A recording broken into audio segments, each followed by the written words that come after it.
Welcome, everyone. This is your friend, the DN What If, here with another exciting fanfiction. Today, we're diving into the story of What If Deku Stood Against the World? If you enjoy this video, don't forget to hit that like button and subscribe for more fanfiction content just like this. Now, let's get started with the fanfic. Izuku Midoriya learned that not all people were born equal at the age of 4. It was like the universe decided that he needed to learn that his classmates really hadn't been that mean to him before. Sure, there was some joking about him not being Izumi anymore, but they left him alone for the most part. You should just give up.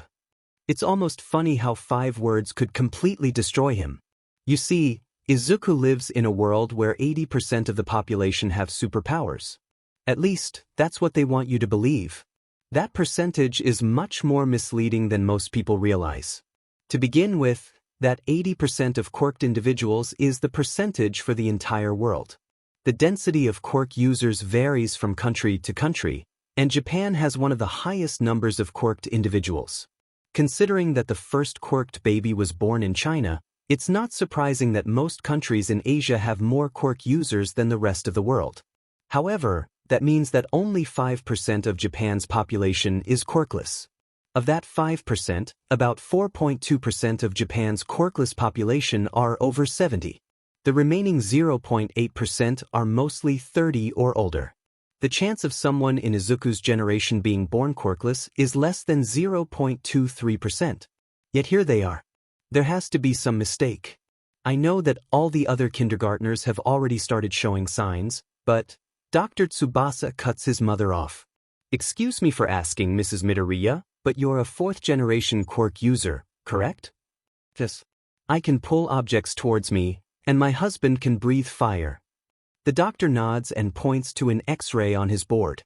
You see, a child should develop one of their parents' quirks, or a combination of the two, by the time that they turn 4 years old.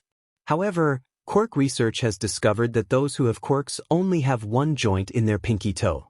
It's pretty rare these days, but your son has 2. He won't be getting a quirk.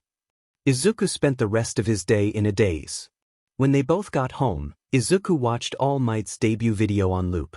Watching All Might smile as he saved over 100 people always inspired Izuku, after all. Izuku had hoped that he would stop crying if he could just smile like his hero. All Might is always saving everyone with a big smile. I want to be a super cool hero like that. Izuku could barely see his mom through his watery eyes, but he never forgot what she said next. I'm sorry, Izuku. I'm so sorry. That wasn't what he wanted her to say. When Izuku was 10 years old, he started to believe what other people always told him. He was quirkless, so he was useless. He was quirkless, so he'd never amount to anything. He was quirkless, so he could never be a hero. That was just how things were. He still wanted to be a hero, but Izuku started to look at other options just in case. It never hurt to have a few backup plans. When Izuku was 13 years old, he realized that he lived in a society that didn't want him. He had started to really look at jobs that let quirkless people apply, and he was horrified to see that there was almost nothing there. Every quirkless person seemed to be expected to work a minimum wage job for the rest of their short lives. For some reason, not having a quirk meant that he was less employable than someone who could change their hair color or take their eyeballs out of their sockets. Izuku started to research the unemployment rate for quirkless people with a horrible sense of dread rising within him. There were some quirkless people who still worked in larger companies, but they were almost all older people who had already worked at that company for decades. The discrimination wasn't as bad when they started working, and so most of them got to stay. Anyone quirkless in the generation before Izuku's had a 53% unemployment rate, and those who got jobs were always paid less than their peers with quirks. Suddenly, Izuku wasn't so sure that he had an option other than becoming a hero. He wanted to change things. He wanted to make things better for people without quirks. Izuku wanted to make it better for people who had weak, or villainous, quirks too. He's been training his brain for a long time. It was time for him to start training his body as well. He refuses to let others make him doubt himself ever again. It's not that Izuku hadn't tried to start training before, honestly. He had tried to take some martial arts classes when he was younger, But the second that any teacher pulled up his quirk registry, a measure was put in place fairly early in quirk history that allowed places with memberships to look at said records, primarily for the safety of their other members. They told him that they weren't equipped to teach someone of his nature. Izuku had sulked about it for a while, but later decided that he'd just try to go on runs and practice moves from videos. That wasn't enough anymore. It was time that he got serious about this if he was going to get into UA. He had always focused more on agility and speed than strength, but he still needed to work on his base strength levels. Izuku was on one of his runs when the idea finally hit him. He looked at the mountains of trash on Dagoba Beach as he ran past, and Izuku started to plan his next move. You want to clean up that beach? It was much prettier before people started dumping their trash there. Is there a specific reason why you want to clean it up? It'll be a lot of work for just you, Izuku. He knew that his mom meant well, but Izuku really didn't want to tell her that he still planned on being a hero. She always seemed so worried about him, even if she never seemed to notice when he came home hurt, and he didn't want to make her feel any worse. Mostly, I just think it's a shame for it to be left as it is. No one seems to be planning to do anything about it, so why shouldn't I start trying to clean it up? It could even double as strength training if I'm careful about it. I just have to slowly work my way up to the bigger things. You know that we haven't found a gym willing to let me buy a membership yet, and it'd be helping both me and our community at the same time. Inko tilted her head and hummed, pondering that for a while. Alright, just make sure that you wear thick gloves, Izuku. You don't want to cut yourself on any of that trash. Do you want me to hire someone to go out there and take the trash off for you? I'd need to know what days and time that I should schedule them for, though. Can we afford that? I don't want to make things too difficult for you. Don't be silly, baby. I've done plenty of freelance work lately, so we're doing fine, even with my reduced hours. I may have to find material outside, but I can still write my articles at home. Okay then, I was thinking about cleaning things up on Sundays, Tuesdays, Thursdays, and Saturdays for now. I know that I need break days in between. Maybe send someone out there at around 6:30? That way I can still get home before it gets too dark. Sounds good. I'm so proud of you, Izuku. See, you don't have to be a hero to do good things for the people around you. Izuku plastered on a small, fake smile and nodded. His mom didn't notice, though. She never did. Izuku was in his last year in middle school before he knew it. He spent most of summer break cleaning Dagoba, and even his break days were filled with running and filling out his notebooks.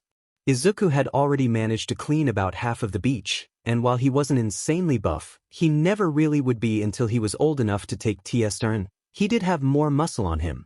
That hadn't stopped his classmates from taunting him. Bakugo, not Kaken, not anymore, had been as relentless as ever, and Bakugo always seemed to encourage others to attack him too. Izuku decided to leave a bit earlier than usual. Maybe walking around a bit could clear his head. Izuku ran into a villain attack on the way to school, and suddenly he was very glad that he had left early. He focused on the low murmurs of the crowd around him, since they could help fill in the blanks for his analysis. What did he do? He tried to steal a purse. He went wild when someone cornered him, though. Izuku sighed. This had been a petty crime. If only that guy hadn't made it worse for himself by causing so much destruction. His eyes start to flick over the heroes on the scene. Is that illegal quirk usage during rush hour, robbery, and assault? You're pure evil. It's Kamui Woods. He's been rising up through the charts lately. Izuku also thought that his dramatics were a large part of that. Honestly, pure evil? The guy is huge. He could crush so many people if he wasn't obviously trying to avoid hurting innocents. He looks desperate, not evil. You're a fanboy, huh? Not really. I just like to keep track of what's going on, is all. It's because my mom is a journalist. Really, he just wants to know about his future coworkers.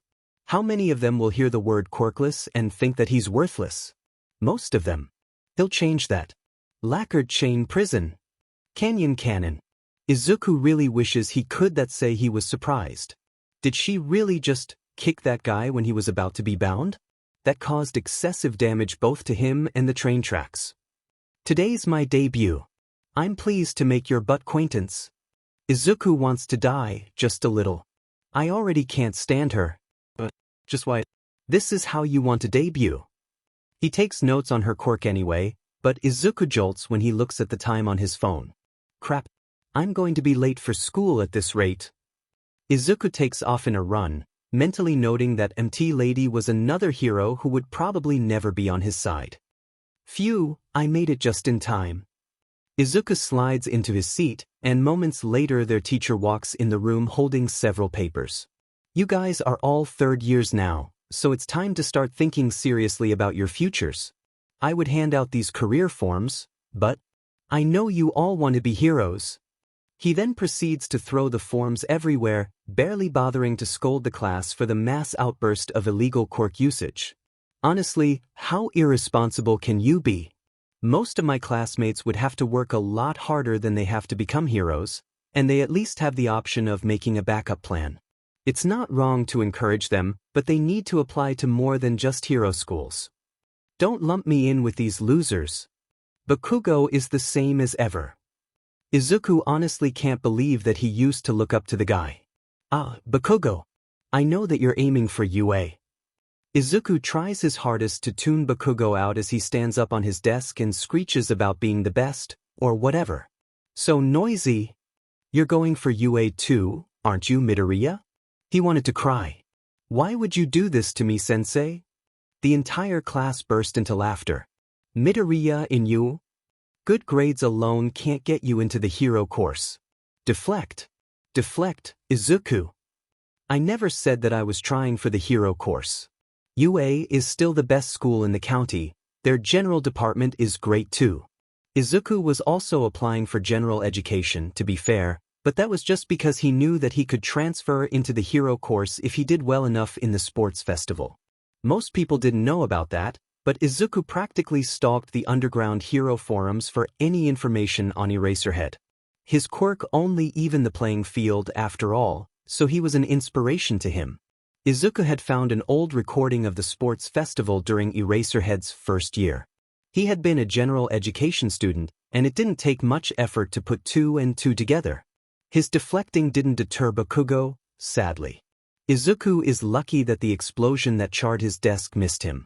Cut the sheet dead. UA is for the best of the best. Do you really think that you can compete with me? Quite frankly, yes. No, that's not it. I'm just trying to get into a good school, Bakugo. I'm not only applying to UA.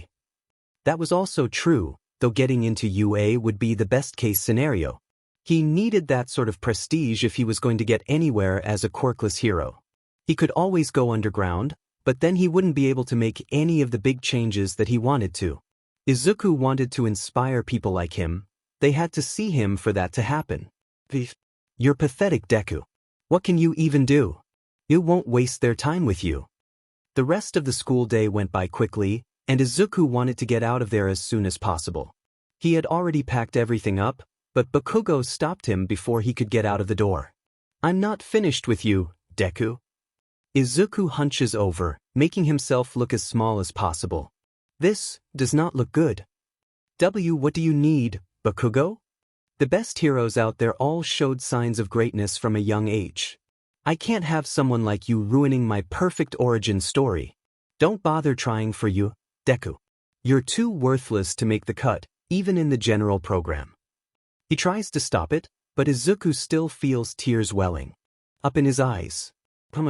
You said that you wouldn't let them get to you anymore, Izuku. He ignores Bakugo's lackeys laughing and talking to themselves, but when Bakugo starts to talk, he freezes. That tone. And hey, I've got an idea for you. Why don't you go take a swan dive off the roof of the building? Maybe you'll be born with a quirk in your next life. Izuku can't stop crying. He doesn't know why this hurts so much. It's not like his classmates haven't suicide baited him before, but it feels more personal somehow. Maybe it's because this time someone said it to his face instead of leaving flowers on his desk or gifting him razor blades for his birthday. You're so stupid, Bakugo. If I really jumped, then all it would take is a note for you to be arrested for instigating suicide, if they even bothered with following protocol for someone who is quirkless. Izuku hated that he had to wonder if they would even bother. He sighed and started to head home. I just have to keep my head up. I've been working hard. I can do this. Suddenly, an ominous gurgling sound comes from the tunnel that Izuku just walked through. He turns, slowly, and bolts the second he sees the green sludge coming out of the sewers. Izuku managed to get away from the sewer grate, but he couldn't prevent the sludge from latching onto him. A villain? I'm going to die.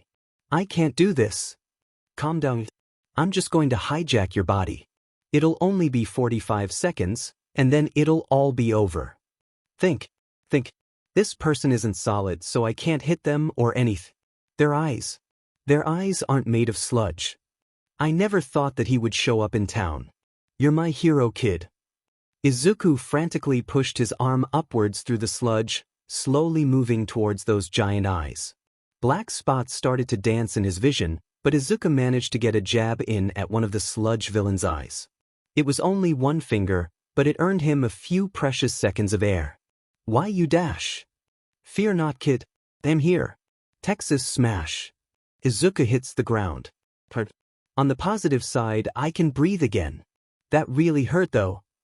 Are you alright, kid? Yeah. I think so. Izuku stands up slowly, coughing. His lungs feel gross. That's a relief. Sorry that you got caught up in my villain hunt. The sewer system here was more complicated than I thought. My victory here was thanks to you. The villain is contained now.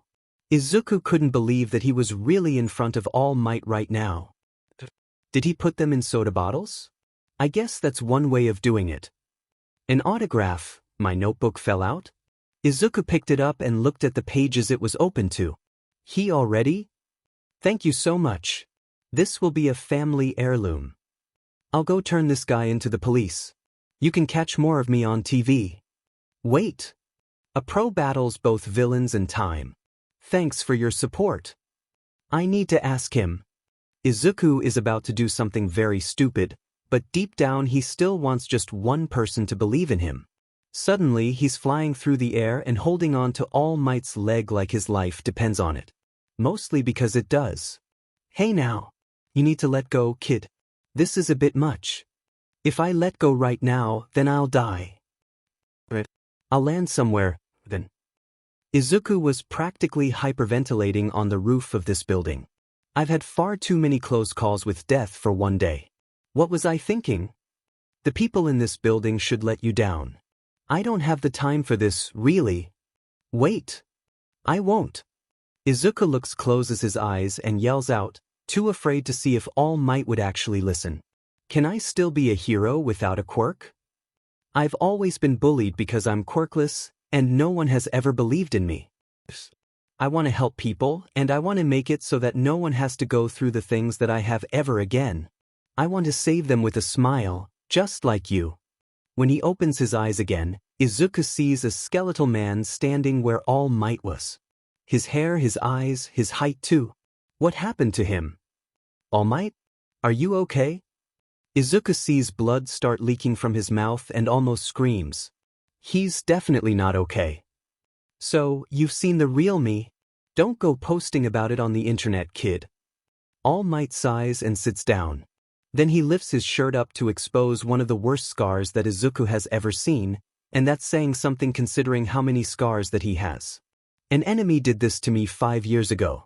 My stomach had to be removed, and my respiratory system almost went with it. Those injuries have caused me to grow weaker, and I can only do hero work for about 3 hours a day now. 5 years ago, Toxic Chainsaw didn't seem to do that much damage to you in your fight. You know your stuff, kid. You're right, that guy couldn't lay a scratch on me. The villain who did this. I made sure that it wasn't made public. The symbol of peace can't ever falter in the face of evil. If a villain can do this to me, then I'm sorry, kid, but I don't think that you can become a hero without a quirk. Izuku had never really expected that he might not get the answer he wanted on this rooftop. All Might was always going on about how anyone could be a hero, so why did he have to exclude the quirkless too? If you want to help people, then you can always be a police officer.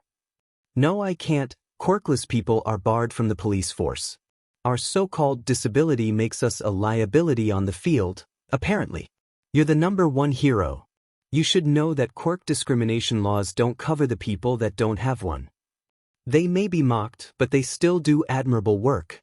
It's not wrong to dream, kid, but you need to be realistic. All Might opens the door to the building, and Izuku can't see him anymore. Izuku is glad for it. He feels like he's going to be sick.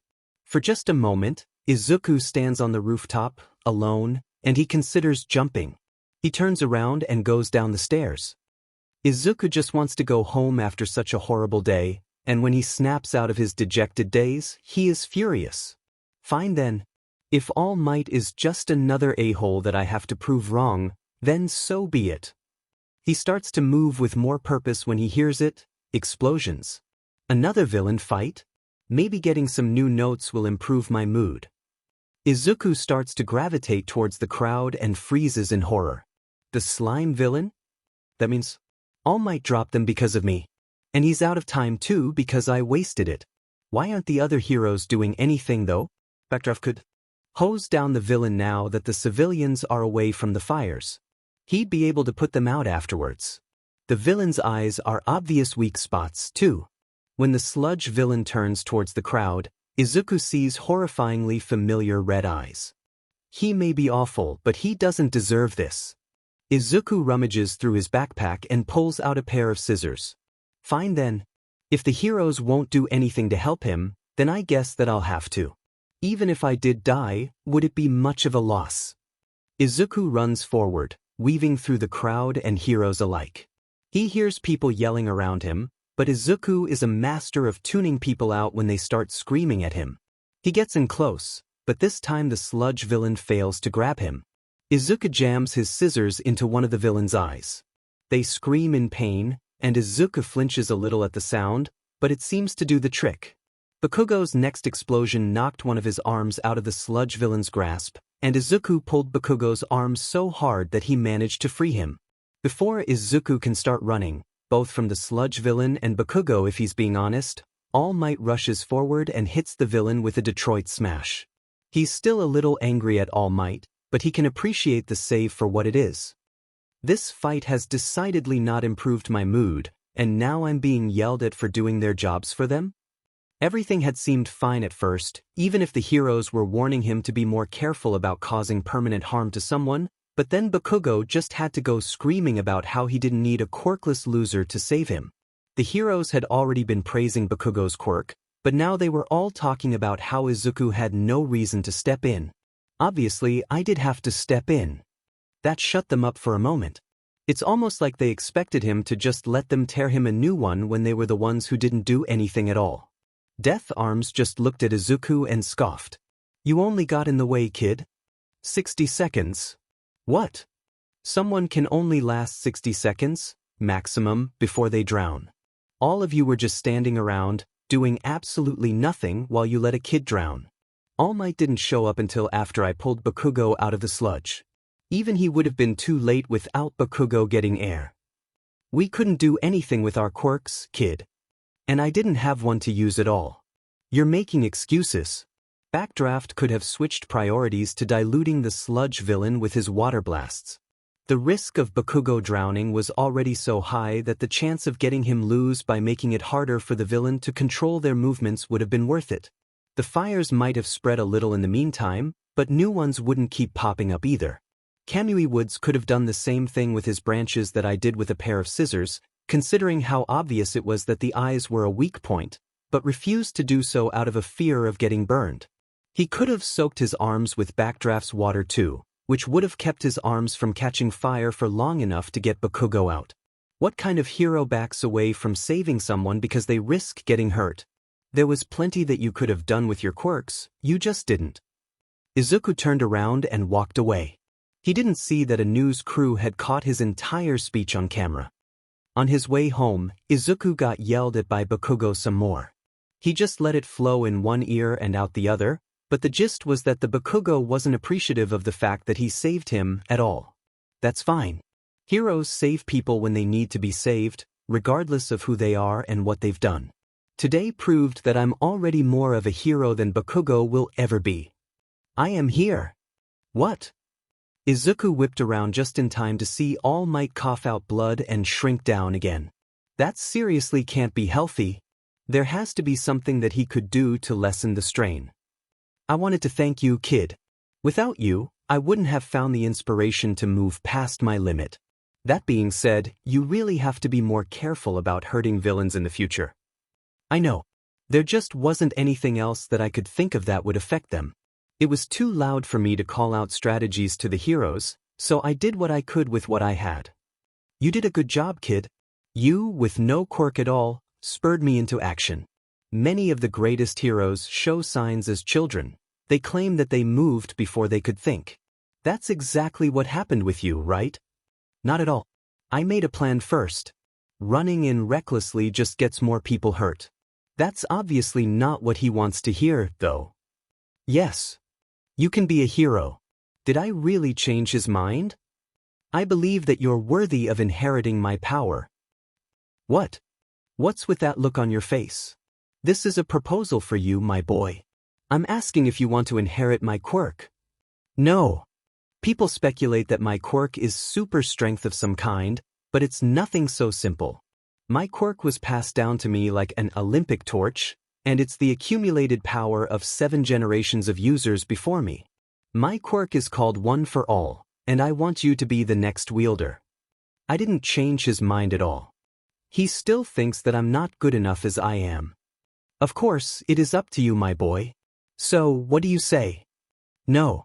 All Might coughs, and an alarmingly large amount of blood hits the ground. What? I said no. I don't need a quirk to become a hero, and I can't become the type of hero that I need to be if I just take your power. I won't tell anyone about this, but you need to find a different successor. Then Izuku does what he does best. He runs away. He doesn't care about the fact that he left All Might stupefied on the walkway. Izuku doesn't want to look at that signature in his notebook anymore. Izuku closes the door to his room with a soft click, and for the first time in his life, seeing All Might all around him doesn't make him feel safe. He just feels small. Alright, it's time to start planning. I've got 10 months left before my first entrance exam. I bet that UA does their exams so early so that students can apply to other hero schools too. I'll put myself down for going to the Shiketsu and Ketsubutsu exams as well. I just won't show up if I get into UA. Izuku spends the next 10 months doing everything that he can to prepare for what was coming his way. Bakugo left him alone, surprisingly, and Izuku sold all of his All Might merchandise. His mom was happy about that, mostly because she just thought that he was growing out of his hero phase, but Izuku was using the money to modify a taser for his entrance exams. It's the best choice, really. I can only bring in one support item, so I need to make something that would work against people and machines. I would be alright in a fight against people, I think, but I refuse to leave myself helpless if that isn't what the entrance exam is.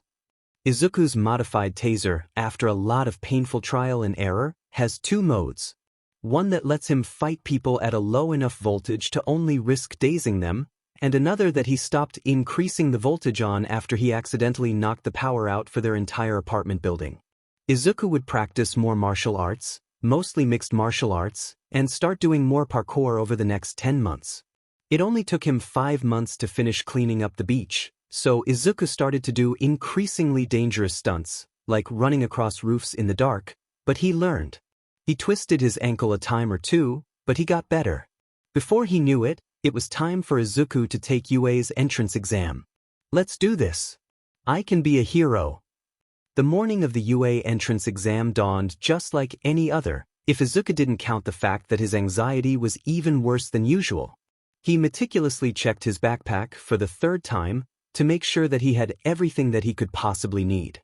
Pencils, water bottle, snacks, notebook, first aid kit, athletic clothes, wallet, support item paperwork, my taser, and a whole bunch of taser cartridges. I think that I'm good. Izuku's room looks vastly different than it used to.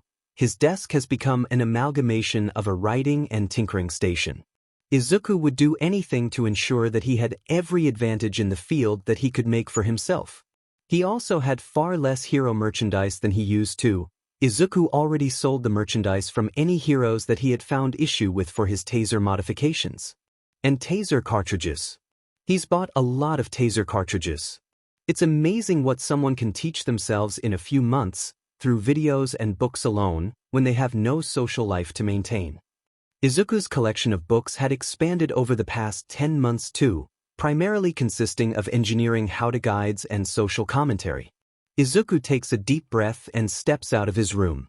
He's done everything that he possibly can to prepare for this, so he just has to stop psyching himself out. Izuku almost cringes when he walks into the kitchen and sees that his mom is already awake. He'd been hoping to leave before she woke up. "Good morning, sweetie. Do you have everything that you need? The general exam is supposed to let out by noon, right?" "Why, I'll probably hang out for a bit afterwards, though. I figured that I could walk back home with Kakin after he finishes the hero exam." The last thing that Izuku needed was for his mother to suspect that he was applying for the hero course too, and that was as good of an excuse as any. His mom didn't know that he and Bakugo weren't friends anymore after all, and he didn't want her to refuse to let him go. "That's fine, sweetie. Just text me when you're done with your exam, okay? And let me know when you and Katsuki are heading back." "Sure thing, Mom. I better get going. Love you." Izuku could text her after getting out of the written exam. He would just have to be quick about it.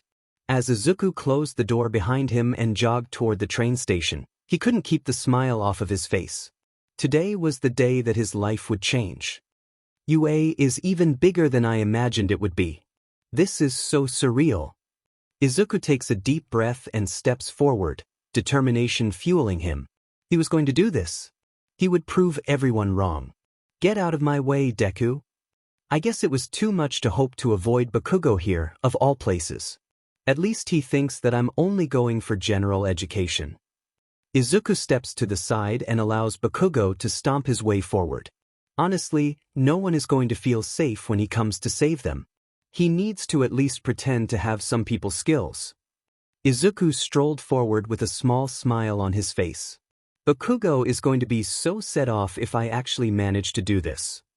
Izuku's thoughts are interrupted by him managing to trip over what must be the only loose brick on this path. He moves to catch himself in a front handspring, but turns around when he notices that he was still in the air. "Sorry about that. It's my quirk. I just thought that it'd be bad luck to fall before the exam, but I guess you didn't need my help, huh? It's fine. I could have hurt my wrist trying to do that, so you still helped out. I just figured that it'd be better to do that than to land on my face, you know? I'm Midoriya Izuku, by the way." Izuku laughs, trying to dispel his nervous energy. He wasn't used to people actually being nice to him, and that was a sad thought. The brown-haired girl set him down with a smile on her face, and then she put her fingers together. A 5-point touch activation quirk? One that manipulates gravity if I had to guess. "I'm Uraraka Ochako. It's nice to meet you, Midoriya-kun. Good luck with your exam." "Why you too? Thanks. Maybe UA really will be different." The written exam was nothing too strenuous, but Izuku was a bit stressed out when he had to go through the line for approved support items. Sure, he had been allowed to bring in a taser, but would they notice his modifications? He tried to keep them subtle, but at least they couldn't accidentally discover the high-voltage mode. The switch for that wasn't where anyone would naturally hold a taser. Next. He sounds dead inside, which is a mood, but still. Izuku steps forward and puts his taser and the paperwork on the table in front of him. When he looks up at who is checking over the gear, Izuku almost has a heart attack. "Eraserhead? We don't get a lot of kids that would recognize me. Looks like your paperwork is fine." Eraserhead takes the paper and hands back the taser, a wide, creepy grin on his face. "Give them hell, kid. There's technically no rule that prohibits modification of basic support items, though I suspect that may change after this." Izuku gives Eraserhead an equally creepy grin in return. "I'm sure that it will." Izuku's expression softens. "And thank you, Eraserhead. You've always been an inspiration to me." He couldn't keep idling around, though, so Izuku heads off to the exam room with all of the other hero course applicants, after he sends a quick text to his mother. If he had stuck around for a few moments longer, then Izuku might have seen the shock on his favorite hero's face. Of course, because the universe hates Izuku, his seat was right next to Bakugo.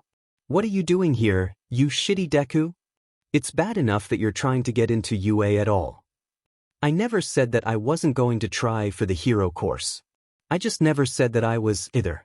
It's not my fault that you jumped to conclusions. Ha! Thankfully, Izuku's saving grace comes in the form of present Mike. Welcome to today's live performance, little listeners. Everybody say hey. Hey! Well, this is awkward. Why was Izuku the only person in the entire auditorium to respond? I like your energy, examinee 8023. Let's get into the guidelines for the practical. Wow. It's so cool that both Present Mike and Eraserhead are here. They're both some of my favorite heroes, and I have the chance to be taught by them. Quit muttering, Deku. Right, focus Izuku.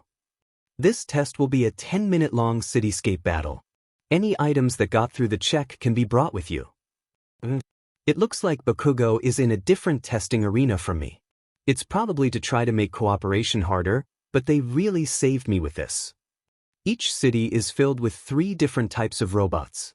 The goal is to use your quirks to disable these villains and earn as many points as you can. Of course, unheroic behavior, like attacking other examines, is strictly prohibited. That's a relief at least. Izuku was just glad that he didn't have to worry about Bakugo maiming another contestant. Bakugo wouldn't risk not getting in, so people stuck with Bakugo in their testing area should be fine. Of course, that's assuming that the collateral damage from Bakugo's explosions don't wind up hurting people anyway. May I ask a question? There are 4 villains on our handouts. Such an error is unbecoming of an academy as prestigious as UA. That isn't a question? And Present Mike wasn't done talking yet. Give him some time. You, with the curly, green hair. You've been muttering this whole time. It's incredibly distracting. If you're not going to take this seriously, then just leave. I can assure you that my muttering, which is a nervous habit that it's rude to call attention to, is less distracting than someone standing up and yelling across the auditorium without even giving Present Mike the chance to finish talking. Izuku freezes once he realizes that he actually said that out loud. Curse his nerves for destroying his mental verbal filter. All right, listeners. Good catch, examinee 7111. The 4th robot isn't worth any points, so there's not really any point to fighting them. I see, so it's a gimmick that we're supposed to avoid. Thank you, sir. I apologize for the interruption. That's all that I've got to tell you, listeners, so I'll leave you all with this. Napoleon Bonaparte once said, "True heroism consists in being superior to the ills of life, in whatever shape they may challenge us to combat." Plus ultra. Break a leg, everyone. This is ridiculous, honestly. Why would they have a testing area that is this big? And if they're all the same size? Even if Cementos did the base construction, this has to cost millions. Millions that could go into things like rehabilitation programs, but instead they choose to build robots and cities for kids to destroy. What a waste. It's like a whole city. Everyone here seems so carefree. You'd expect that they would be at least a little bit nervous. Wait, is that? Izuku couldn't believe his luck. He was in the same testing site as Uraraka. Maybe he could convince her to team up? Or would that make it look like he wasn't contributing as much? As Izuku moved to go speak to her, a sharp voice interrupted him. That girl seems to be preparing herself. Why are you even here? Are you just trying to distract the others? Izuku couldn't stop himself from flinching when the robot guy grabbed him. It didn't hurt, not really, but Izuku has a lot of starburst burn scars on his shoulders from Bakugo grabbing him.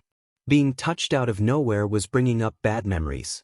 Everyone around Izuku already seemed to be writing him off, and now Izuku was wondering if UA would be the same as everywhere else, after all. Don't go grabbing people without permission. Are you just here to harass me, or are you here because you want to be a hero? Honestly, I can't even be sure that he didn't feel my sports bra. You don't just go around touching strangers. Izuku huffs and walks forward, moving toward the front of the crowd, and starts stretching himself out with a feral grin. And begin. Everyone else seems to hesitate, but Izuku knows just how important it is to be able to run with just a moment's notice. He's out of the gate before anyone else even moves. His head start didn't count for much, not when all of his fellow applicants have quirks to count on, but Izuku managed to take down 5 one-pointers, for 2 pointers and 2 3-pointers by shooting their eyes with his taser in a little under 4 minutes.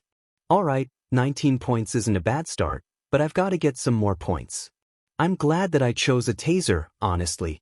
I can just remove the cartridges and leave them stuck to the robots.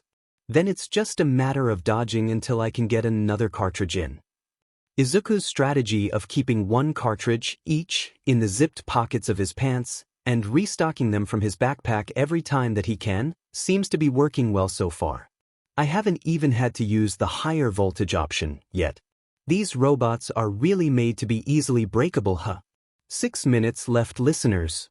Izuku grins as another 1-pointer pulls out in front of him, aiming his taser for its glowing red eye. Before he can pull the trigger, though, a massive laser beam destroys the thing's neck.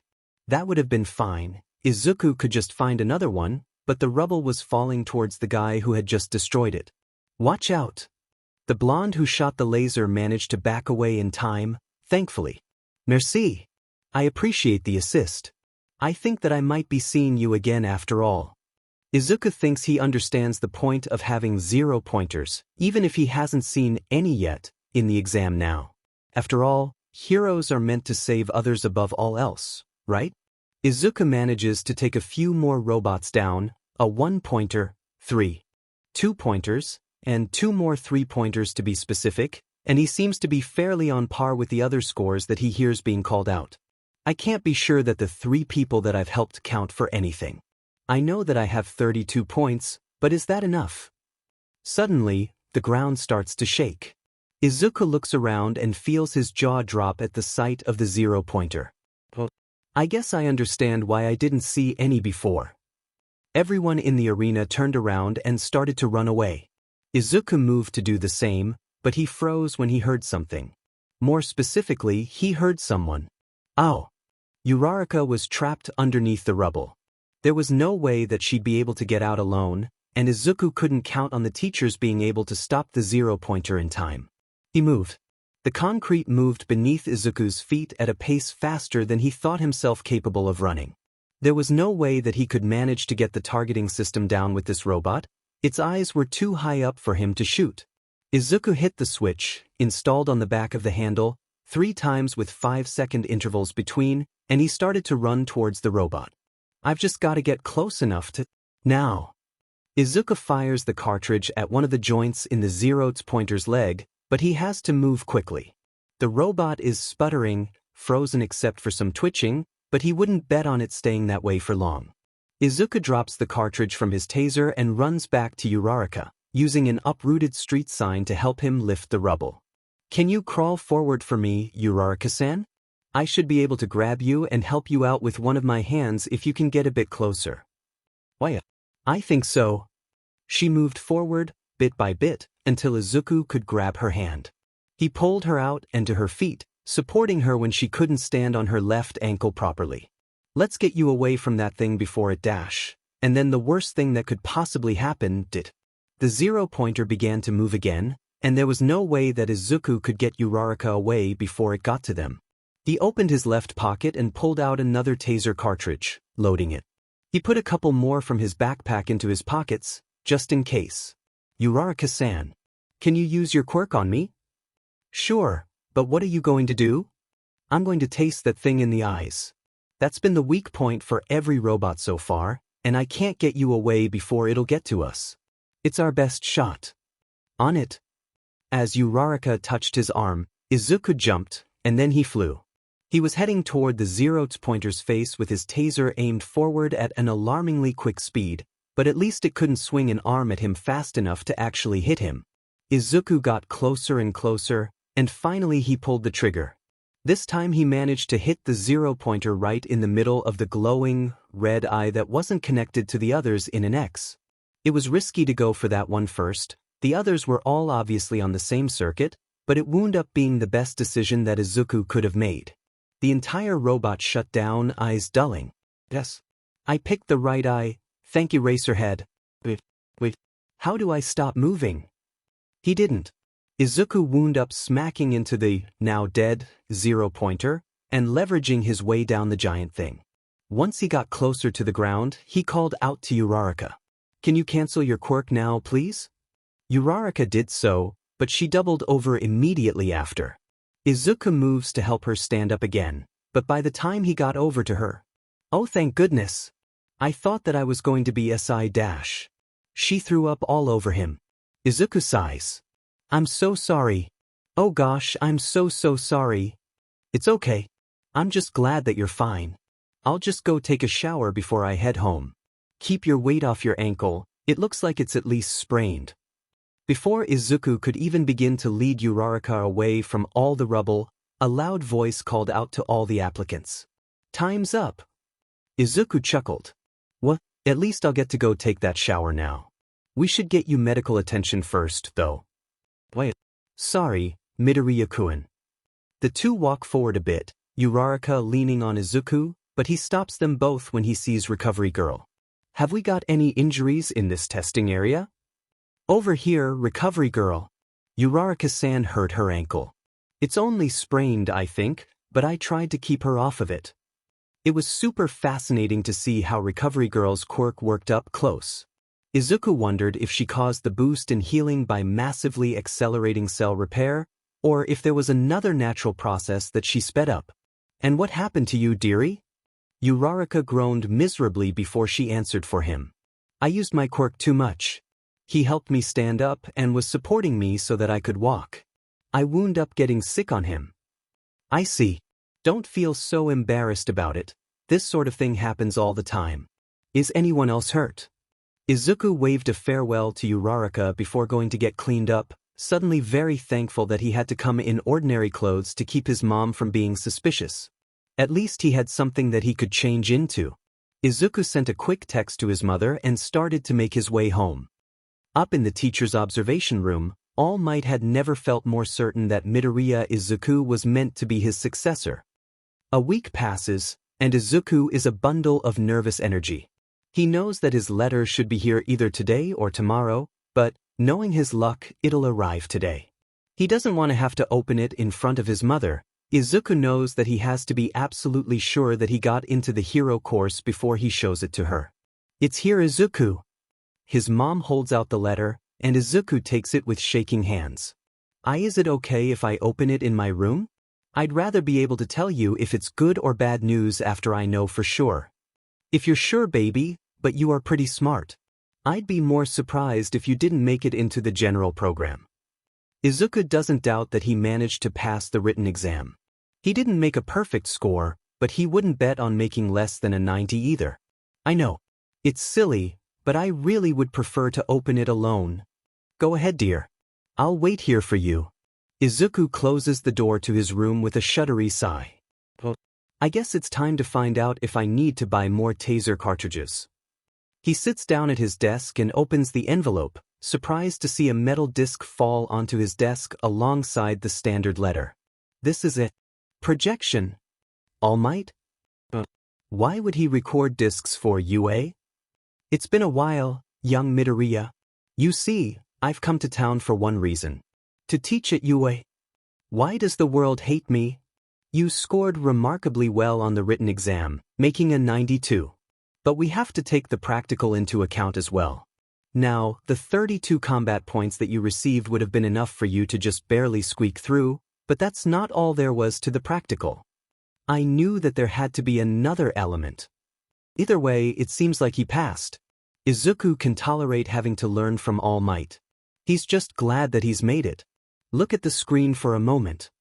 Izuku watches as he warns the laser kid about the falling rubble. Next, he sees himself pulling the exhausted purple-haired guy out of the way of a crumbling building, and watches the same guy help Izuku when one of the robots, that Izuku showed him how to take down, almost landed on his leg. Then, Izuku watches as he pulls a blonde with pale blue eyes away from a two-pointer that he hadn't noticed. Watching it in third person let him see that the blonde was confused after touching him, for some reason. Finally, Izuku watches himself take down the zero-pointer with a taser, spite, and a lot of nerves. You see, we weren't just watching you take down villains for this exam. No hero course could reject someone who goes out of their way to do the right thing, especially when they don't know that it will help them. We also included rescue points. I was right. Then that means dash. Midoriya Izuku. Your warning to young Aoyama earned you 4 rescue points. Your save of young Shinso earned 10 rescue points, and he earned 10 in return when assisting you. Your assistance to young Minoma earned you 6 more rescue points. Finally, for your incredible bravery in saving young Uraraka, you earned 60 more rescue points. She earned 45 for the role she played in it. No way! Young Midoriya, your final score was a whopping 112 points. You are the highest scoring applicant that we have this year, and one of the highest scoring applicants of all time. Welcome to your Hero Academia. I did it. I really did it. Izuku rushes out of his room with a giant smile on his face. Surely this will prove to his mother that he has what it takes. Mom, I got in. Oh, I'm so proud of you, baby. You're going to do so well in general education. No. Mom, I got in the hero course. What? I knew that you'd just worry if I told you that I was planning to apply, so I thought that I could make you proud by getting in and surprising you. But Izuku, it's going to be so dangerous for you, baby. There's no way that you can do this. But I can, Mom. I got first place for the entire year. All Might said that I was one of the highest scoring applicants that UA has ever had. I got 112 points, Mom. I didn't just barely get in, I did the best. Oh, Izuku, I don't like this. I don't like it at all. I guess that I can't stop you. Just don't feel bad when you decide to transfer down, okay, sweetie? She really isn't ever going to believe in me, is she? Or maybe the sports festival can change her mind. She might just need to see it for herself. I won't, Mom. Because I won't give up this chance for anything. This is only the beginning of Izuku's journey to become something great. Izuku wishes that he didn't feel so small in his own house. It's the morning of his first day at UA, and he's excited, he really is, but he can't ignore the constant feeling of being such an awful son. He knew that he was stressing his mother out with his dreams of a better tomorrow, but Izuku also knew that giving up on his dreams would be giving up the only thing that gave him meaning. The house is quiet and cold before he leaves, but Izuku is honestly grateful that he doesn't have to placate his mother's fretting. He has everything that he could ever need for his first day of school. Well, he didn't need to bring the taser. He was mostly bringing it so that he could leave it wherever his costume and equipment would be. I do have a sports bra, right? I'm not sure if we'll do anything physical on our first day, but it's better to be safe than sorry. After double-checking and finding that he did need to grab a sports bra first, Izuku walks outside and locks the door behind him. He heads toward the train station with a huge smile on his face. UA, here I come. 1A, where is 1A? This place is even bigger on the inside. Izuku is starting to worry that he didn't leave early enough to get to class on time. The last thing that he needs is the sort of reputation that follows being late on his first day. Oh, there it is. Izuku finally finds his classroom, and he's amazed at just how large the door is. It's nice to see that they're being inclusive. I wonder who all is going to be in my class? It'd be nice to talk to Uraraka again. I really hope that I don't have to deal with Bakugo or that robot guy, though. Izuku takes a deep breath, opens the door, and discovers that his life must, in fact, be some sort of cosmic joke. And I'm stuck with both of them. Of course I am. Izuku really wants to just sneak past them and sit down, but one look at the seating chart tells him that he doesn't get to do that. The classroom was already mostly filled, but of course he would be assigned to sit behind Bakugo. Izuku shuffles inside the classroom, and for a moment he thinks that he might just be able to pull off sneaking in after all. That hope is dashed when Ida, who he is glad that he doesn't have to keep calling Robot Guy, rushes over to introduce himself. Izuku returns the favor, nerves abating a bit. Maybe he's just really proper? He might not be that bad after all. Ida must have been stressed out too. Midoriya-kun, you were able to discern the true nature of the exam, weren't you? Not really, no.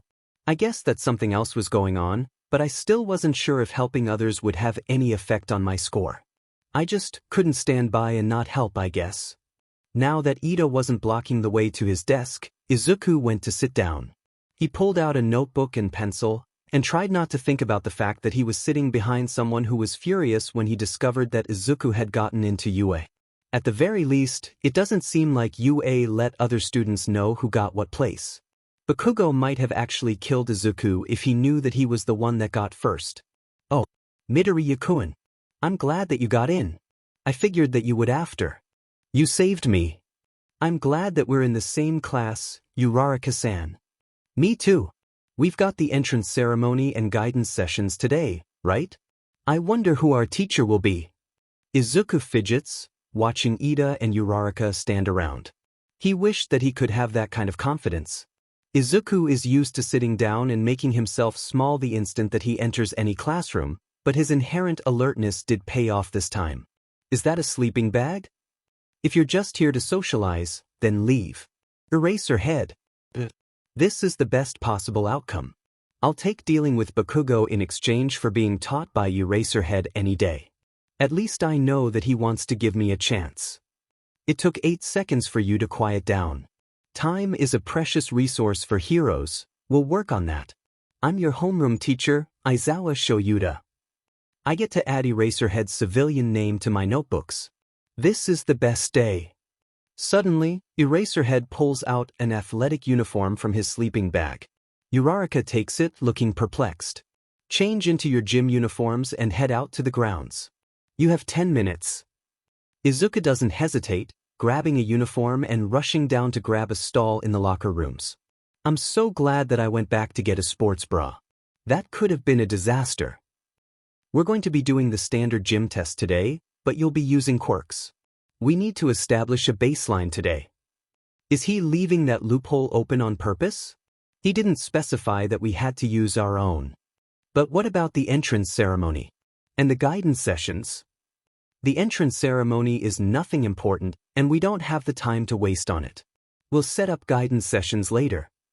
Well, that's good at least. Therapy is an important part of helping heroes cope with the sort of trauma that they encounter on the job. Midoriya. How far could you throw in middle school? About 63 meters, sir. Good. Give it a try now. Do whatever you need to, just don't leave the circle. Whatever I need to do, sensei? Eraserhead's grin answers that question for him. He did leave that loophole on purpose. Uraraka-san. Would you mind coming over here and making the ball lighter for me? Izuku looks over to her and he grins at the understanding lighting her eyes. Sure. Here you go, Midoriya-kun. Izuku holds the ball out toward her, while keeping it in the circle, and grins when she taps it with all 5 fingers. Thanks. Izuku grins as Uraraka skips back toward the others, and he throws the ball as hard as he can. It goes so far that he almost can't see it, and he sees Uraraka press her fingers together once the ball starts to float up. That's fair. I wouldn't expect her to let my ball float into space. She can save that score for herself. Eraserhead gestures for Izuku to rejoin the class, and Izuku grins when he sees his score. It's important for heroes to know their limits. 1063 meters, really? Sensei, isn't it against the rules to use someone else to boost your scores? Eraserhead looks over at Ida, shaking his head. No. Again, it's important for heroes to know their limits. Midoriya knew that he couldn't do much to improve his score for the ball throw, so he teamed up with someone that he knew could help. That showcases his ability to make rational decisions, without being held back by pride, which is important in hero work. Heroes don't always have the luxury of working together, of course, but it's also important to know how to cooperate with others when you have the option of doing so.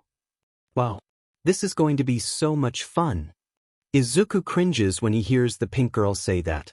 There's nothing wrong with having fun with this, but Eraserhead is not going to take that lightly.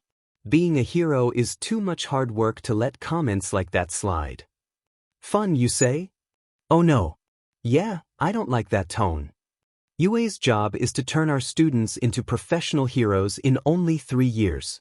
This isn't going to be all fun and games. If you're not going to take this seriously, I'll deem whoever scores last as hopeless, and they will be expelled. What? It's only the first day. That's totally unfair. Uraraka, no. Natural disasters, accidents, villain attacks. None of these things are fair. The world won't take it easy on you, so I won't either. I can do this. I'll prove that I'm not wasting Eraserhead's time. There are so many interesting quirks in this class. It's really cool to see how everyone is using them, too. Izuku wasn't doing too badly for himself, though he tended to score around the middle of the pack. 5.23 seconds for the 50-meter dash. I've definitely gotten faster over the past couple of years. Only getting 56 kilograms on the grip strength test isn't great, but I did focus more on agility and speed. I don't want to make Uraraka help me again for the standing long jump.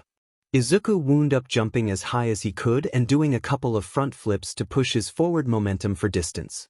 It was better than most of his classmates managed if they didn't have a quirk that helped, to be fair. The side steps were where Izuku really shined, grinning as he hopped back and forth with ease. This is so much easier than jumping the distance between roofs. He got the highest score in that event. Izuku, thankfully, didn't have to throw the ball again. He was really proud of Uraraka when she got an infinity, but he should warn her about Bakugo, considering that he got 705.2 meters on his throw. Honestly, he didn't even do badly, but he's going to be said that she scored so high and helped me score better than him. The seated toe touch was an event that took little fanfare, but Izuku did better than most of the guys in his class. He'd definitely work more on flexibility.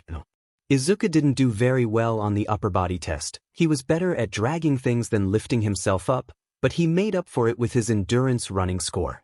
He couldn't surpass Ida, Bakugo, the fire and ice guy, or the girl who created a motorcycle to go around the track, but 5th place wasn't bad at all. Man, all this running over the years has really helped with my stamina, huh? I'm almost glad that all the dojos and gyms I went to wouldn't let me become a member. It's forced me to become creative. Eraserhead pulled up the scores as Izuku panted for breath, and Izuku's heart sank as he saw who was at the bottom. Shinso seemed so cool too. We were rescue point buddies. By the way, I was lying about expelling someone. It was a logical ruse meant to bring out the best in you. Don't think that it was. Eraserhead is a very no-nonsense type of person. He must have decided that we were all worth teaching. Shinso looked visibly relieved by this information, and Izuku's jaw almost dropped when he really looked at the scoreboard. 1 Momo Yaoyorozu. 2 Shuto Todoroki. 3 Katsuki Bakugo. 4 Tenya Ida. 5 Fumikage Tokoyami. 6 Izuku Midoriya. 7 Mezu Shuji. 8 Mashireo Ojiro. 9 Eijiro Kirishima. 10 Mina Ishido. 11 Ochako Uraraka. 12 Tsuyu 13 Rikadu Satu. 14 Hantasiro. 15 Kuji Kuda. 16 Kyukajire. 17 Toru Hagakure. 18 Yuga Oyama. 19 Denki Kaminari. 20 Hitoshi Shinso. I got 6th place? I guess all that hard work really does pay off. Izuku looked over to Shinso and sighed. It's not fair that people avoided him during the test just because he used his quirk to get Ida to carry him across the 50-meter dash. That was a smart move, and he has such a cool quirk too. I'm going to befriend the F out of this guy. Shinso-kun. I'm so glad that you're still in our class. It's nice to see you again. Your quirk is so cool. How does it work? It looked like it was response-based. Does it have to be verbal, or does body language count? Do both you and the person you use it on have to understand the language for it to work? Why are you pretending not to be afraid of me? What? I'm not Dash. And suddenly Izuku found himself in a strange, out-of-body experience. What do you really think about my quirk? I think that it's really amazing. It's so useful for things like hostage situations, and being able to end a fight without needing to hurt someone at all is super useful for hero work. Izuku comes back to himself, noticing that Shinso looks a bit sheepish. He's kinda cute, rubbing the back of his neck like that. Sorry about that. I guess that I just couldn't believe that someone wasn't calling me a villain the second they figured out what my quirk was. It's okay. The fact that you can make people tell the truth just means that your quirk has applications in interrogation too, you know? That's super useful. What is your quirk, anyway? I didn't really notice you using it during this test either. Is it some sort of subtle enhancement quirk? Nope. I don't have one. What? I don't have a quirk. At all. Really? How did you take down the 0-pointer? Don't take that the wrong way, I just couldn't see myself managing to do something like that either. Uraraka-san did help. But the short answer is that I had a modified taser, spite, and something to prove. Shinso laughed. I think that you and I are going to get along just fine, Midoriya. The rest of their first day passed without any more surprises, and Izuku remained unaware of the fact that All Might had been watching their little test that morning. He slipped into the bathroom to fix his binder. The old thing always rode up at the worst possible times, and then left the building, ready to head back home and rest. Izuku was so tired that he wound up bumping into someone the second he got outside. Sorry, Shinso-kun. Don't worry about it. And just Shinso is fine, Midoriya. I'm not one for formalities anyway. Izuku almost can't believe that he's actually made a friend. Shinso didn't ditch him the second that he found out Izuku was quirkless either. Okay, Shinso then. Did you need something? Or were you just hanging around? Was just about to head toward the train station. Oh, me too. Do you want to walk together? Shinso nodded, but Uraraka called out to them before they could get moving. Wait up. You said that you guys were heading to the station? Ida-kun and I are heading that way too. Izuku noticed that Shinso seemed a bit leery of Ida, probably due to past reactions to his quirk, but thankfully Ida didn't seem too upset about the whole thing. They all started walking toward the station together. I can't believe that Aizawa-sensei tricked us like that. Some people could have performed worse under pressure, and how are we supposed to trust our teacher if he lies to us on the first day? Izuku wasn't going to let that misconception stand. Aizawa-sensei wasn't lying. Eraserhead may not be a well-known hero, but the tiny snippets of information on him out there all point to him being a very no-nonsense kind of hero. He absolutely would have expelled someone today if we didn't prove ourselves. Shinso has a quirk that's super helpful for heroics, especially if he goes underground, and I'm sure that Aizawa-sensei saw that. Besides, hero work is a high-pressure occupation. The people who faltered under pressure today just have to work on that too. Uraraka hummed at that. I guess that does make sense. That's why Aizawa-sensei said the things he did about natural disasters and villains too, isn't it? Before Izuku could answer her, Shinso looked at him with a gleam in his eye. You know who Eraserhead is too? Yeah. He's my favorite hero. It's such a dream come true to be taught by him. He basically fights by making every fight quirkless. He's been such a huge inspiration to me. Izuku almost flinches as an arm is chopped down to his left, and Izuku sees that Ida looks curious about something. Come to think of it, what is your quirk, Midoriya-kun? I don't think I recall seeing you use it. Oh yeah, that's right. Even in the entrance exam you were using a taser. Well, here goes nothing. Ida-kun, Uraraka-san. I don't have a quirk. Really? That's so cool, Midoriya-kun. You saved me from the 0-pointer with skill alone? Making it here is quite an accomplishment, Midoriya-kun. You're the first quirkless student to have ever made it into UA's hero course. You might be the first to get into UA, PRD. You did so well on the assessment too. You must have worked very hard. You guys, Izuku couldn't have prevented the waterfall of tears that came after that no matter how hard he tried. It felt so amazing to finally have friends. Later that evening, Aizawa Shoyuta reflected on this year's class. Some of them definitely need some work, but they all have potential. I'm back, babe. Heard that you actually kept all of your little listeners this year. Are you going soft? Aizawa scoffs. Hardly, Hisashi. They just all have potential this year. What did you think of that little listener who called back to me during the presentation? I liked his energy. Aizawa hummed. That kid is going to go places. He came in 6th place, Hisashi. He managed to score above 14 of his classmates without having a quirk to fall back on. I look forward to seeing what he can do. Aizawa had been trying to change the biased entrance exam at UA for years now, after all. Something tells him that Izuku Midoriya isn't aiming for something so small. You know, it's strange just how normal these classes feel. Besides our teachers being heroes, it's really pretty ordinary. Izuku's second day at UA is off to a great start. He's able to interact with his teachers, who are heroes, without being dismissed.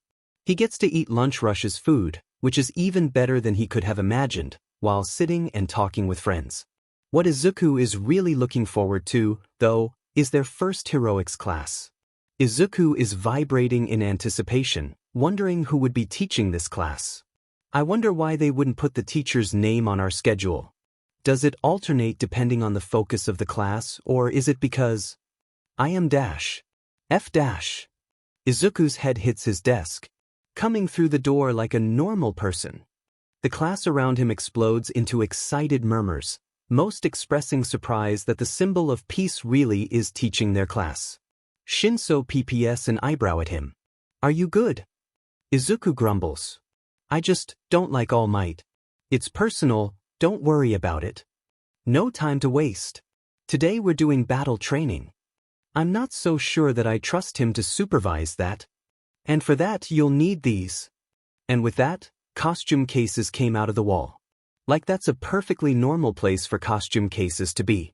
At least I get to see my costume. I hope that they were able to get everything that I asked for.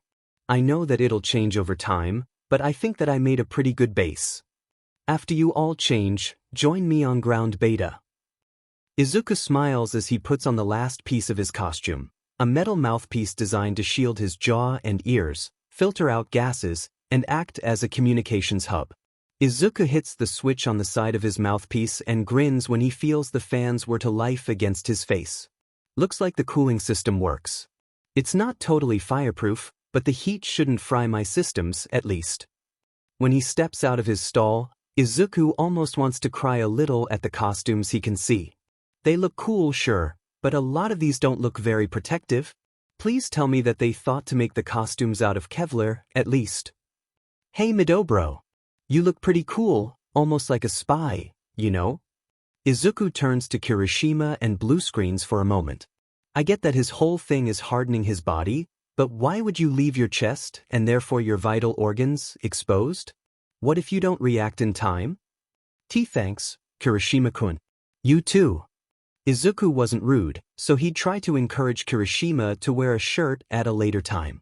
He's not wrong about my costume being kind of spy-esque though. Izuku's costume is a hunter green jumpsuit, with white accents along the sleeves and his sides, that may look simple at first glance, but it's woven with enough Kevlar to protect Izuku from any bullets or knives that come his way. It's pretty close to his body, mostly to prevent it from being grabbable, but it's looser around the chest, just as he requested. There are also 2 pockets, one on each side, built into his pants. They're currently holding first aid supplies in one and taser cartridges in the other. It's the accessories that really make Izuku's costume, though. His gloves are black, and they have a rubber base and leather over gloves. They're designed to protect him from both knives and electricity. Izuku has a black belt with sturdy straps made to hold his gear, and he has electrified nunchakus on his left side, hence the shockproof gloves, that turn on if Izuku presses the button on the outer edge of both nunchakus. It keeps him from accidentally turning it on, and he has to press them both again to turn it off. That should keep most people from trying to take them from me. His modified taser is also attached to a strap on his right side. Izuku's most important piece of gear though, even above his weapons, are his goggles. They're probably the bulkiest part of his costume, but the hunter green goggles are sturdy, protective, and incredibly useful. Their primary functions are the night and heat vision modes that are activated by dials on the left and right goggle, respectively. The heat vision itself has 2 modes, one that allows him to see the standard thermal irregularities by turning the dial left, and another that blends thermal and X-ray technology to allow Izuku to see heat signatures through most walls when turning the dial right. It felt a little creepy to test that by making sure that I could see heat signatures in the girls' locker room, but I needed to make sure it worked, and it's not like I saw anything other than a vaguely human-shaped splash of color, anyway. Izuku's whole look is finished off with black, steel-toed boots. They're fairly standard, but they're also meant to reduce any noise made as he walks. Legs are normally much stronger than our arms, so it doesn't hurt me to weaponize them. I want to find something that can protect my head more at some point, though. I'm not sure that I want to go with a full helmet. It restricts mobility too much, But maybe some sort of bulletproof headband? Would that even work? Izuku shakes his head and moves to leave the locker room. He can plan out costume alterations later. For now, he's got a battle trial to get to. That's all 20 of you. You all definitely look the part. Izuku disagreed with that statement. He disagreed strongly. What kind of pervert designed Yaoyorozu's costume? A melon's window? I know that she has to expose skin for her quirk, but zippers exist. Plus, they could have done something more like a sports bra and shorts combo, which would give her more space to work with in the first place. Hagakure is just wearing boots and gloves too. The support department is perfectly capable of creating something infused with her genetic material for an invisible fabric. They did it with that permeation quirk kid who flashed the nation in his first sports festival, so they have no excuse for doing this. They wouldn't leave the gloves or shoes visible if they had already done it. And Uraraka looks so uncomfortable in her costume. You look pretty cool, Midoriya-kun. I wish that I had been more specific with my request. This is a lot tighter than I thought it would be. You can go to the support department and request changes, you know? If you're not comfortable in your costume, then you won't be able to fight at your best. Besides, the boots need to lose the heels. Heroes have to be able to run at a moment's notice, and you won't want to roll your ankle, or even just run slower, because you're wearing them. Oh, really? That's a relief. I'll have to talk to them after class. Do you mind if I join you? I really like most of this, but my boots are a bit tight. Plus, I want to talk to someone about getting a few more tools made. Actually, you should ask if any of the girls want to alter their costumes after class. I'll do the same for the guys. We can make a trip out of it. That sounds like a plan, Midoriya-kun. Sensei, this is the same field that we used for the entrance exams. Are we practicing more cityscape scenarios? At least Ida is well protected. His suit could really stand to be more aerodynamic for someone who relies so heavily on speed, though. Nope. Today you'll be covering indoor battle training. Villain fights may most commonly be seen inside, but the truly heinous criminals tend to act behind closed doors. Right? As long as I set my dislike of him to the side, All Might does actually have decades of experience to share with us. What he said may be obvious with a bit of research, but I might be one of the few who bothers slogging through those statistics. You'll be split into pairs, and you'll either be on a villain team or a hero team. There's an outcry of questions from Izuku's classmates, but All Might manages to regain their focus. This is our scenario. The villain team will start off in their hideout, and they must hide and protect a fake nuclear weapon within it. The hero team has a limited amount of time to either secure the weapon or capture the villains. Your teams will be chosen by lots. Is that really the best way to do this? I doubt that he thought of it this way, but actually, heroes have to team up with each other all the time during emergencies. They normally don't know each other that well, so this is a good replication of that. My apologies, Sensei. It's quite all right, young Ida. Moving on, our team lineup is as follows. Team A with Tokoyami and Midoriya, Team B with Todoroki and Shuji, Team C with Yaoyorozu and Shinso, Team D with Bakugo and Ida, Team E with Aoyama and Ishido, Team F with Kuda and Satu, Team G with Jairu and Kaminari, Team H with Uraraka and Azui, Team I with Ojiro and Hagakure, and Team J with Kirishima and Siro. Izuku grins at Tokoyami and gets a nod in return. He seems to be a pretty calm person. This should work out. Our first battle will be heroes for Team A and villains for Team D. Oh, come on, really? The villain team goes in first. Both teams have 5 minutes to prepare before the timer starts. Well, it's time to get a plan together. Quick. Izuku scrutinizes the building in front of the two of them. Technically, there's nothing stopping him from putting his goggles on and watching them set up via heat cam, but he won't do that. It's more important to talk with Tokoyami. I am going to abuse those windows. No one expects someone to come in from a window. Tokoyami-kun, would you mind giving me a quick overview of your quirk? I don't have a quirk, but I've always been pretty good with strategy. Tokoyami just nods, and Izuku could cry with relief. He can think of several classmates that probably would have been vocally surprised about that. My quirk is called Dark Shadow. They are a sentient, emitter-type quirk that grows stronger in the dark. Dark Shadow can fight for me, and we don't share pain either. We can also communicate telepathically.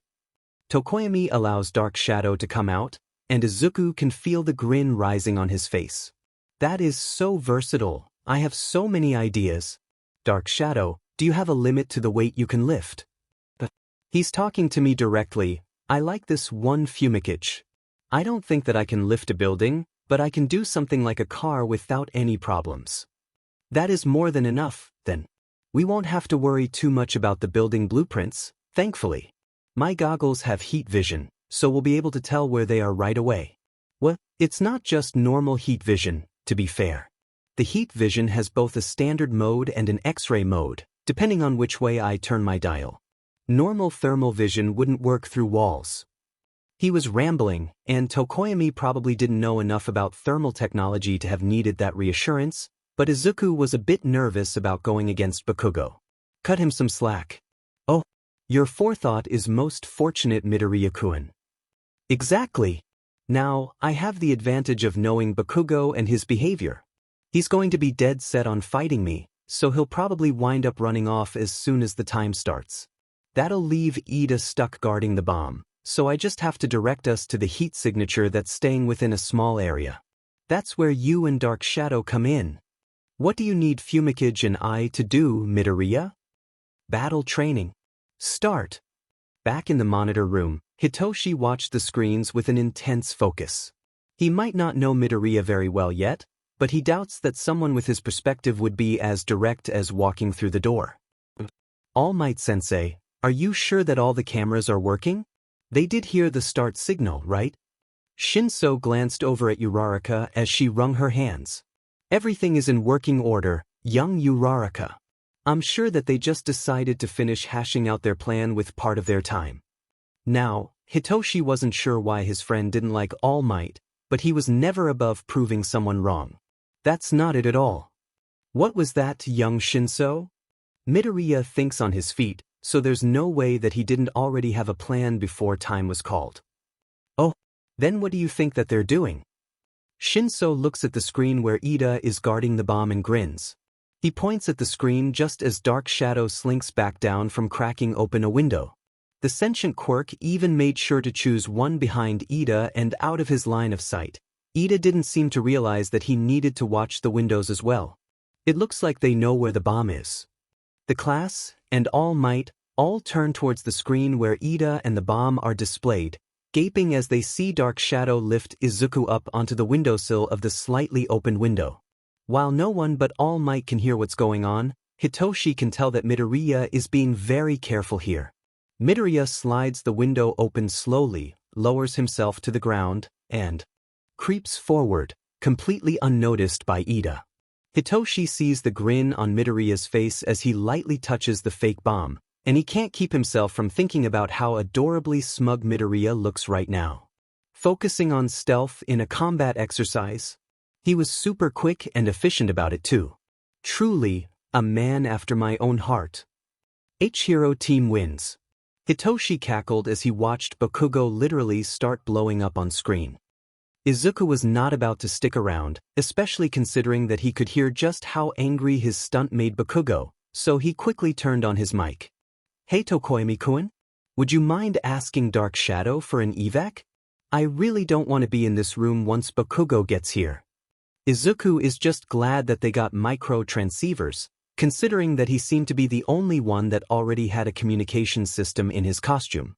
They're heading up now, Midoriya-kun. It looked like Ida wanted to talk, but Izuku could hear those explosions getting closer and closer. Not today, trauma. He ran back toward the open window, jumped out of it and into Dark Shadow's arms, and slammed the window shut again. Thanks for the assist, Dark Shadow. No problem, Midoriya. Bakugo seems to make you really nervous, and you did come up with this awesome plan. I'm happy to help you out. You seem pretty cool. I bet Fumikage would enjoy spending time with you. Since they were heading toward the ground, Tokoyami could hear the latter part of that conversation. His feathers puffed up, obviously embarrassed. Dark Shadow. Don't worry, Tokoyami-kun. They're just being friendly. Besides, I'd really like to be friends with both of you. If you truly don't mind. It's nice to talk to someone who understands that Dark Shadow and I are partners, and not just the same person. The three of them talk as they head back towards the observation room, and Izuku smiles as he secures two new friends to spend lunch with. There's an outcry the second that they rejoin everyone, but one voice cuts through the others. What was with that crazy plan, Mido? How'd you guys know where the bomb was?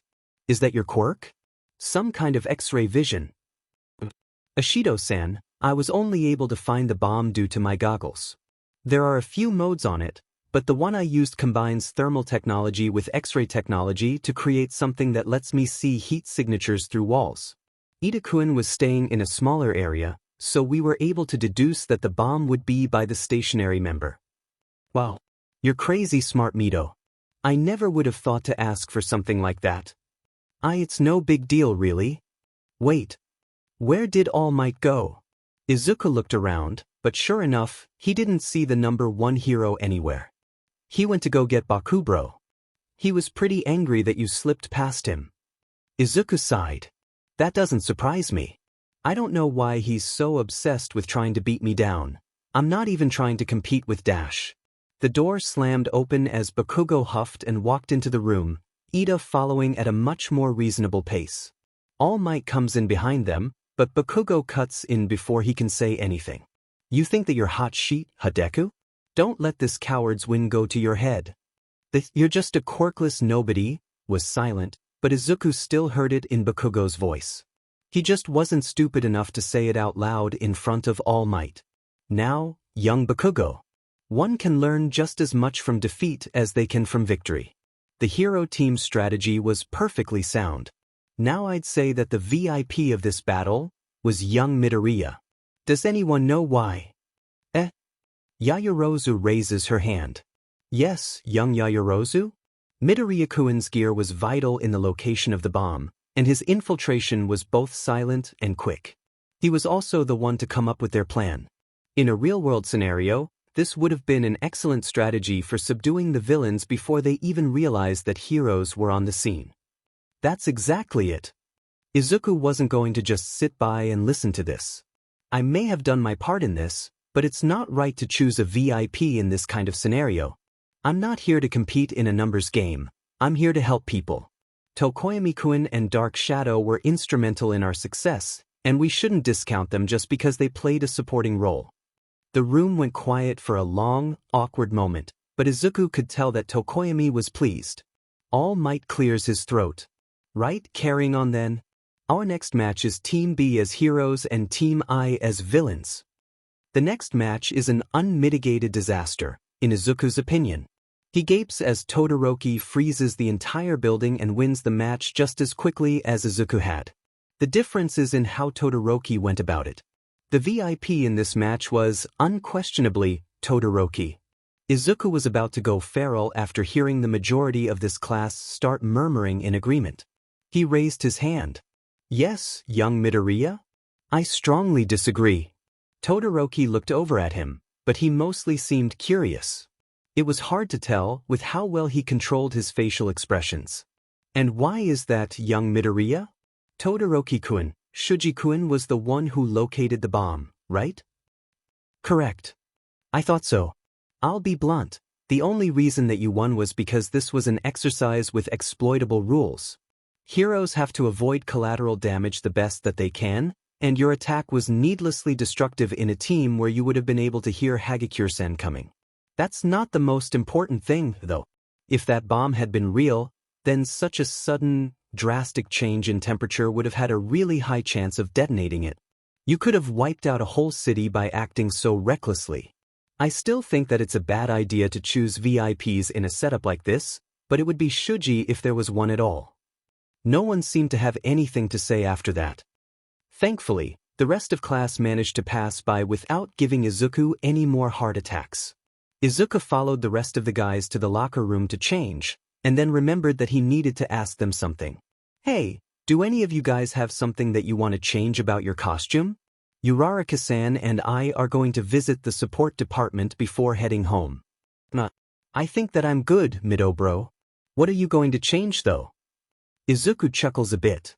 I've got a couple more ideas for gear after seeing everyone in action, but the main thing is that I need different boots. They are a bit too narrow for my feet, and while it only seems to be a minor inconvenience during training, you don't want it to affect you during actual hero work. Izuku glances over, a bit surprised to see Todoroki talking to him after what he said in class. Exactly. At least he doesn't seem too upset. He seems to be contemplating something. If I had to guess, most people have probably focused more on the sheer power of his quirk than anything else. I doubt that anyone's ever told him that he needs to dial back. After the rest of the guys deny needing modifications at the moment, Izuku heads into a stall to change. I really hope that Uraraka manages to convince Hagakure and Yaoyorozu to come with us. The others don't have bad costumes, though they could stand to be more protective, but those two really need it. When Izuku exits the locker room, he is relieved to see Uraraka, Hagakure, Yaoyorozu, and, surprisingly, Jiraiya. He's a little embarrassed that it took him so long to get out of everything, though.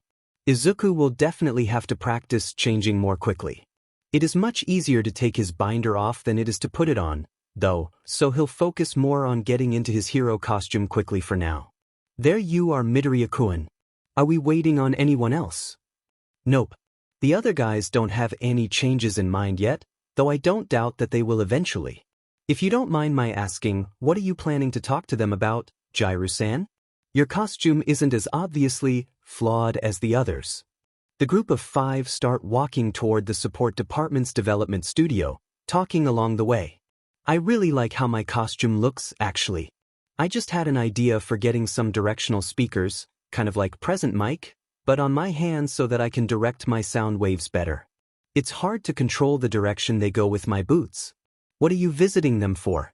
Your costume is probably one of the most practical ones in class. It's mostly that my boots need to be fixed. I don't think that whoever made them realized that I was quirkless. We have an extra joint in our pinky toe that slightly alters the shape of our feet, so these are a bit too narrow towards the front of the shoe. I've also got a few upgrades in mind for my boots while they're already fixing them, and a couple of gear ideas too. Jiraiya and Yaoyorozu didn't react too obviously to Izuku admitting that he's quirkless, but Hagakure did, despite not being able to see much of her body language. Eh? You're quirkless, Midoriya-kun? I thought for sure that you had to have some sort of mental quirk, or maybe one based on reflexes. Izuku just chuckles and shakes his head. Nope. That's just me. It took a lot of hard work to get here, but I knew what I'd be up against from the beginning. I guess that's why I'm so focused on making sure that I give myself the best chance possible. My costume is going to be very important to me, considering that I don't have a power to fall back on. I commend you for your preparation, Midoriya-kun. You've obviously thought this through to a greater extent than me, or I wouldn't have needed to go get costume changes so soon. No, your costume design really isn't your fault, Yaoyorozu-san. If it was something that you did, then Hagakure-san and Uraraka-san wouldn't have the same issue. The hero industry has a big problem with sexualizing female heroes, and whoever designed your costume obviously went that route. It's incredibly gross and demeaning, and I'm not going to let them get away with that. Midoriya-kun, thank you. I suppose that I assumed telling them that I needed a lot of skin exposed for my quirk to work resulted in this outcome. I appreciate the fact that you brought up our ability to file for costume changes. Well, Izuku was always happy to help correct the wrongs that people around him are committing. This is just another extension of that, really, and he sees no harm in allowing the others to know just why he can empathize with them so much. It's because I get it, Yaoyorozu-san. I really do. I pass pretty well now, but I didn't always. I can't even count the number of times that guys, who were complete strangers, made creepy comments as I walked by on the street. It doesn't matter that I'm only interested in guys, no one wants to be talked to like that. Oh, thank you for trusting us, Midoriya-kun. Are the others aware? Izuku shakes his head. Nope, I haven't told them yet, Yaoyorozu-san.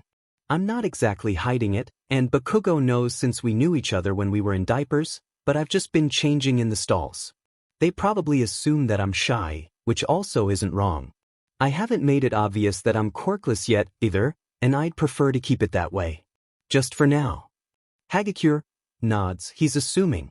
She's shaking up and down pretty vigorously at any rate. Izuku thinks that's just to compensate for the rest of her missing body language, though. We won't tell anyone then, Midoriya-kun, about either thing.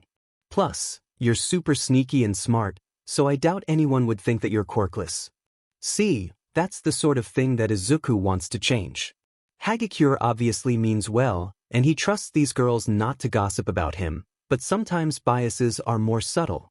There's no reason why a quirkless person shouldn't be assumed to be just as capable of intelligence and subterfuge as Izuku is, but society thinks of them as subhuman, and that influences the general population's thought process too. The conversation between the five of them is cut off by a sudden explosion coming from behind a door that's labeled with a 1H. Oh boy. It sounds like there's a lot going on in the studio today. Izuku cautiously opens the door, peering inside. Hatsum. That's the 5th explosion today. Do you know what Thomas Edison said, Powerloader Sensei? I haven't failed. I've just found 10,000 ways that won't work. Explosions are a part of my process. The argument between teacher and student ceases as they both look towards the 5 hero students standing at the door. Oh, hello. I assume that you kids are here for some alterations after testing your costumes. Yes, Powerloader Sensei. Though Jiru-san and I are mostly here for gear. Hatsum flew over to Izuku with a manic grin that honestly scared him. Is that why people shy away from me when I'm on a research binge? Do I do that too? Gear, you say? What kind of super cute babies do you want me to make you? I'm Hatsum Mei, and I'm gonna be the greatest inventor to ever come out of the support department. You know what? It doesn't hurt to tell her. Powerloader is here anyways. Jiru-san is looking into getting some directional speakers on her hands, and they'd probably work best built into gloves. I need to get some alterations done with my boots. Mostly the front needs to be readjusted to suit a quirkless person's foot, but it'd probably be better to make a whole new pair. I want to find a way to have treads that hold traction on slippery surfaces without sacrificing too much silencing if possible. I also need some ceramic knives. Earphone-san's request sounds interesting, but yours sounds so boring, Greenie-kun. You need to think bigger. Well, if you want something more complicated, then I was thinking about getting a grappling hook made too. Now we're talking. The next hour was exhausting for all 5 hero students, especially for Izuku, who was helping the girls with costume ideas, but they all went home afterward feeling much better about their costumes and gear than they did before. When Izuku made it to UA the next day, he was dismayed to see that the gates were blocked off by dozens of reporters. Come on, don't you have something more important to do than harassing students? Hey kid, what's it like learning from All Might? Izuku knew what the best response to give them was. Sorry, he only teaches the hero course. The swarm of reporters around him moved to someone else so quickly that it was comical. Well, I didn't lie to them. They're the ones that assumed that I wasn't in the hero course. Of course, Izuku had wanted them to assume that. Izuku slips through the reporters with ease and makes his way to class. Poor Aizawa-sensei. Dealing with the press is the last thing that he'd want to do. At least Ida-kun and Uraraka-san don't seem too bothered. He hums as he walks along, and Izuku finds himself to be one of the first few students to make it to the classroom. He nods to Todoroki and waves at Yaoyorozu, moving to sit down and lay his head on his desk. Izuku would just wait for the others to come in before getting out his stuff. Class starts a few minutes later than usual, and Izuku sighs in relief when Aizawa finally walks through the door, papers in hand. Yesterday's combat trials went pretty well. I've looked over your individual evaluations, and any mistakes made yesterday can be corrected by us easily enough. The entire class sits up straighter in their desks. Bakugo, you've got potential, but you can't blow up every time that you lose. Heroes have to face loss just as often as they face victory, so get your temper under control. Izuku isn't quite sure what to call the expression on Bakugo's face, but it's obvious that he's struggling with not being put on a pedestal anymore. I honestly feel kind of bad for him. I know that he's hurt me, but he's being put under a lot of pressure by everyone too. He's based almost all of his self-worth on his quirk, because that's almost always the only thing that people ever praised him for. I've got it. Todoroki, You've got a very powerful quirk. You need to learn to avoid using excessive force before you get somebody seriously hurt. We'll evaluate your finer control in another class. Understood, Sensei. Now, we need to do something important during homeroom today. Oh, please don't be another pop quiz. It's like hearing those two words put together just completely wipes my brain. I get so nervous that I can't remember anything, even if I know that I knew it before. Today you'll be picking your class president. A cacophony of noise bursts from all around him, but Izuku is just as excited.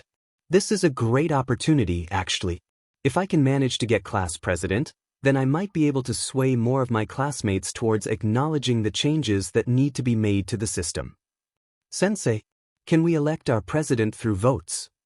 I don't care how you choose. Just get it done. Ida stood up from his desk and gives everyone a piece of paper to write their vote on. It feels kinda conceited to vote for myself, though. Yaoyorozu would make a good class representative. I'll leave it up to what the others think. He puts down his vote for her. Izuku honestly can't believe his eyes after Ida finishes tallying up the votes. 5 votes? I didn't even vote for myself. It's settled then. Midoriya is your president and Yaoyorozu is your vice. Izuku still hasn't managed to shake off the shock by lunch. He looks around the cafeteria, noting that all classes have the same lunch PRD for future reference, before turning back to his friends. Do all of you think that I can actually be a good class representative? Dark shadow floats over to rest on Izuku's head. If we didn't, then Fumikage wouldn't have voted for you, Midoriya. Dark shadow. You can't just go laying on people. Izuku giggled. It's fine. They're not bothering me. Thank you, Dark Shadow. Hitoshi nodded. Dark Shadow is right, though. I'm not the type to want to be class president, and I trust you to lead us, Midoriya. Uraraka nods too. I voted for you too. You've already helped some of our classmates, you know? We wouldn't have known that we could get our costumes fixed so soon without you. Izuku can feel his face getting redder by the second. Everyone. Indeed. I voted for you as well, Midoriya-kun. But you wanted to be class president too, didn't you, Ida-kun? I did, but having an ambition doesn't mean that I'm suited for the job.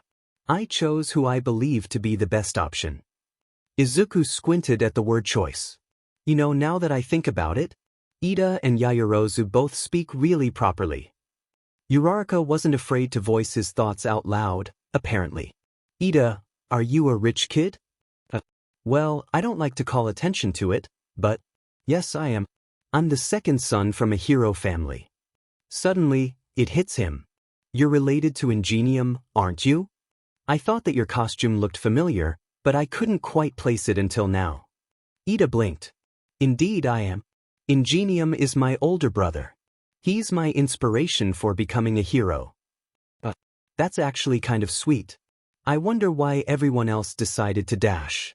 An alarm suddenly started to blare overhead, spooking Dark Shadow into returning into Tokoyami.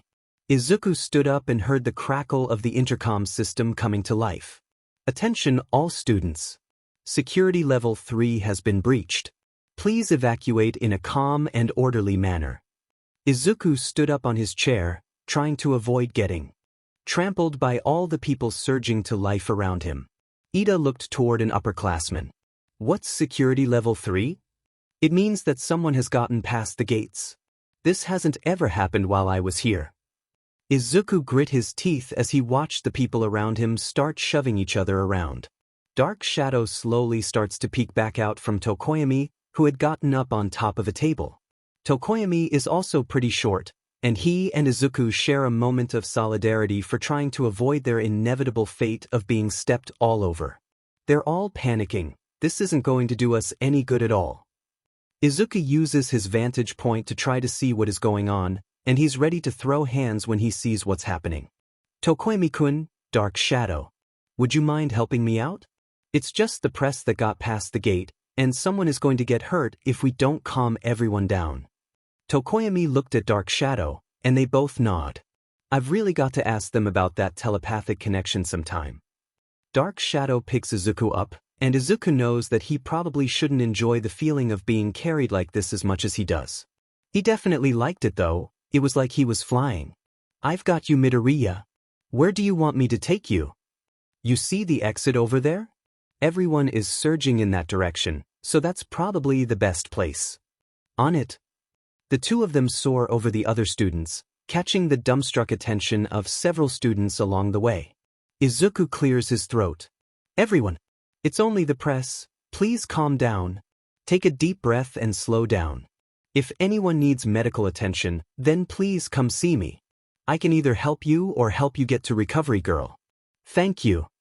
Dark Shadow makes his way back to Tokoyami, who he thankfully couldn't lose in the crowd even if he tried, and sets Izuku down next to him. Shinso managed to regroup with them first, looking a bit worse for wear, but thankfully he's not injured. And you thought that you wouldn't make a good class president, Midoriya? Look at you, taking control of the situation. Izuku's cheeks flush. Be quiet, Shinso. Let a guy be insecure in peace. Even at the end of the school day, Izuku's nerves were still pretty frazzled from earlier. Now that the adrenaline's worn off, I'm kind of terrified about the fact that I yelled at a bunch of people. He wound up staying a bit later than usual, since Hatsum had wanted him to make sure that his new boots worked. Apparently, there was another big hero exercise coming up soon, so Izuku is glad that his new boots were finished so quickly. He'd have to wait for his new knives to come in, but Izuku hoped that he didn't have to use those for a long time anyway. Hatsum had also started working on his grappling hook, but it would take her more time, and probably explosions, to get that done. Izuku noticed that Shinso was waiting for him by the gates again, and he grinned. Shinso, I didn't think that anyone was gonna still be here by the time that Hatsum-san was finished with me. Didn't you miss the train? Yeah, but it's no big deal. I'm not in a particularly huge rush to get back to my foster home. Oh, yeah, I kind of get that. Mom is going to be home for the rest of today, so I'm not really in a rush to get back either. Do you want to go somewhere, maybe? My mom likes to buy my affection, so I can pay. Shinso looks over at him, startled, but seems to take his offer for what it is. You know what? Sure. Have you been to Kitty yet? It's a pretty chill place, and a cat cafe, obviously. Izuku beams. I haven't, but I love cats. That sounds like the perfect way to unwind from such a stressful day. Let me text my mom really quick, so that I can let her know I'm hanging out with a friend. When the pair arrived at Kitty, Izuku swore that he could be in heaven and he wouldn't know the difference. Oh, this is nice. Thank you for showing me this place, Shinso. I owe you my life. Shinso snorts. It's no problem, Midoriya. How long do you want to stay? They do slots by the half hour. Are you okay with an hour? Sounds good to me. They both walk up to the counter, and Izuku pays with a smile on his face. Izuku and Shinso both sit down on one of the couches, waiting for one of the many, many cats to come join them. It doesn't take long for a black cat to jump into Izuku's lap. A brown tabby jumps into Shinsu's, and a big, fluffy, gray cat lies between the two of them. They're all so cute. Look at them, Shinso. I can feel the stress leaving my body. They're not the only cute ones here. Izuku looks up, too distracted with his lap full of purring cat to register what Shinso said. Huh. Shinso rubbed the back of his neck. And nothing. Don't worry about it. Izuku hums and goes back to cooing over his new cat friend, completely unaware of how flustered he was making his human friend. Sadly, the two boys couldn't stay in cat heaven forever. It was time for them to start leaving. Thanks for hanging out with me, Shinso. We'll have to come back here sometime. Yeah, that sounds nice. As the two head for the door, they freeze at the two figures entering. It takes a moment for Izuku to place one of them. Present Mike looks surreal with his hair down, but Aizawa being there made it easier to tell who was with him. Aizawa-sensei? Aizawa's sigh was one of complete resignation. Problem children. Must you haunt me even here? Shinso snickers. You don't have a monopoly on cats. We're leaving anyway, so don't worry, Aizawa-sensei. Enjoy your date. Aizawa glares at Shinso before he slowly gains a manic grin. I'm sure that I'll enjoy it as much as you two enjoyed yours. Both Shinso and Izuku turn bright red at that. We're not Dash. It wasn't Dash. They look at each other, look away, and walk out the door. Izuku and Shinso start heading home to the sound of present Mike laughing so hard that he almost causes property damage. On his way home, Izuku's phone starts ringing. He doesn't recognize the caller, but he figures that he may as well tell them that they have the wrong number. Hello. Young Midoriya. All Might? That's a bit creepy. I know that we have to put our information on file and all, but this is weird. Do you need something? I just wanted to talk to you about what happened after the sludge villain incident. I haven't told anyone. Oh no, it's not that. I trust you, my boy. It's more about what I said. Would you meet up with me at Dagoba? I'll be in my natural form. Izuku sighs heavily. Maybe. He's actually going to apologize? That'd be nice. I don't want things to stay so awkward. Sure. Is there anything you want me to call you so that we don't attract attention? Yagi is fine, kid. No one actually knows my name anyway. I'll see you in a little while. The phone clicks as the call disconnects, and Izuku finds himself very glad that he hadn't told his mom that he was on his way home yet. It's easy to find All Might once Izuku gets to Dagoba. Even in his more sickly-looking form, he stands out like a sore thumb just by virtue of being so tall. Hello, Yagi-san. What did you need to talk about? Izuku looks around, noting that the beach is still pretty clean from all of his hard work. The news was still spreading about its rejuvenated state, so there weren't too many people there. Midoriya, my boy, I wanted to apologize. Really? I mean, I had hoped, but... You've proven that you have a heroic spirit, and you've made your way into UA without a power. You're going to be an excellent hero. Izuku smiles. Thank you, Yagi-san. I appreciate that. That being said... No. Stop, you were doing good. You could still save more people by taking my quirk, young Midoriya. Won't you consider Dash? No. You've proven your point, my boy, but look at the bigger picture, Dash. You're the one who needs to look at the bigger picture, Yagi-san. What do you mean, my boy? Sure, I could probably fight more villains with your quirk. Exactly. So Dash, I'm not becoming a hero to fight villains. Well, obviously not, but Dash. No. Listen to me. Izuku takes a deep breath. Then he continues. Being a hero is about saving people. You know that, of course. But you don't always save people in the same ways. I'm not becoming a hero so that I can fight villains. I'm becoming a hero for all of the people who have ever been told that they aren't good enough as they are. It's not about proving a point about my own capabilities, it's about creating change for all of the others who are just like me. Izuku feels the tears welling up in his eyes. I'm becoming a hero to prove that quirks aren't needed for someone to be treated as a person, that there is more to someone's worth than the power that they hold. I may not be able to easily win a fight against crime bosses, but there are different ways of saving people. Sometimes people need to be saved from themselves. And sometimes people need to be saved from the words of everyone around them. I won't give up on the people that our society has deemed unworthy of caring for. Not for anything, and especially not for power. My boy, it is exactly because of that mindset that you would be the perfect successor. No, the people that I want to save don't need someone with a flashy quirk, Yagi-san. It won't mean the same thing that way. It would ruin everything that I'm working toward. Someone else. Please, my boy Dash. Goodbye, Yagi-san. Izuku turns around and walks home. He's never felt more certain of what he needs to do. In his next heroics class, Izuku wonders exactly what Hatsum meant by saying that they had a big exercise coming up. He vibrates in anticipation when he sees Aizawa enter the room. It looks like our heroics classes will be switching teachers after all. Thank goodness. Today's basic hero training will be supervised by All Might, myself, and another teacher that you'll meet on site. That's an interesting mix. What could we be doing when All Might and Aizawa-sensei have such different styles? Plus whatever other teacher is in the mix. To answer your question, Midoriya, today we'll be doing rescue training. You'll be performing disaster relief for everything from fires to floods.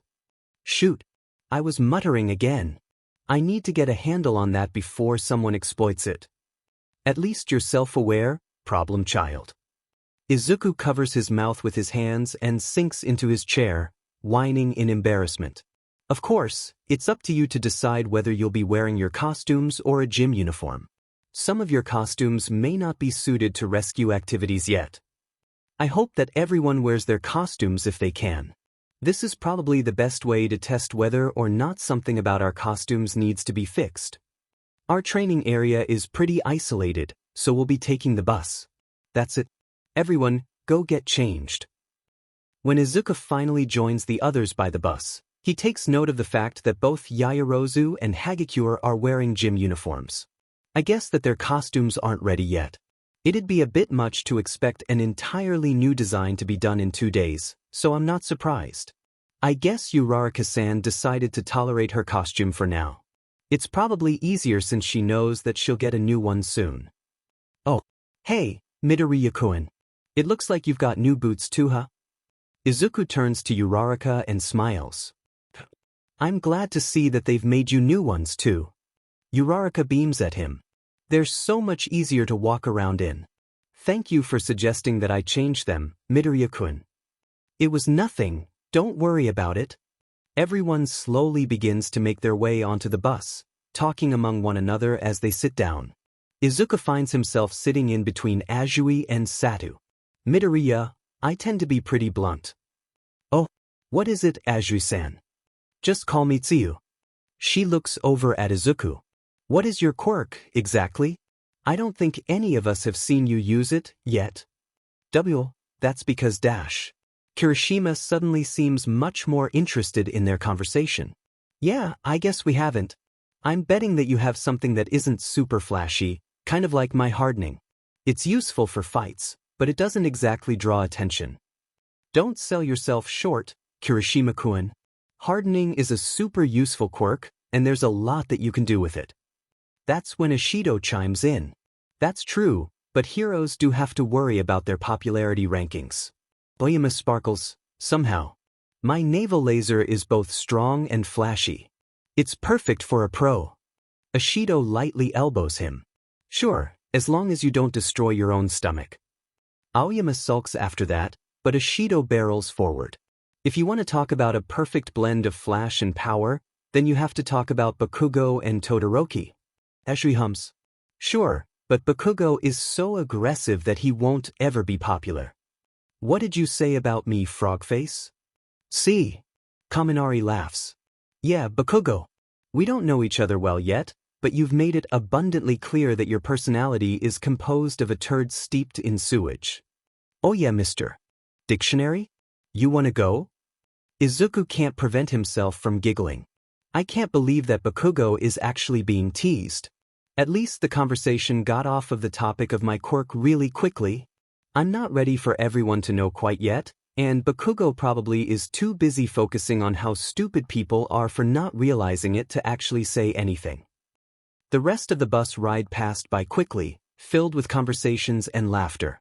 Izuku was so excited to practice rescue scenarios. After all, he's far more interested in helping people than fighting them. Whoa, this place is huge. This is so cool. Hello everyone. Welcome to the Unforeseen Simulation Joint, or the USJ for short. There's a flood zone, a conflagration zone, a landslide zone. Any kind of disaster scenario that you can imagine, really. I designed this facility myself, so I'll be helping you all with your exercises today. It's the Space Hero 13. Izuku loved their work. They were such a good example of taking a volatile quirk and molding it into something that would help others. Uraraka looks just as excited as Izuku is. I love 13. They're such an amazing rescue hero, and they do a lot of work in the more rural areas. Uraraka's not wrong about that being one of their selling points. A lot of heroes stick to areas where they'll be caught on camera. Rural areas and poorer neighborhoods aren't patrolled as often as they should be. 13. Where's All Might? Wasn't he supposed to meet us here? Wait a minute, yeah. Where is he? Sorry, Aizawa-san. It seems like he tired himself out on his morning commute. He's resting in the break room. 13 held up 3 fingers and then put them down quickly, but Izuku understood the message. Really? He used up all of his time before he even got to UA? At least I don't have to see him right now. I'm still sad about yesterday. Honestly, he's the height of irrationality. Oh well, let's get started. Before we do, I do have 1 or 2 points to make. Or 3, 4. You get the idea. 13 cleared their throat. As I'm sure many of you know, my quirk is called Black Hole. It can SCK in anything and tear it apart. Izuku grins and nods. You've used it to save people in all kinds of disasters. It's honestly impressive. I can imagine that most people considered their quirk villainous when they were growing up. Indeed. But my power could also kill incredibly easily. I'm sure that many of you have similar abilities. Izuku's shoulders, more specifically the starburst scars covering them, throb in an angry reminder of just how dangerous someone's quirk could be. In our superpowered society, quirk usage is heavily restricted and monitored. Yeah, except for when society thinks that the quirk is beneficial to them in the long run. Bakugo certainly never got punished for public quirk usage. The system may seem stable, but we can't forget that it only takes one wrong move with a dangerous quirk for someone to die. I can tell that 13 doesn't mean anything bad by it either, but this is another Hagakure situation. It doesn't take a quirk for someone to kill someone. Human bodies are surprisingly fragile. It's incredibly easy to accidentally put too much force in the wrong place, if you're not careful. Why does everyone put such a heavy priority on powers? And honestly, our system is a hot mess to anyone who looks more deeply into it. It's not stable at all. During Aizawa-san's physical test, you all learned about your hidden potentials. All Might's battle training taught you about the danger that your quirks can pose to others. This class will show you another perspective. You'll learn how to use your quirks to save lives. Your powers aren't meant to cause harm. I hope that you'll leave here today with the understanding that you're meant to help people. Does not all of the staff know that I'm quirkless or something? I'm right here. I guess that information would only really be vital to Aizawa, who probably told Present Mike, Power Loader, Recovery Girl, and Nedzu. Maybe they didn't tell them. That's all. Thank you for listening. There's nothing that I can do beyond working at it for now. Alright, first thing. Aizawa suddenly went silent, turning toward a dark, swirling mass that appeared in front of the fountain. Everyone, huddle up and don't move. 13. Protect the students. Izuku freezes, watching as dozens of people come walking out of what has to be some sort of portal quirk. The other students don't seem to understand what is happening yet. Kirishima speaks up first. What's all of this? Are those more robots? Isn't this meant to be rescue training? Aizawa shakes his head. Don't move. Those are real villains. Suddenly, the portal starts talking. A mutation quirk that lets them teleport people through their own body? The staff schedule that I acquired the other day indicated that All Might would be here. You're actually kidding me. They're here for that JRK, and he's not even here. The guy who came through the portal first started speaking next. Are those real hands? Where is he? We've come all this way and with so many party members. All Might, the symbol of peace. He's not here. He starts scratching at his neck. I wonder if some dead kids would bring him running? Izuku's mental verbal filter chooses the worst possible time to stop working. In a burst of hysterical anger, Izuku starts yelling. Of course, you're all here for that JRK. All Might has to ruin every good thing in my life, so why wouldn't you be here? Everything pauses. The villains freeze. His classmates freeze. Aizawa looks at him with an expression of absolute exhaustion. Problem child, what is your damage? We don't have time to unpack all of that. Right. Things start moving again. Yaoyorozu starts trying to analyze the situation first. 13-sensei, aren't there sensors for intruders? Yes, there are. Todoroki jumps in. Are the villains only here, or are they also attacking the main campus? Either way, if the sensors aren't working, there has to be a quirk in here responsible for that. Izuku's eyebrow twitches. Or, an EMP or something. It's not like the illegality of that matters to them. Todoroki continues. The USJ is an isolated location, and they picked a time where the few people here wouldn't have much experience. This is a well-coordinated attack, so they must have an objective of some kind. Izawa looks back to them all. 13. Begin evacuation and attempt to contact the school. Kaminari, try using your quirk and seeing if you can break through whatever is blocking the signal. Got it. He can't possibly be planning to. Sensei, you can't fight that many people alone. You can't nullify all of their quirks, and your fighting style is heavily based on ambush tactics and quick takedowns. A head-on brawl isn't. No good hero is a one-trick pony, kid. 13. Look out for them. Izawa takes off before Izuku can say anything else. I know that he's just trying to reassure us, but no matter how skilled he is, he'll get tired eventually. Izuku watches carefully as Izawa leaps into the fray, and he'll admit that he's impressed by how well that he's holding out right now. Izuku's attention is drawn back to the hand villain when he starts to talk, though. He's probably the leader of this whole operation. I need to keep an eye on him. Even a whole mob of us isn't slowing him down. I hate pro-heroes. Ordinary villains can't stand a chance against them. Kurogyri. Deal with the hero brats. Bring me that green-haired one first. I think that we've encountered a recruitable unit. Izuku doesn't get the chance to move before his whole world is absorbed by black. Izuku blinks and finds himself standing directly in front of the hand guy. Oh, that's fast. He can vaguely hear Izawa shout in his direction, but that's the least of Izuku's concerns at the moment. What dialogue option can I choose to make sure that you join my party? I just need to keep the guy talking. Maybe I'll be able to figure out his objective. Is there an objective beyond killing All Might? I can almost sympathize with that being his objective. Tell me why you don't like All Might, hero brat. He could that the hand guy wasn't asking. He was demanding an answer. Well, the truth is actually helpful here.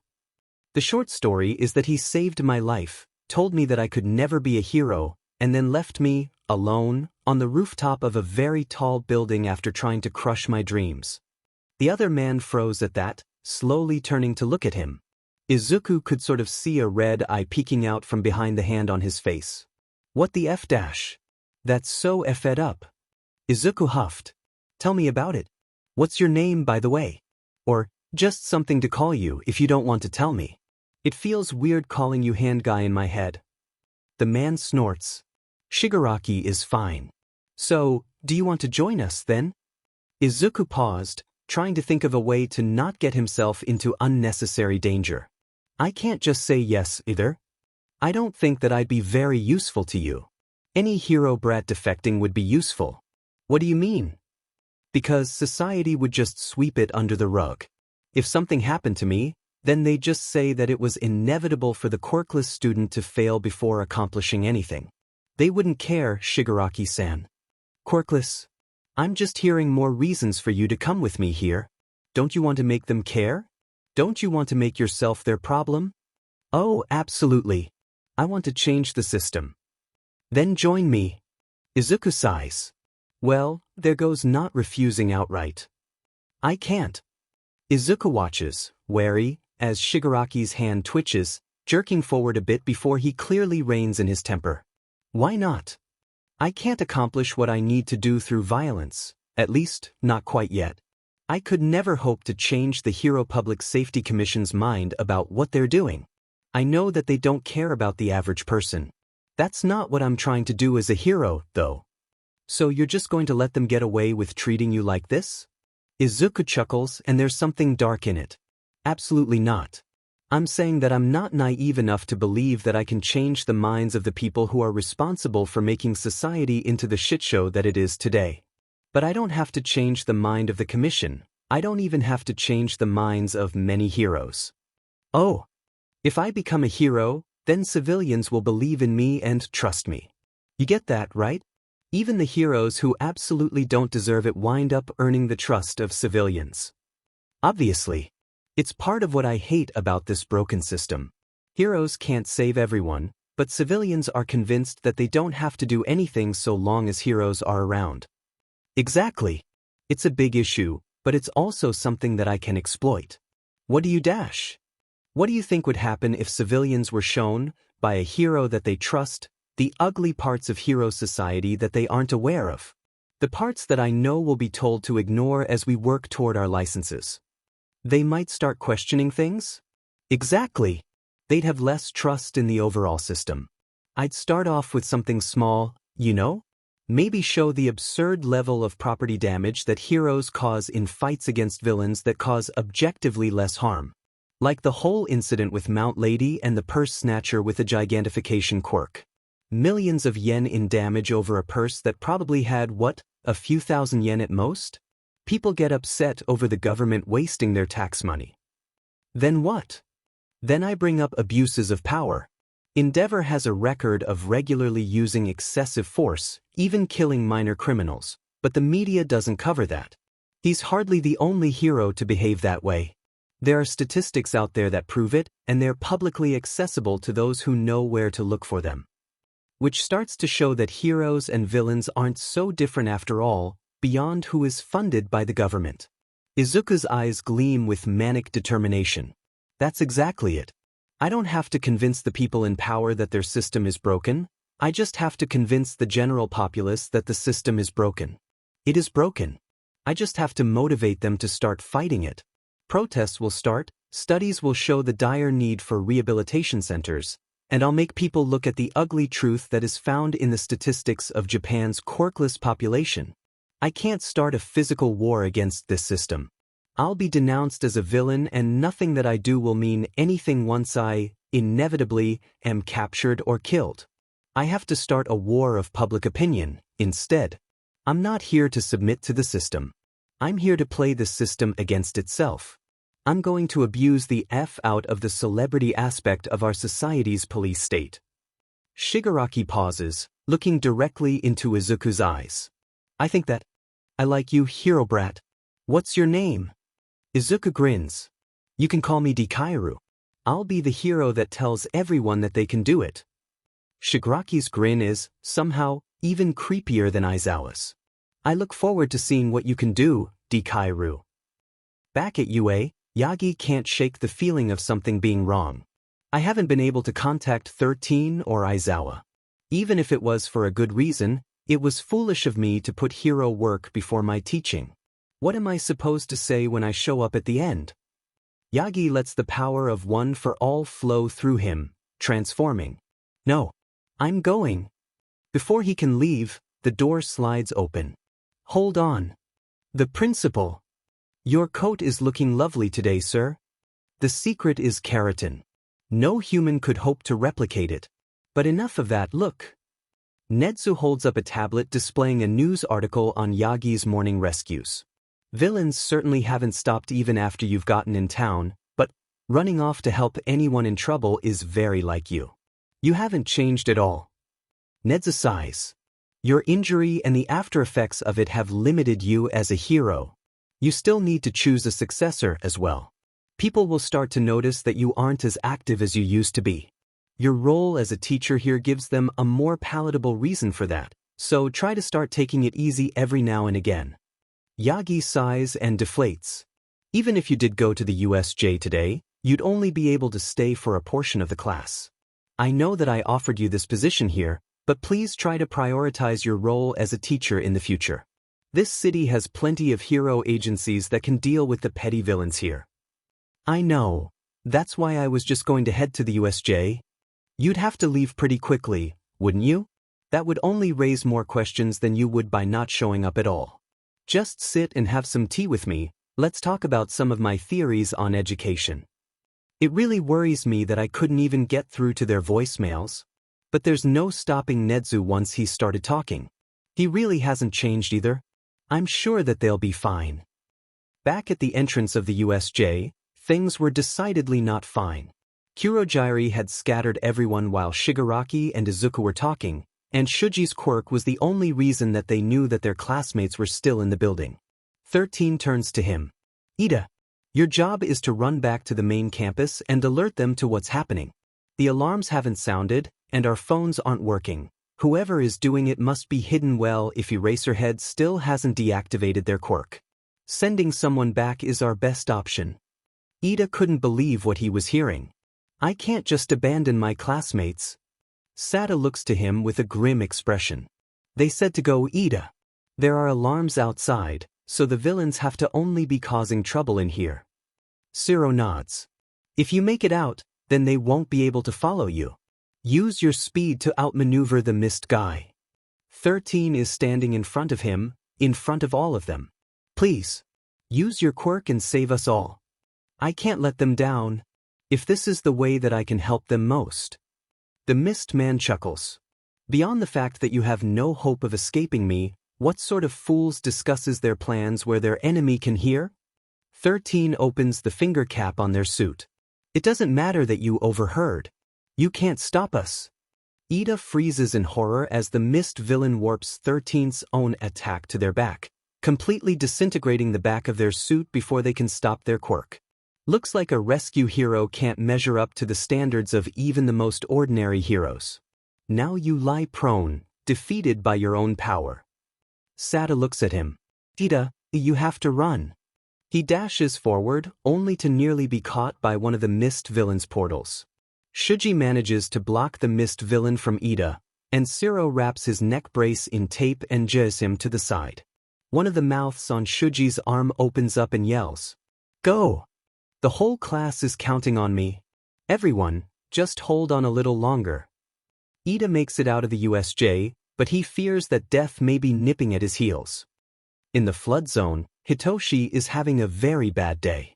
He is very wet and miserable, and the only reason that he wasn't, literally, dead in the water was due to Azui grabbing him with her tongue. Now he, Azui, and Uraraka are all standing on a boat that is literally designed to sink into the water where a bunch of villains are waiting for them. We're going to have to do something here. If we stick around much longer, then they're going to get impatient. Uraraka looked over to him, looking vaguely queasy, and Shinso couldn't tell if it was from their situation or because she had to float herself over to the boat. Do you have any ideas, Shinsu-kun?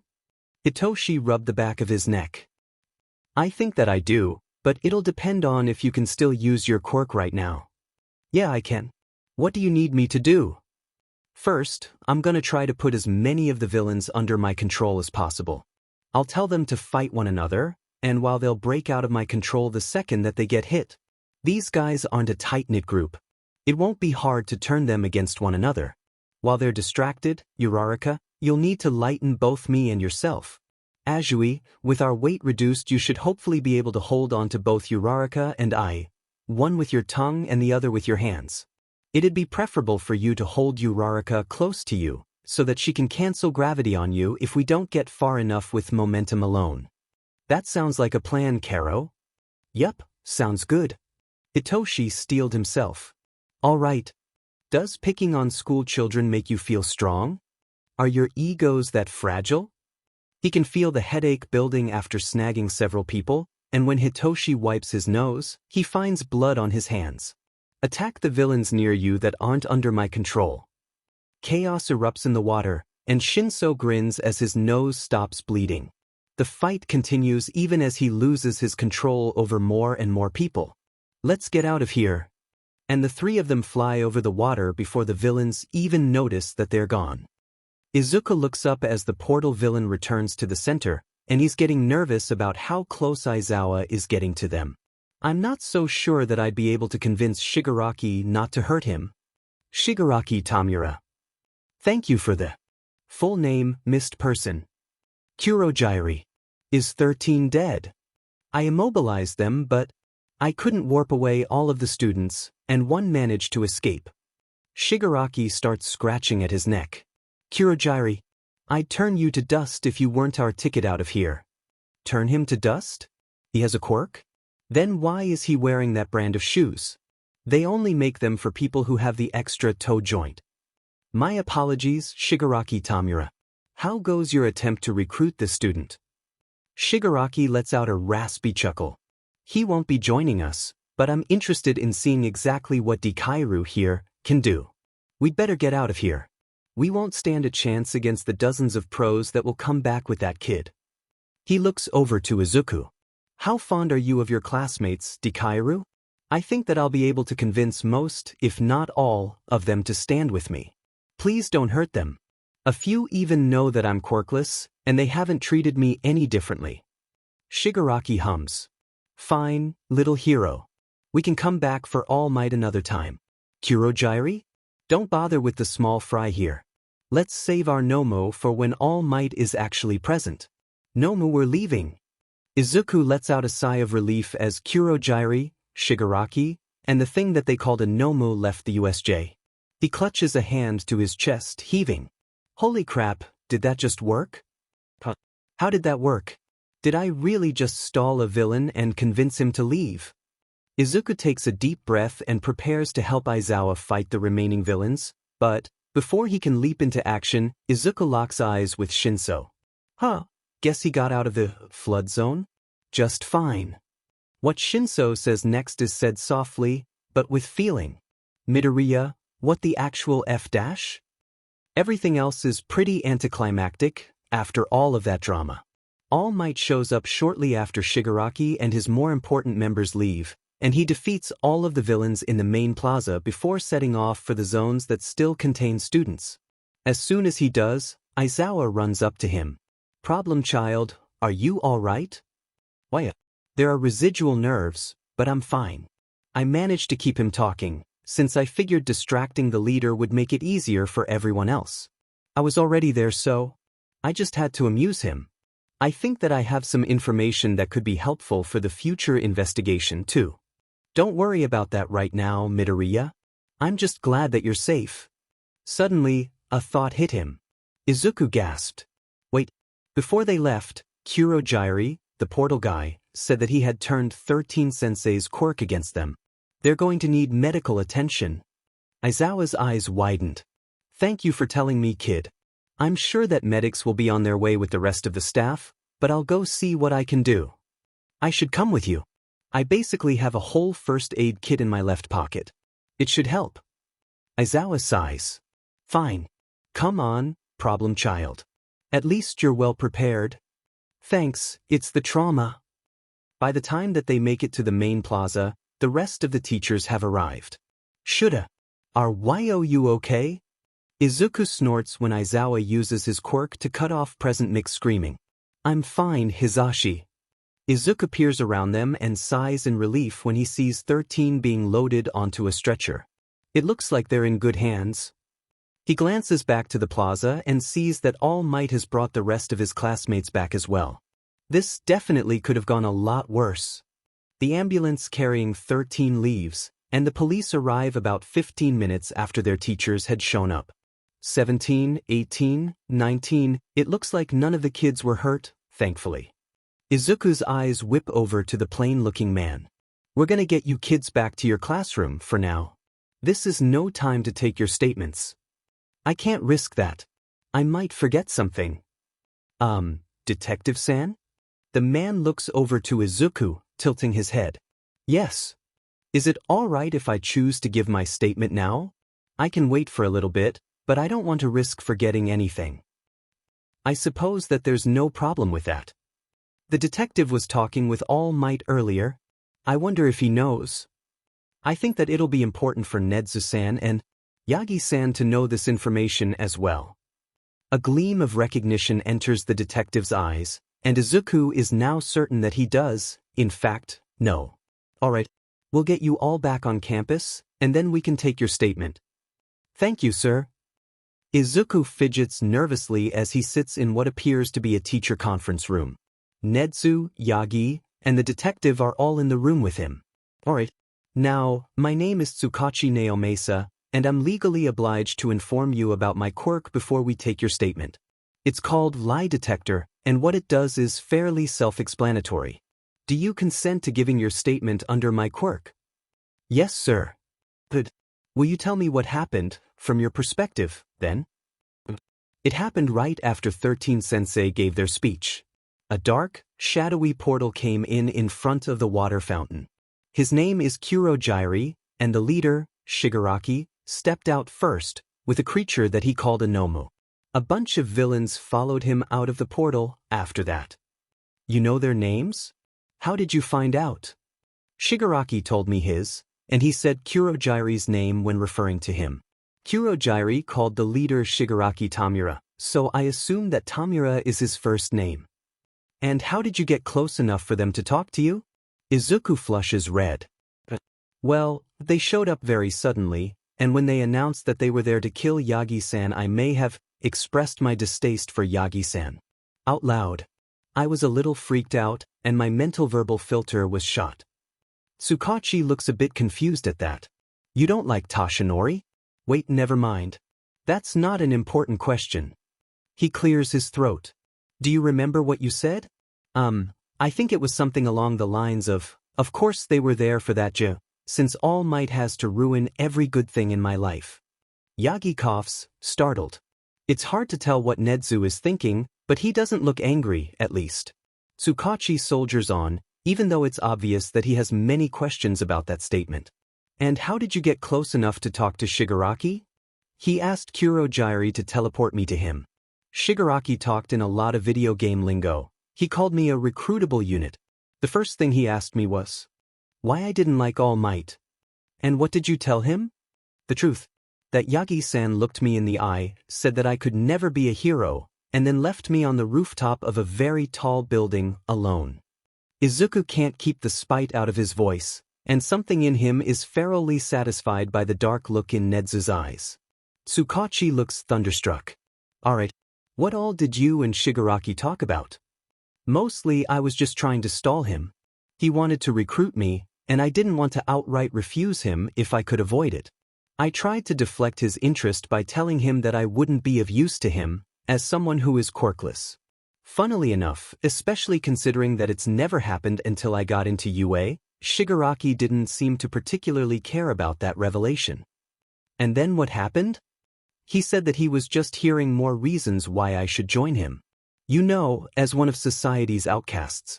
At that point I had to refuse him outright. His hand twitched toward me for a moment, before he controlled himself, so I'm assuming that he has a 5-point contact quirk. Considering that he later threatened to turn Kurogyari to dust for Ida's escape, I'd bet that he either transforms what he touches into dust or decays anything that he touches. Anyway, he asked me why I wouldn't join him, after that. Nedzu nodded, looking grim. He's likely the one who destroyed the gate then. Tsukachi nods too. What reason did you give him for refusing? I have to be careful here. I can't tell him about my plan for taking down the corrupt figureheads of our society. He reports to them. I can't afford to slip up here. I told him about how I wanted to create change in our society. I want to make things better for people without quirks, and I want to make things better for people who have quirks that society deems either useless or villainous, too. I told him that no one would listen to me as a villain, and that nothing I could do as a villain would be taken seriously once I was captured or killed. I want to create a permanent change, not a temporary one born of fear. He seemed amused with my answer, and he asked me what he could call me. I didn't give him my name, obviously, but I did tell him that he could call me Dikairu, and that I'd be the hero who tells everyone that they can do whatever they set their minds to. I guess that he wanted to see if I could improve things for other people like him. He said that he looked forward to seeing what I could do. Tsukachi gives him a small smile. It takes a special kind of hero to gain a villain's respect like that, kid.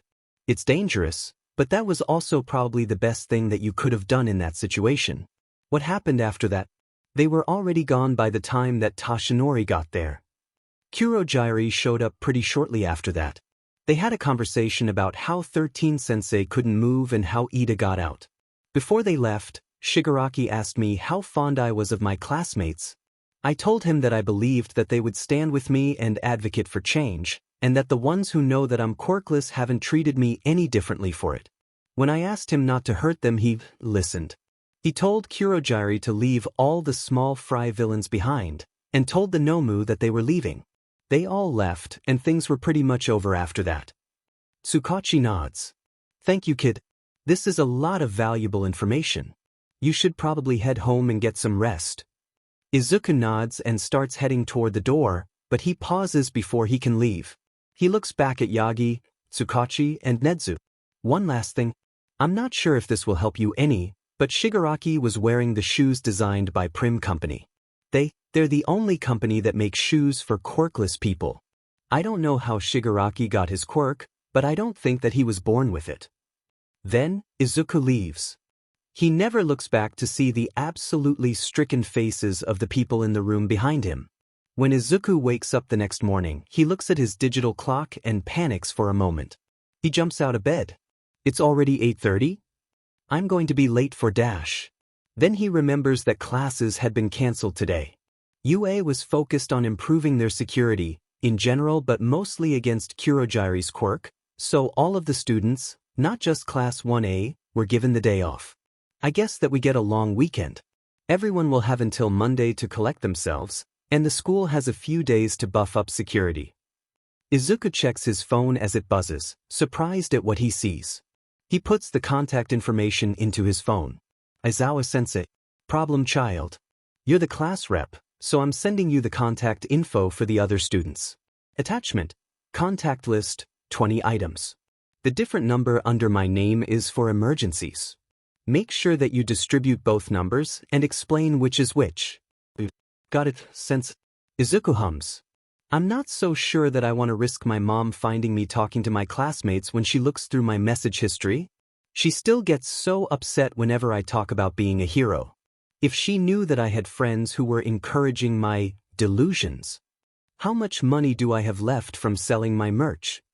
You see, Izuku's old, fanboyish nature netted him quite a lot of yen. Many of his figures had been limited releases, and some of them were so rare that they sold for over 100,000 yen alone. Izuku lifted his mattress and reached into the fitted sheet, grabbing his stash. Izuku counts it all up and grins. I still have about 500,000 yen. It'd be nice to go get my own phone, one that mom doesn't know to look through. No mall will sell a 15-year-old a phone, though. It's not legal to write up a contract with a minor. I wonder how hard it would be for me to get a hold of a burner phone? Then I can just buy a lot of texts and call time in advance, and I won't have to risk her seeing them. This was a monumentally stupid idea. Izuku knew that. But Izuku just couldn't go back to not being able to talk to his friends. His mom wouldn't let him talk to them if she knew. Hopefully Shigaraki has already started spreading word about me to the underground. Only criminals would be willing to sell a minor a burner phone. Izuku grabs 50,000 yen. He then gets dressed in one his favorite long-sleeved shirts, one that has the kanji for hoodie on it, and a pair of sweatpants. He grabs his drawstring bag, one that he bought for runs and for the fact that the bag is difficult to steal from, and puts all of his stuff inside of it. Izuku slips his taser into his pocket, suddenly glad that he felt too paranoid to leave school without it. He steps out of his room. Hey mom, I'm gonna go out on a run, alright? I'll probably stop at a few places while I'm out. Do you need me to get anything? Inko pops her head out of the living room. Are you sure, sweetie? That awful attack was only yesterday, after all. I'm sure, Mum. None of the villains really saw me, so I should be safe. I just need to get rid of all of this restless energy. He said. Like a liar. Could you get some more soy sauce on your way back? Inko pauses for a moment before she looks to Izuku. Her lips are pulled in a small frown and her eyes are fearful and sad. You understand how dangerous this is for you now, right? You can't still be planning to be a hero. Izuku honestly feels bad about how much he makes her worry. He hates how guilty he feels existing around her, but he still loves her. He doesn't want his mom to be sad. I knew how dangerous it would be from the start, but it's not any more dangerous for me in particular than it is for anyone else. None of the kids got hurt. We're all fine, Mom. I'm fine. The sports festival should be coming up soon, so you should be able to see that I can protect myself then. I'll pick up the soy sauce, and I'll make sure that I'm back before we need to start dinner. Izuku waves farewell and steps outside the door, closing it gently behind him. He never sees his mother's dark expression. Izuku slips into his favorite internet cafe, pays 500 yen for an hour of internet access, and clicks onto one of his favorite underground forums in an incognito tab. Izuku has had an account on this website for years, but he doesn't want to risk using his normal account. He sets up a new, temporary, account under the name of its_Kairu, and he begins his hunt for a burner phone that will suit his purposes. It takes him a while to find anything suitable. Most burners only work within specific area codes and most sellers weren't selling minutes or call time in bulk, but he found what he wanted in a post by h___. His previous customers all seemed to speak well of his sales, so Izuku wasn't going to find anyone much more trustworthy. This is perfect. The phones works throughout the whole country, they're willing to sell unlimited minutes and call time, and the burner even looks like a normal smartphone. I can just put a case on it, and no one would think twice about me using it. It's definitely more expensive than the standard ones, but I knew that I'd have to spend a lot of money for this. I'll send them a message. Hey, I saw your post about the burner phones. Do you have any stock left? HAV_yen_payment_yen. The phones are yen, I don't negotiate prices. That's not a problem. How much more will it cost to get the unlimited calls and minutes? HAV_yen_payment_yen.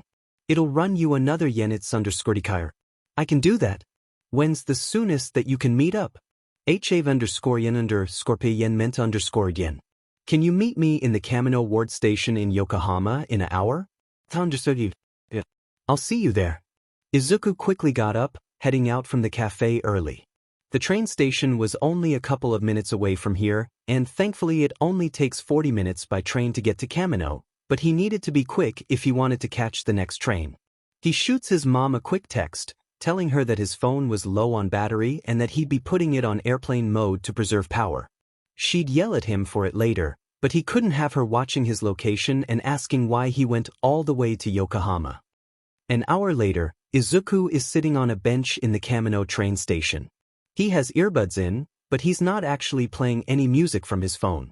His right hand stays in his pocket, clutching his taser without making it obvious that he has one on him. Izuku's eyes are firmly caught on a smoking, gray-haired man who is wearing a purple suit and slowly making his way toward the bench that Izuku's sitting on. The guy leans against the wall next to Izuku. So, you're that kid that Shigaraki is so interested in, huh? You don't look like much to me. It's not very smart of you to meet with someone like this, especially without anything to protect yourself. So Shigaraki is spreading word around. I can't imagine that it's gotten too far, yet, so this guy must be closely connected to the League. Izuku just smirks, looking the man in the eye. He speaks lowly, so as to make sure that those around him couldn't hear. Bold of you to assume that I came unarmed. Izuku pulls his right hand out of his pocket, ever so slightly. His taser peeks out just a tad, but he's clearly ready to use it if needed. The man whistles. Alright, maybe you're not as bad as I assumed. Now, I only really agreed to come because I saw your screen name and got curious, but you do have the cash, right? Izuku nods. As long as you've got what I need. I do. What do you need a phone like this for anyway, kid? Izuku grimaces. Does it really matter so long as I pay? The guy chuckles. No, it doesn't. I was just curious. He pulls out the burner phone, holding it in Izuku's direction. I can respect your decision to just do business and go. The phone's already set up for you. Izuku shifts his drawstring bag in front of him, reaching in and counting out 41,000 yen. He discreetly exchanges the money for the phone, relieved to have his backup plan in hand. The man starts talking in a low voice. Well, I'm gonna ask if I can use my quirk on you, kid. It'll make the past 5 minutes really vague for you, so we'll both be protected. You won't risk being suspected of colluding with villains, and I won't risk being sold out to heroes. It'll make the next 5 minutes kind of fuzzy too, though.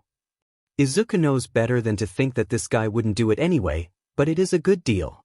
They're in public, so Izuku is relatively safe, and it's not like he'll completely forget everything. He nods. The man smiles, cigarette dangling a bit from his mouth. It was nice doing business with you, Dikairu. I'd say that you can call me Jiren, but you won't remember that name. Jiren lightly taps Izuku's forehead, playing it off as the affectionate flick of a family member, and walks off. Izuku pulls up his newly created underground account on his new phone, and he deletes it right away. He doesn't remember exactly why it's so important for him to completely cover his tracks, but Izuku does know that he doesn't want the heroes finding out about this. 5 minutes later, Izuku starts to feel much better. He catches the next train back to Mizudafu, adding his classmates and both of his teachers' phone numbers to his phone. He spends a lot of the train ride texting out the information that Aizawa asked him to, but then he realizes that he should probably text Aizawa his new number too. Hey, Aizawa-sensei. This is Izuku. I was getting a new phone today, so I texted everyone from this number. Aizawa-sensei. I'll update your file, problem child. Thanks for informing me. Izuku actually listens to music for the rest of the train ride, and he's relieved to be back in Mizudafu. He heads to the general store near their apartment, and once he gets there, he takes his original phone out of airplane mode. He cringes when he sees his notifications. Geez. 11 text messages and 17 missed calls? I better do damage control quick. Izuku calls Inko back. Midoriya Izuku. You can't just do that. You worried me half to death. He flinches, suddenly very glad that he left his earbuds in. I'm sorry, Mom. I promise that I didn't go far. I just went to buy and charge a power bank so that I could recharge my phone. It wasn't a very good excuse, but it would be easy for Izuku to buy a power bank and cover his tracks a bit. His mom sighs so loudly that he can hear her over the phone. Just don't do it again, okay, sweetie? Now that you have a power bank, you need to keep it always charged and on you. Nothing like this can happen again. This time, his mom actually had a reason to have been kind of freaked out. She couldn't know for sure that he would be able to contact her if he needed to, but something about the fact that she needed to be able to see where he was at all times still made him feel uneasy. I promise. I'll charge it up again when I get back home. I'm so sorry for worrying you. I'll be heading right back after I get out of the store. Do you need anything other than soy sauce? No, baby. Just get that and come home. We'll need to have a talk when you get here. Love you. See you soon. Before he can even respond, she hangs up on him. If Izuku takes longer than strictly necessary to buy the soy sauce, a phone case, and a power bank on separate receipts so that his mom won't wonder why he got a new case and then didn't put it on his phone, then no one but him needed to know. Izuku slowly opens the door to their apartment, nerves making him feel nauseous. He sees his mom staring at the television, but there's something in her eyes that just makes him feel more afraid. I'm home. I got the soy sauce for dinner, Mom. I don't care about the soy sauce, Izuku. Oh, she said. What I care about is the fact that you don't seem to get that you're different from the other kids, Izuku. What? His mom laughs. It's not a pretty sound. I had no way of contacting you for 2 whole hours, Izuku. You are so much more vulnerable than everyone else. I always need to be able to reach you. I have to know where you are, so that I can know that you are safe. Your father has already left me, Izuku. I can't lose you too. It won't happen again, Mom. I promise. Izuku wanted to argue that he wasn't at any more risk than anyone else, but he knew that this wasn't the time for that. He just needed to let her get it out of her system. No, it won't happen again. I'll tell you why. That school is putting bad ideas into your head, Izuku. You won't ever be able to be as strong as an ordinary person. I'm trying to let you learn that lesson on your own, but if you ever do something like this again, I'll take you out of UA completely. You won't even get to stay in general education. Do you understand me? Izuku trembles, tears falling down his face. When did his mom get so scary? Why yes, I understand. They stop talking after that. They cook together, but there is no talking while they do so. Dinner is silent. Izuku goes to bed early, hoping to escape the suffocating tension. He never quite manages to fall asleep that night. Saturday dawns and Izuku feels like garbage. He got, maybe, 3 hours of sleep, and they weren't even continuous hours. Izuku looks over to his clock and groans when he sees that it's only 7 in the morning. He shuffles out of his room, determined to make himself a coffee. Tea just wasn't going to cut it. When Izuku actually feels a little more like a living person, he notices that he's alone in the apartment. Oh yeah, Mom actually has a shift today. At least I'm not grounded. I don't think that I want to stay here all day. Izuku does hang around and read a bit until it's a more decent hour, but he perks up when he feels the vibrations from his burner phone. He decided that he would leave his original phone's volume on unless he was at school, where he would silence it and leave it in his backpack. That way he could tell the difference between which phone he was getting messages from. He couldn't afford to let his mom know about the new one. Izuku pulls out his burner and checks his messages. Uraraka-san. Hey, are you busy today? No, what's up? Uraraka-san. Ida-kun, Tsu-chan, Tokoemi-kun, and I were all going to go out to a little pastry shop in Mizudafu. We asked Shinsuke-kun too, but he said that he was busy. Do you want to come with us? Sure. I live in the area, so it shouldn't take me long to get there. Are we meeting there or meeting up and walking together? Time. And which bakery are we going to? Uraraka-san. We're meeting there at 10:30. It's that little place that's only about a 10-minute walk from UA. Kick my day. They've got good prices too. I'll be there. Thanks for inviting me. Izuku smiles as he goes to get dressed. He's so glad that he can do things like this now. Izuku's a bit worried about why Shinso might be busy, though. Hopefully he's just training for the sports festival or something. When Izuku gets to Cake My Day, he's already in a much better mood than before. His coffee has kicked in, and he's going to see most of his friends. He got there a little early, it's only 10:15 right now, but he still wasn't the first one there. Oh, hello Ida-kun. Are you doing alright? I'm doing well, Midoriya-kun. How are you? You were the one who was stuck with the main villain for the entirety of the USJ, after all. I imagine that it must have been terrifying. Izuku definitely couldn't tell the truth. I mean honestly, can you imagine how the others would react if I just told them that Shigaraki and I just had a conversation?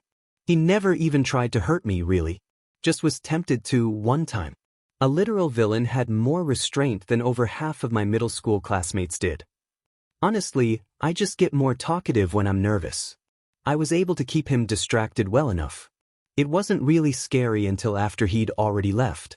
That's when what I just pulled off really registered, I guess.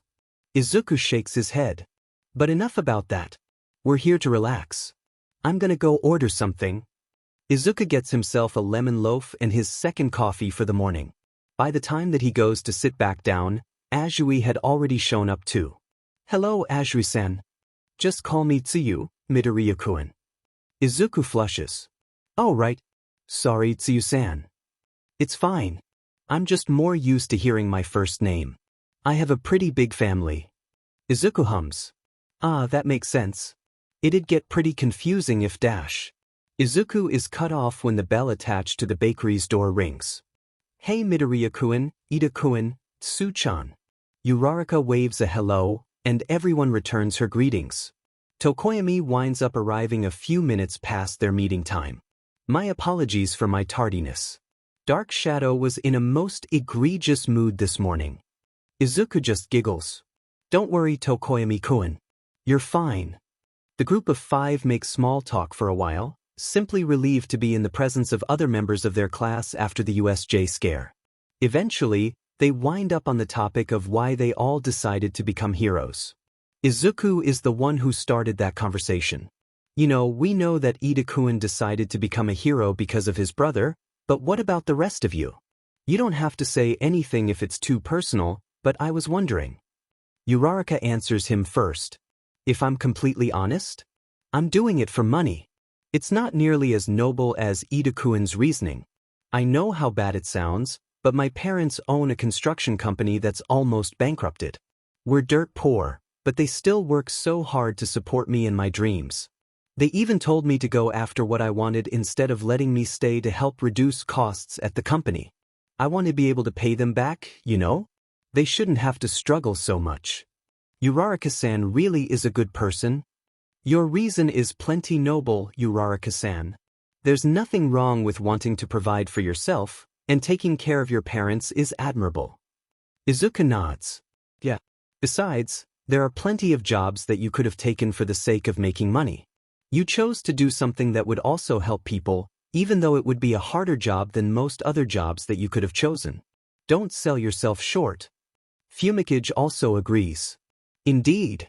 There are many professions that one may take for the sake of earning money. In your situation, it would not have been difficult to find yourself working in the darkness.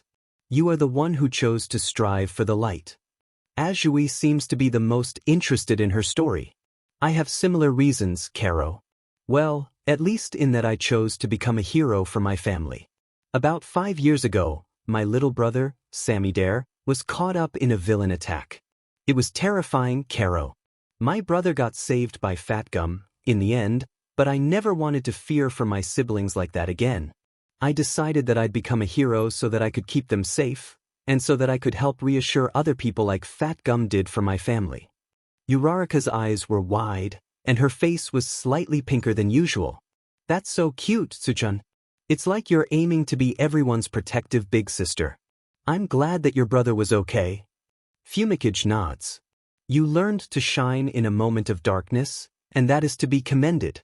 To reassure others who find themselves in the dark is a virtuous goal. Ida's the only other one of them that has a sibling, so he is quite obviously moved.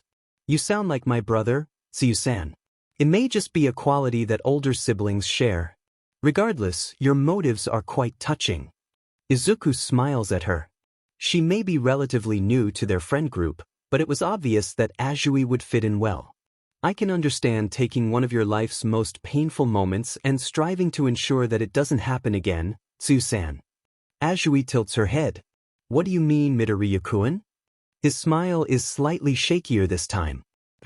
Well, you're the only one here that doesn't know yet, actually, so it only seems fair that I tell you. I'm Quirkless, Tsuyu-san. Really, Karo? That makes sense. Izuku really appreciated Azui's calm nature. Yeah. My whole reason for becoming a hero. Well, it's not a pretty story. Izuku looks around, but they're in a fairly unpopulated area of the cafe. They've been here for long enough that it's not as busy as before, too. He shouldn't be overheard from where they are sitting, but he speaks lowly, just in case. Growing up, I was less than human. It was like not having powers of my own meant that I could never amount to anything. I was relentlessly bullied for it. Nearly half of my middle school used me, at some point or another, to test their quirks out on. More than that, though, I was suicide-baited pretty regularly. They all look horrified. Ida speaks up. Surely your teachers must have done something? Izuku chuckles, but it's an ugly, bitter-sounding thing. Yeah, they did. If you count joining in. Most of the time they just blatantly ignore what was happening, and if I tried to report my bullies, then they would tell me that I needed to stop being dramatic just because I wanted attention. Sometimes, though, they'd actively join in. If I got red spider lilies put on my desk, then they'd put it in a vase that no student would bother bringing. If I got razor blades as an early birthday present, since my birthday is over summer break, then the teachers would just say that I couldn't bring weapons to school, and that no one wanted to deal with me doing that in front of them. They'd say to wait until I got home. They agreed that I was a drain on society. They thought that I was just as worthless as the students did. It's why Bakugo calls me Deku, you know? It's another way of reading my name. It means useless. He knows that his voice is getting watery, but Izuku can't help it. Midoriya-kun, Uraraka sounds so sad. Izuku hates that he's not even close to done yet. I didn't always believe in myself, you know? I tried to look at what I could do without a quirk in this world. There was basically nothing. The unemployment rate for the quirkless population is over 50%. It's absurd. The ones who do find work are either stuck in a minimum wage job for the rest of their life, or they're paid less than everyone else working there. So, I started working even harder. I had to become a hero. I wanted to change how things are. Ida looks polaxed. That has to be illegal, right? It's discrimination. Izuku shakes his head. No. Quirk discrimination laws were put into place in early quirk history. Quirkless people were still the majority then, so no one thought to include anti-discrimination laws that covered them. They haven't been reworked since then. Not that quirk discrimination laws really work, anyway. Tokoyami nodded at that. Indeed. Many people with frightening quirks, especially mutations, have a harder time finding employment and living an ordinary life. Employers can still get away with saying something along the lines of how they just weren't a good fit for the company. My mother had a difficult time getting a job. She has an even more obvious raven mutation than I do. Azui agrees. Yeah, Carol. My dad looks even more like a frog than the rest of my family, but we're all kind of unsettling to most people. I had to take care of my siblings growing up since mom and dad had to work such long hours to make up for being paid less than their coworkers.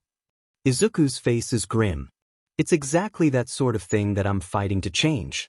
So many people just don't know unless they've had to experience it personally. I don't want to stand by and watch this happening to other people.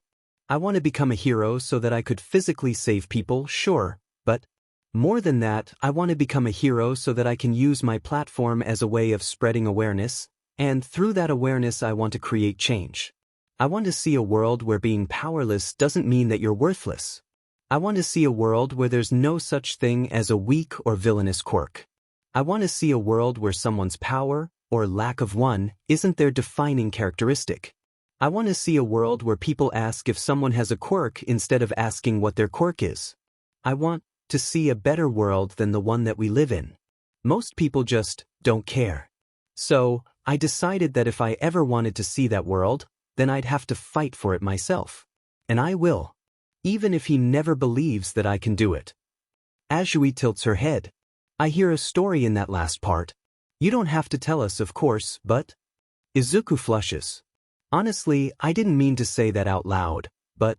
You guys have probably noticed that I'm a bit tense around All Might, yeah. Tokoyami nods. Yes. I did notice that he tends to make you uneasy. Your whole energy changes around him. I had wondered why. Izuku laughs nervously. What? He saved me one day. And when I asked him if someone who was quirkless could become a hero. Uraraka gasps, horror creeping in. No. He didn't. Izuku gets a small, sad smile. He said no. He told me that I needed to be more realistic, and that I could just become a police officer. Which I couldn't even if I wanted to. We were on top of a very tall building, you know? He crushed my dreams and then left me on a rooftop. Alone. I actually considered. He had been trying to avoid thinking about it, but Izuku really could have never gone on to achieve his dreams after that day. Uraraka's expression is set in hard, determined lines. We'll help you create that world, Midoriya-kun. I know that you can do it. Forget what All Might said. Ida nods. Indeed. What you have gone through is horrifying, and as heroes our duty is to correct the course that our world is on. I will work alongside you for this change, Midoriya-kun. If even the number one hero doesn't see the problem, then the whole system needs to be worked on. Azui croaks softly. I understand some of what you're fighting for, Midoriya-kun. I'll fight with you, so that maybe my younger siblings won't be treated like I was. Tokoyami nods, feathers puffed up in agitation. I stand with you, Midoriya-kun. My own motivations are much the same, though I cannot say that I was treated as harshly as you were. Dark Shadow has always scared people, especially since they don't understand that Dark Shadow is my partner. I cannot and will not completely control them. I won't take their agency away from them. I've been told that I have a villainous quirk many times, and I always wanted to show other beings of the darkness that they can become a beacon of light. I wanted to inspire others who have quirks like mine. A world where they wouldn't ever have to worry about being called villainous in the first place? Well, that's just something even worthier of fighting for. 5 UA students wind up leaving that bakery with an even firmer resolve in their chosen paths. They do not notice the awestruck expression of a blonde girl who was near their age. Her yellow, piercing eyes follow them as they leave, and she finds herself very glad that she heard the tail end of that conversation. Sunday morning comes, and when he wakes up, Izuku nearly has a heart attack. He had gotten a text on his burner phone 20 minutes ago. Shuji-kun. I wanted to talk to you in person if you're available. It's about the USJ. I was trying to make sure that our classmates were still in the building and... Izuku can't breathe. Oh shit. This is not good at all. How much did he hear? He texts him back immediately. Yeah, we can talk. Where do you want to meet up? Shuji-kun. Would Ueno Park work for you? It's in the Ueno district of Taito. Yeah, that's fine. It'd take me about 20 minutes to get there. Since I live in Mizudafu. Time. Shuji-kun. Is 1:30 a.m. good time? Yeah. I'll see you then. Even if it wasn't, Izuku would have made it a good time to meet. He couldn't afford to put this off. He had no way of knowing that Shuji hadn't already told someone else, even if he didn't seem like the type to do that, and he didn't know how incriminating what Shuji heard him say was. Izuku's morning passes at an agonizingly slow pace, though that is likely due to how anxious he was. He manages to do some cleaning and reads a little to pass the time, But Izuku still decides to leave the apartment early. He'd rather wait at Ueno Park. Mom, I'm heading out. I'm just going to a park for some fresh air. That's fine, sweetie. You have your power bank, right? Have you eaten lunch yet? What park are you going to? I do have it. I'm going to pick up some onigiri on the way. Figured that I could eat there. I'm going to Ueno Park. I want to see the cherry blossoms before they go out of bloom. Okay, have fun, sweetheart. Here's some money for your lunch. Mommy might not be home when you get back. I'm going to go do some interviews today. Izuku nods and takes the 2,000 yen note from Inko. Thank you, Mom. I love you. Izuku leaves his house at 12:30, terrified that one overheard conversation could ruin everything that he's been working toward. When the meeting time rolls around, Izuku had already been at Ueno Park for the past half hour. He'd long since eaten, and he'd mostly just been jogging back and forth in front of the lake. He takes his burner phone out and sends Shuji another text. Are you here? I'm on the east side of the Lake Arn. Shuji-kun. I just got here. I'll be over there in just a second. Izuku puts his phone back in his pocket, exhaling nervously. His stomach is churning with anxiety, and Izuku could have cried in a combination of relief and stress when he saw Shuji walk to one of the park benches and sit down. Izuku went to join him. Hey Shuji-kun. Shuji glances over at him and scoots over, giving Izuku space to sit down. Hello Midoriya-kun. Sorry for being a bit late. I wanted to make sure that no one could overhear us, so I was looking for a good spot to talk. Izuku grins nervously. It's fine. What exactly did you hear? Shuji pauses for a moment, seeming to realize just how terrified Izuku currently was. I haven't told anyone, Midoriya. It's not uncommon for me to accidentally become privy to the secrets of others. I've decided to not spread them, ever, on principle. I just wanted to talk about what I heard you say, and just how serious you were when you said it. Izuku breathes a sigh of relief. Oh, okay, Shuji-kun. What do you want to know? When you were stalling Shigaraki, I heard you say that you couldn't start a physical war against our system, and that you'd make it a war of public opinion instead. That you'd play the system against itself. I didn't really hear anything before or after that point, and after a couple of days of turning it over in my head, I needed to know the context of that statement. Izuku hums. Yeah, I can understand why you'd be a bit worried. That part alone makes me sound pretty bad. I had assumed that Shigaraki and his group were there to cause a stir in our society, since he proclaimed it as an attack against the symbol of peace. With that many people following him, I could guess that they were fighting for change of some sort. I told him what he wanted to hear, mostly. That I was working as a hero to create societal change. Shuji looks almost disappointed by that, so Izuku decides to be a bit more honest with him. That being said, I still meant what I told him. Truly. I'm Quirkless, Shuji-kun. I know exactly how horribly that our society can treat people who don't meet its standards. I want to create change, so that quirks aren't considered the most important part of someone. I'm willing to do anything to accomplish that, even if it means that I have to use the influence that I gain as a hero to convince civilians. Shuji looked happy to hear that, and Izuku knew that he had made the right choice. Much like when he told Jairu, alongside Hagakure and Yaoyorozu, Izuku knew that it probably would have been a matter of time before Shuji heard that he was quirkless. He wouldn't have been told directly, but he might have overheard and assumed that the others just knew. I'm glad to hear that. I've always been called a villain for my appearance. It's part of why I always wear a mask. I decided to become a hero to encourage others who are like me. I'll support you in your goals, but maybe try to avoid inspiring villain leaders in the future. Izuku giggles. I'll certainly try. That being said, I also want to try to prevent people from feeling like they have to become villains in the first place. I can't agree with Shigaraki attacking the USJ, but with some redirecting. His goals may be helpful if I can convince him to avoid collateral. Well, hopefully we won't have to see him again anyway. I'm assuming that the others don't know that you're quirkless? They did ask you about your quirk on the bus. Izuku shakes his head. Nope. At least, not all of the class knows. I told Tsuyu-san yesterday, and I had already told Uraraka-san, Hagakure-san, Jiru-san, Yaoyorozu-san, Ida-kun, Shinsu-kun, and Tokoyami-kun.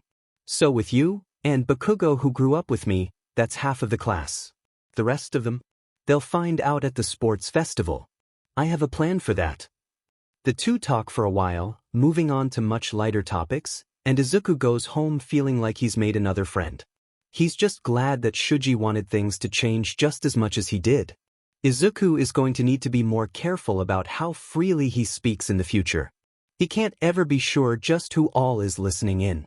On Monday morning, well before the students have started to arrive, Tashinori sits in front of Principal Nedzu. He's in Nedzu's office and despite his height, Tashinori feels small. You understand why we need to have this conversation, right Tashinori? Why yes, Principal. I need you to prove to me that I haven't made a mistake in hiring you, understand? Nothing like what happened between you and Midoriya can happen again. The only reason that I'm not doing more is because it happened before I hired you. Tashinori shuffles awkwardly. It won't happen again. I swear. I didn't even really think about. I should have a. It's no excuse. I'm so sorry. Nedzu sighs. I'm not the one that you should apologize to, and you know that.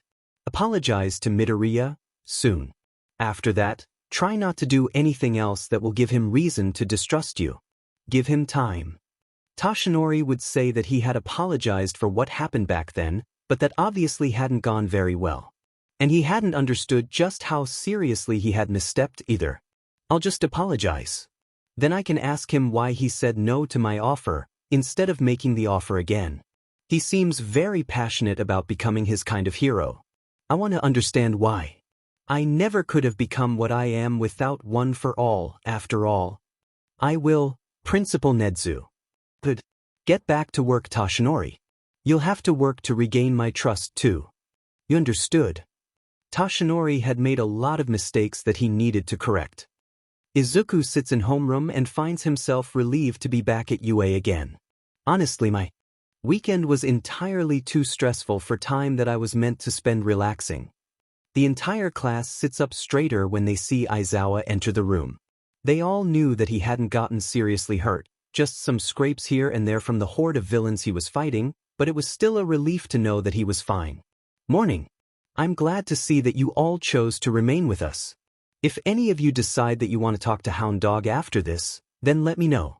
There is no shame in a hero seeing a therapist. Pretty much any pro worth their salt will tell you that. Hound Dog is a licensed therapist, not just a guidance counselor, but if you don't mesh with him, then UA can set up appointments with a different, approved therapist as well. Izuku perks up at that. That might not be a bad idea, actually. I know that I'm not. Okay, all of the time. And Mom never wanted me to talk to a therapist.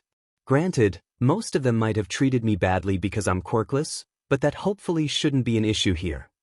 Uraraka raised her hand, and she asked the question that was on all of their minds after Aizawa gave her permission. Is 13-sensei alright? Aizawa nods. They're expected to make a full recovery before long. They're well out of the danger zone. That being said, the fight isn't over yet. The entire class goes tense. The sports festival is fast approaching. Yes. They aren't delaying it. This is perfect. Kaminari seemed a bit hesitant. We just had a big villain attack, though. Is this safe? It's meant to show that UA's crisis management procedures are sound, but there will be 5 times the usual police presence. Heroes will be patrolling during the festival too. That being said, the sports festival is one of the biggest opportunities that you'll get. Yaoyorozu raises her hand. Japan's top heroes will all be watching, right? It's our opportunity to be scouted. Kaminari, seemingly placated by the increased security, begins to sound more excited. They'll be looking for students to hire as sidekicks after we graduate. Jiru turned to Kaminari, a smirk on her face. Of course, a lot of those sidekicks never manage to go solo. You can end up stuck as a sidekick forever. That'll probably be you, Kaminari. Kaminari clutches at his heart in exaggerated pain. Aizawa clears his throat. Naturally, you'll gain valuable experience if you get picked up by a hero. It can even boost your popularity if you get picked up by one of the higher-ranking heroes. Your time at UA is limited, Show the pros what you've got and make a future for yourselves. This only happens once a year, so you only have 3 chances to impress them.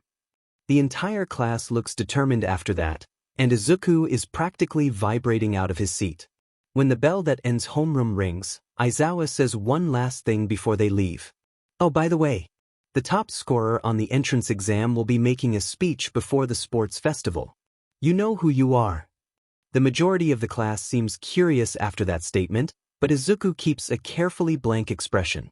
Uraraka, Ida, Shinso, and Aoyama are all almost certain that they know exactly who is giving the speech, considering what Izuku did to the 0-pointer. They let their classmates wonder.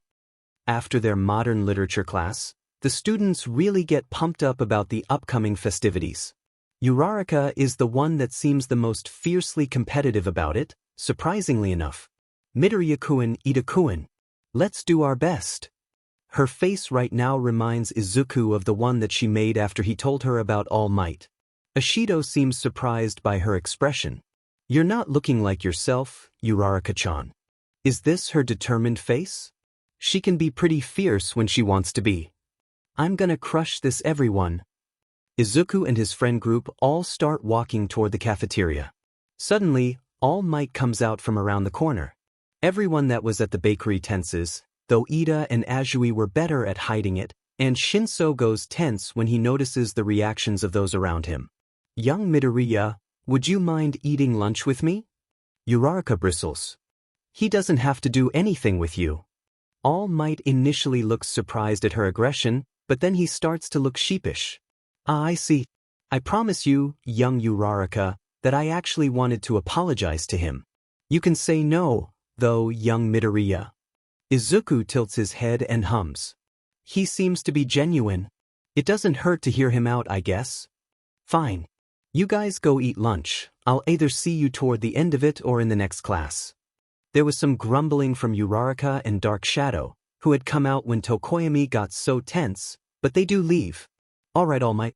Let's talk. There is an awkward silence as the two of them walk together, and All Might deflates once they both get to the staff break room. They both sit down on couches opposite of one another. Izuku sighs. What did you want to talk about, Yagi-san? Yagi fidgets a bit, and Izuku is caught out by just how uncomfortable he looks. I wanted to really apologize to you, young Midoriya. I should have considered the kind of impact that my words could have on you. It's fine. I've proved you wrong anyway, right? I do want to ask though. Do not ask me that question again. Why did you say no to receiving one for all? I won't force you, but I just don't get it. Something about this has been bothering Izuku for a long time, and then it hits him. You said that one for all is passed down from user to user, right? Why? Suddenly, everything makes a sad sort of sense to Izuku. You were quirkless before you got one for all, weren't you? Yagi-san coughs blood.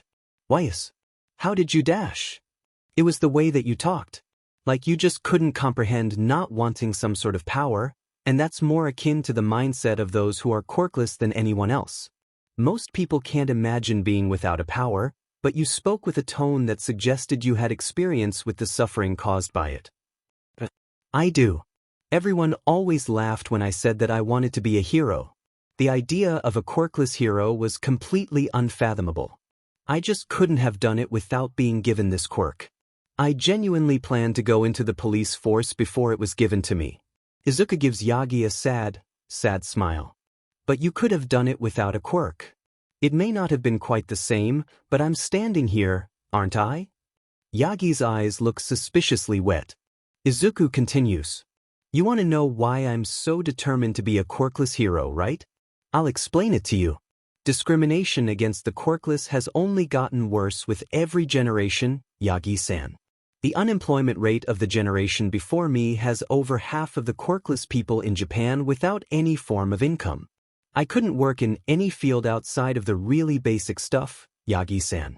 The police force won't hire quirkless people, most colleges won't accept quirkless applicants, and even businesses can legally refuse quirkless customers. And it's only getting worse. I had no idea. I should have paid more attention. You should have, but you got swept up in the realized dream of finally having a quirk. You wanted to forget everything that you had to go through to get there. You just wanted to focus on the future that you could now create. I'm becoming a hero to spark change, Yagi-san. I won't remain silent on issues that people with power are content to ignore. I have to create that change as I am. Accepting your power would undo my efforts, not strengthen them. I understand, young Midoriya. I am sorry for being so pushy before. I won't say that it was okay, because you're very much in a position of power and pressuring a kid isn't a good look, but I'm glad that you understand what you did wrong now. It's my turn now, Yagi-san. I'll do this for all of the quirkless people who have ever been told that they couldn't achieve anything. I'll be Deku, the hero who gives everyone hope. I look forward to seeing it, young Midoriya. If a hero like you had existed when I was younger. Izuku stands up, heading toward the door. And for what it's worth, Yagi-san, I think that you could have been an amazing hero, even without one for all. Your worth isn't defined by your quirk. Please remember that. As Izuku leaves to rejoin his friends, he pretends that he doesn't hear the sobbing coming from the staff break room. Izuku does manage to eat lunch, quickly, and talk to his friends for a short while. Uraraka still looked pretty peeved. What did he want, anyway? Izuku's smile is sad. He really did just want to apologize, Uraraka-san. All Might is still a human, and he can make mistakes. Yeah, but still, you can't just say that to someone. It wasn't like he didn't have a reason. He knew someone who was quirkless once. They wanted to be a hero so badly, and it just didn't work out. It wound up breaking something inside of them, and I think that he was afraid of watching the same thing happen to me. Uraraka calms down a bit at that, and the rest of his friends seem contemplative. So, you tell everyone about your beef with All Might when I'm not around, huh? Izuku flushes. You know that I don't mean anything by it, Shinso. You just weren't there. And so Izuku explains it to him, but he also explains, to all of them, exactly why he has forgiven him for it. Or, well, an edited version. He can't go around blabbing about one for all. His friends tentatively agree to give All Might the chance to make it up to him. When their last class of the day ends, 1A finds themselves blocked from leaving by a crowd of students. Uraraka seems dumbfounded by the sheer volume of people standing out there. What's going on here? Bakugo scoffs. They're scoping out the competition, obviously. We're the kids who survived a villain attack, completely uninjured. Of course they'd want to take a look before the sports festival. It doesn't make a difference, though. Out of my way, extras. Ida swings his arm down. Bakugo-kun, please refrain from calling students that we don't know extras. Izuku sees a blonde guy with blue eyes making his way to the front of the crowd. Wasn't he? He was one of the people in my testing area. It may be true that we came to scope you out, but you sure are arrogant, aren't you? Is everyone in 1A like this? I suppose that we'll just have to prove 1B's superiority then in the sports festival, then. Maybe that'll knock you off your high horses. Suddenly, another guy fights his way through the crowd. He's got silver hair, black eyes, and pointy teeth. Is this guy related to Kirishima-kun? Yeah. I'd heard that you guys fought some villains and wanted to learn more, but I'm just seeing this arrogant BSTRD. You guys better not make the hero course look bad. Bakugo just scoffs again, and he starts to push his way through the crowd. Kirishima calls out to him. What are you doing, you JRK? Now we've got a whole mob of people who hate us. Bakugo looks back to Kirishima. I'm aiming for the top. Why should I care? Kirishima looks a little awed by that declaration. He's so manly. Kaminari obviously disagrees. He's just winning us enemies. Don't let him fool you. Izuku wants to cry, a little. Demenu, Bakugo. I need connections in the other classes. Stop burning all my bridges. He needs to do damage control, fast. Izuku bows at a 90-degree angle, quieting the angry muttering from some of the students. The people from 1B seem curious, at least. He slowly straightens up. As class representative, I apologize for my classmates' actions. Bakugo is a particularly difficult member of 1A. Nothing I've tried to do to rein him in has worked so far. Not that Izuku has tried much since he got into UA, but the point still stands. Shinso chuckles. Yeah. We don't really claim that rabid dog. The blonde from 1B hums. Very well. I suppose that we'll just have to determine the best class through the festival, then. Bring your all, or we'll leave you in the dust.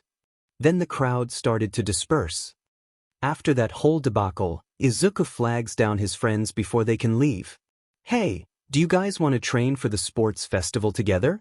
I know that it might seem a bit silly to expose your full capabilities to others, but we can also help each other come up with ideas too. Ida shakes his head. Sorry, but I want to compete against you as well, Midoriya. I'll be training on my own. He leaves. Azui also decides to train on her own, heading home for now, but Uraraka, Shinso, and Tokoyami stay with Izuku. Shinso gives him a wicked grin. So, are we going to take advantage of that smart brain of yours? Izuku flushes, but he also nods as his grin grows. I've got so many ideas for you all. We won't start today, but I'll reserve a training room for us. We've only got a couple of weeks to prepare, so I'll go do that before I leave. Most people won't think of it until later. Izuku waves farewell as the rest of his friends leave, heading to the teacher's lounge afterward. He knocks lightly on the door before peeking in. Present Mike sees him first. Hey there, little listener. What do you need? Is Aizawa-sensei still here? Izuku hears a groan from a couch that has its back facing the door. He must be lying down. What do you need, problem child? I want to go ahead and book a training room for the next couple of weeks. Uraraka-san, Tokoyami-kun, Shinso, and I will all be training together. I also need some rope. I'll set aside training room G for you then. Do I want to know why you want rope? Well, I'll be helping them with some ideas that I have for their quirks, but I need to be training too. It's balance training. Aizawa sighs. I'll get some rope in there for you too then. Just be careful. Izuku nods. I will be. It's much safer than jumping between rooftops, anyway. Present Mike chokes. What? It's safer than jumping between rooftops. Which I did to prepare for the entrance exam. Because I needed to be prepared for anything. Plus ultra, right? Present Mike whines. Please don't use the school motto as an excuse to do stupid things. Don't go jumping rooftops, okay kiddo? Izuku sighs. Fine, fine. Aizawa sits up properly, looking Izuku dead in the eye. I'll only reserve the room for you if you swear to do all your training there, for now. Don't go doing dangerous stunts without supervision. Izuku nods and smiles. I'll only train there, Aizawa-sensei. I promise. Thank you. He heads home with an extra skip in his step that day. It felt nice for someone to be worried for him without outright refusing to let him improve himself. After school the next day, Izuku is radiating a manic energy as he whips out his notebook in training room G. He looks to his friends with a grin that is slightly too wide. Who wants to talk to me about their quirk first? Uraraka does, apparently. My quirk is called zero gravity. It allows me to remove the gravitational pull of anything that I touch with all 5 fingers. Izuku shakes his head. I don't think that it's that simple, Uraraka-san. A lot of people don't realize how much sense quirks make when you really dig into them. Huh. If you completely removed the gravitational pull of whatever you touched, then they wouldn't stop floating up after you touched them.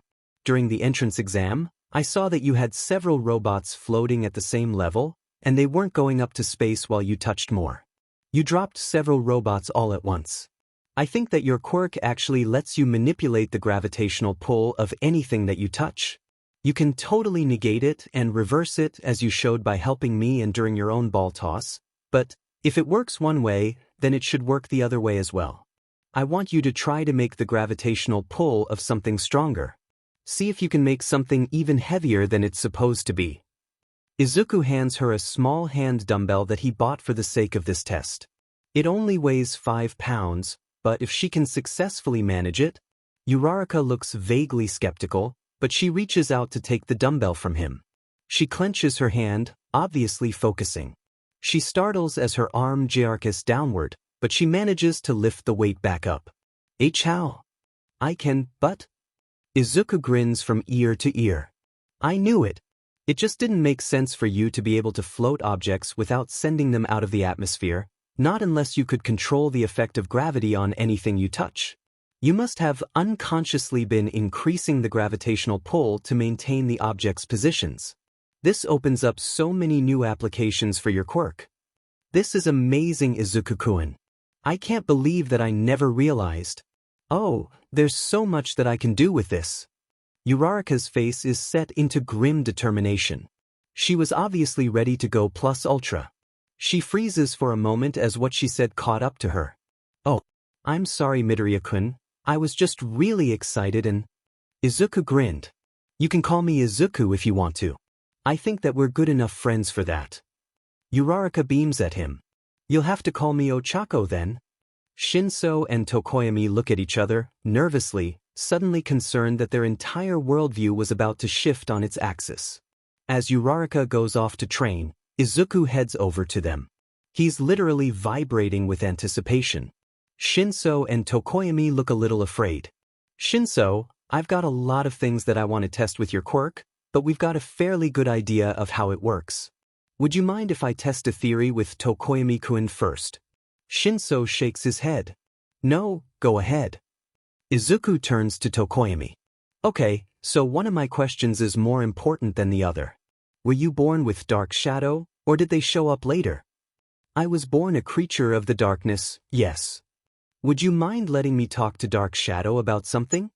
Dark Shadow comes out, answering that question. What do you need, Midoriya? How good is your memory? I can remember pretty much anything if I think back on it. Why? Izuku nods. I thought that they might. They don't have the physical brain that might allow them to forget their experiences. Their sentience is very unique. I think that Tokoyami-kun actually has a touch-based mental quirk. Can you remember if he understood you when he was younger? Not when you were talking out loud, of course, but if he could communicate with you telepathically back then. Dark Shadow ponders that question for a minute. He couldn't, actually. We couldn't communicate that way until after he was 4. I just assumed that he was getting better control. Tokoyami's eyes go a little wide. What are you thinking, Midoriya-kun? Izuku nods. You are a chimera. Chimeras are someone who has more than one quirk factor, and they normally only come about when a twin was absorbed in the womb. Dark Shadow is sentient because they're probably your sibling, Tokoyami-kun. I'd bet that they mentally developed alongside you, right? They probably talked like a kid when you were 1. They were 1 too. Chimerism doesn't often manifest in this way, but it does from time to time. Dark Shadow is the one with the shadow manipulation quirk. Their quirk just made it possible for them to manifest themselves outside of your body, so long as they remain attached to you. Your quirk is the reason that the two of you can communicate silently. It's just that you assumed that it would only work on Dark Shadow, and mental quirks require some sort of mental trigger to work, even when they require something like physical contact. I'd ask your parents if they were meant to have twins when you get home. If you don't think that they'd be upset about it anyway. Of course, you can also test it by touching me and trying to see if you can activate your telepathy on someone that isn't Dark Shadow. Both Tokoyami and Dark Shadow look a little thunderstruck at that information, but Tokoyami slowly walks toward Izuku and puts his hand on Izuku's arm. He squints his eyes a little. Suddenly, Izuku feels something. Is this actually working? That almost felt like making a connection with Dark Shadow. It is working, Tokoyami-kun. Oh, this is so useful. And it's such good information to have too. Now everything that you can do makes so much more sense. Do you make changing the way others that understand the world a habit, Midoriya-kun? Most people just don't think beyond the obvious capabilities of their quirk. Since I never had one, I wanted to learn how to really understand them. I just did a lot of research growing up, and then I kept doing it. There are so many papers on quirks that expand on previously assumed capabilities and how they limit their users. It's just like this and Ochako-san's quirk. Most people just assume that those papers study the exception rather than, generally, the rule. I see. Thank you, Midoriya-kun. I doubt that I ever would have thought to test this. It's no problem, Tokoyami-kun. And you can call me Izuku too if you want? I feel like we're close enough for that. Very well, Izuku-kun. You must call me Fumikage then. Tokoyami removes his hand from Izuku and he and Dark Shadow go off to the side to talk some things over. I test if you can have a telepathic connection to multiple people at once, like Dark Shadow and another person. If you want somewhere to start with that, Fumikage-kun. I'll be helping Shinso. At this point, Shinso's eyebrows have gone way up. Have any world-shattering tests for me, Midoriya?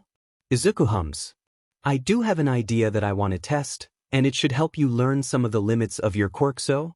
Maybe? Your voice changer is a technology-based one, right? Yes. Okay, so we know that your quirk can snag people through technological filters. That's important information to have. Now, I'm going to step out of the training room really quickly. I want you to call me. We're going to test if you can get control of someone over a phone call. All right. Izuku steps outside of the room, grinning with excitement. He'd been meaning to see the exact parameters of what makes Shinso's quirk work for quite some time. Mental quirks are so fun to look into.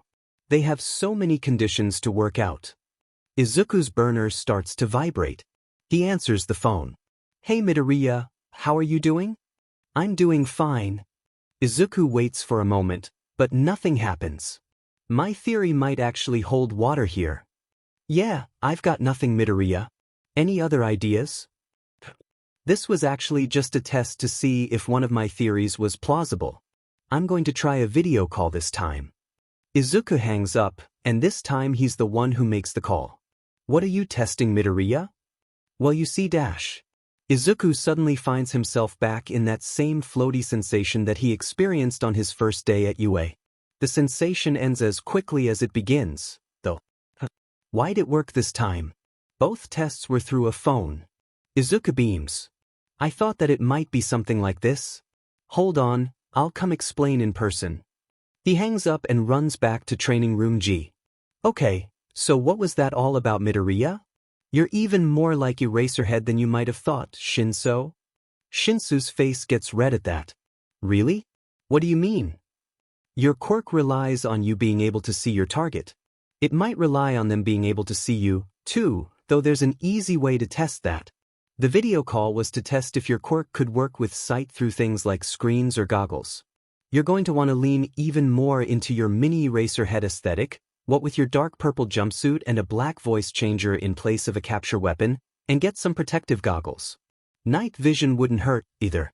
If other people realize this, then the first thing that they'll go for is your eyes. Unlike Aizawa-sensei, you appear to be able to use your quirk when you see someone without needing to rely on your eyes alone. It's why his goggles are designed with the slots in them. He can't use his quirk through completely closed-off goggles. I never would have even thought of that, Midoriya. Izuku is fine, Shinso. And that's all right, I'm here to help you after all. We'll be co-workers in the future, and I want all of you to be able to do your best. Hitoshi, then, would you mind testing that other theory of yours? By turning around or something and seeing if I can still control you. Because that would be a very big limit that I need to work around, if that's the case. Izuku turns around. I don't mind testing it at all, Hitoshi. How do you think of all of this? Probably because I was obsessed with Dash. It took a bit longer for him to fall under Shinso's control this time, but it did work in the end. Shinso released him. It took a bit more effort that time. Any ideas on why that is? Izuku turns back around. I think it's because your brainwashing is actually a really strong form of hypnosis. I mean, that's basically what brainwashing is, but that also suggests that it's possible for someone to break out of it if they try hard enough. Answering your questions gives you the opportunity to snag control, but it's not quite that straightforward. It works better when someone has eye contact with you. Probably because your psychic energy is mainly around your eyes and mouth, so your target looking at you makes them even more suggestible. I guess so. I think that I'm going to go run through some hand-to-hand forms. I've had enough world-changing discoveries for one day.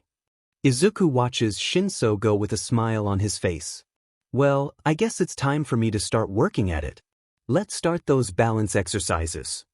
Izuku sets up his ropes, only a few feet off of the ground for the sake of safety, and begins to practice walking across them. He's a bit wobbly, but he'll get back into the practice. They all leave UA feeling much better about their potential that day. When Fumikage gets home, He decides that he needs to know for sure. If Izuku was right about everything, then his parents would probably want to know. Mother? Father? His mom looks up at him. She had been reading on the couch. What is it, chick?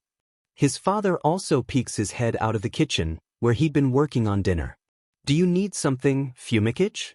Was I supposed to have a twin? They both looked so shocked at his question that Fumikage knew, for certain, that Izuku had been right. How did you know, chick?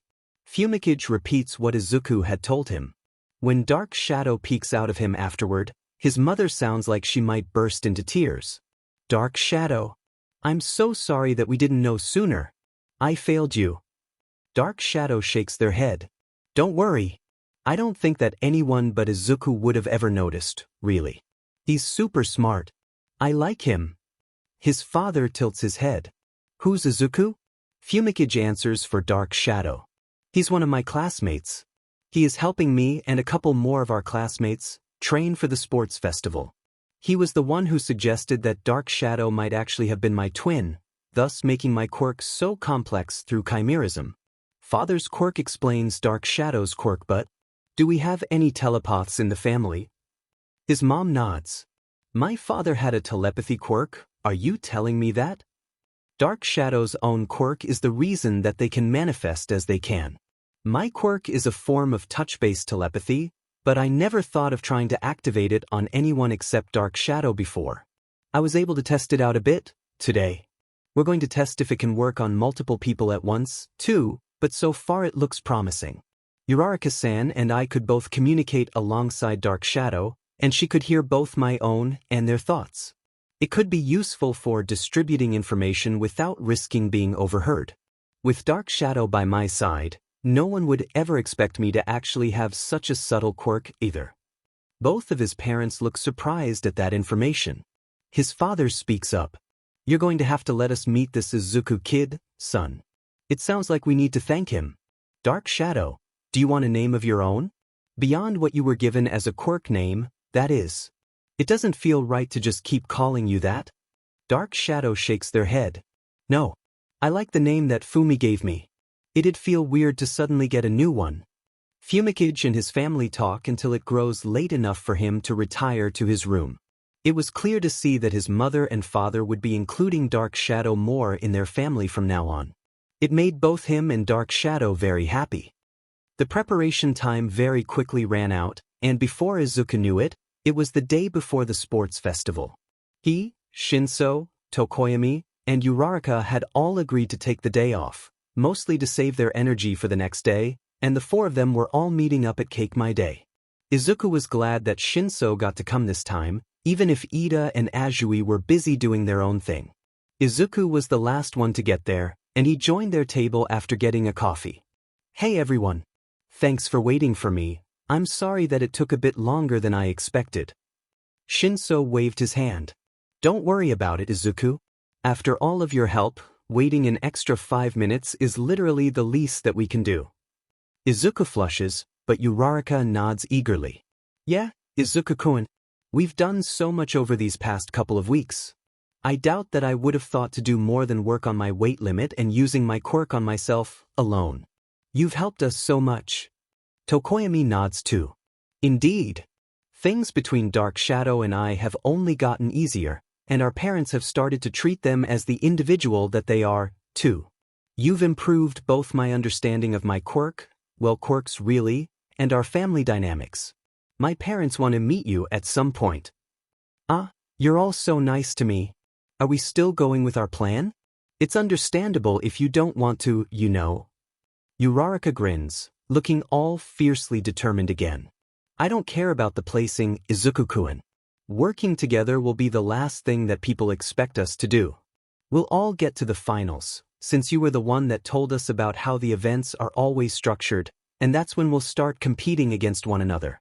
Not a moment sooner. Let's get as many of us up on the podium as possible. Shinso and Tokoyami agreed with her, and Izuku's smile couldn't get any wider. They were going to take the sports festival and world by storm. On the morning of the sports festival, Izuku is vibrating with anticipation.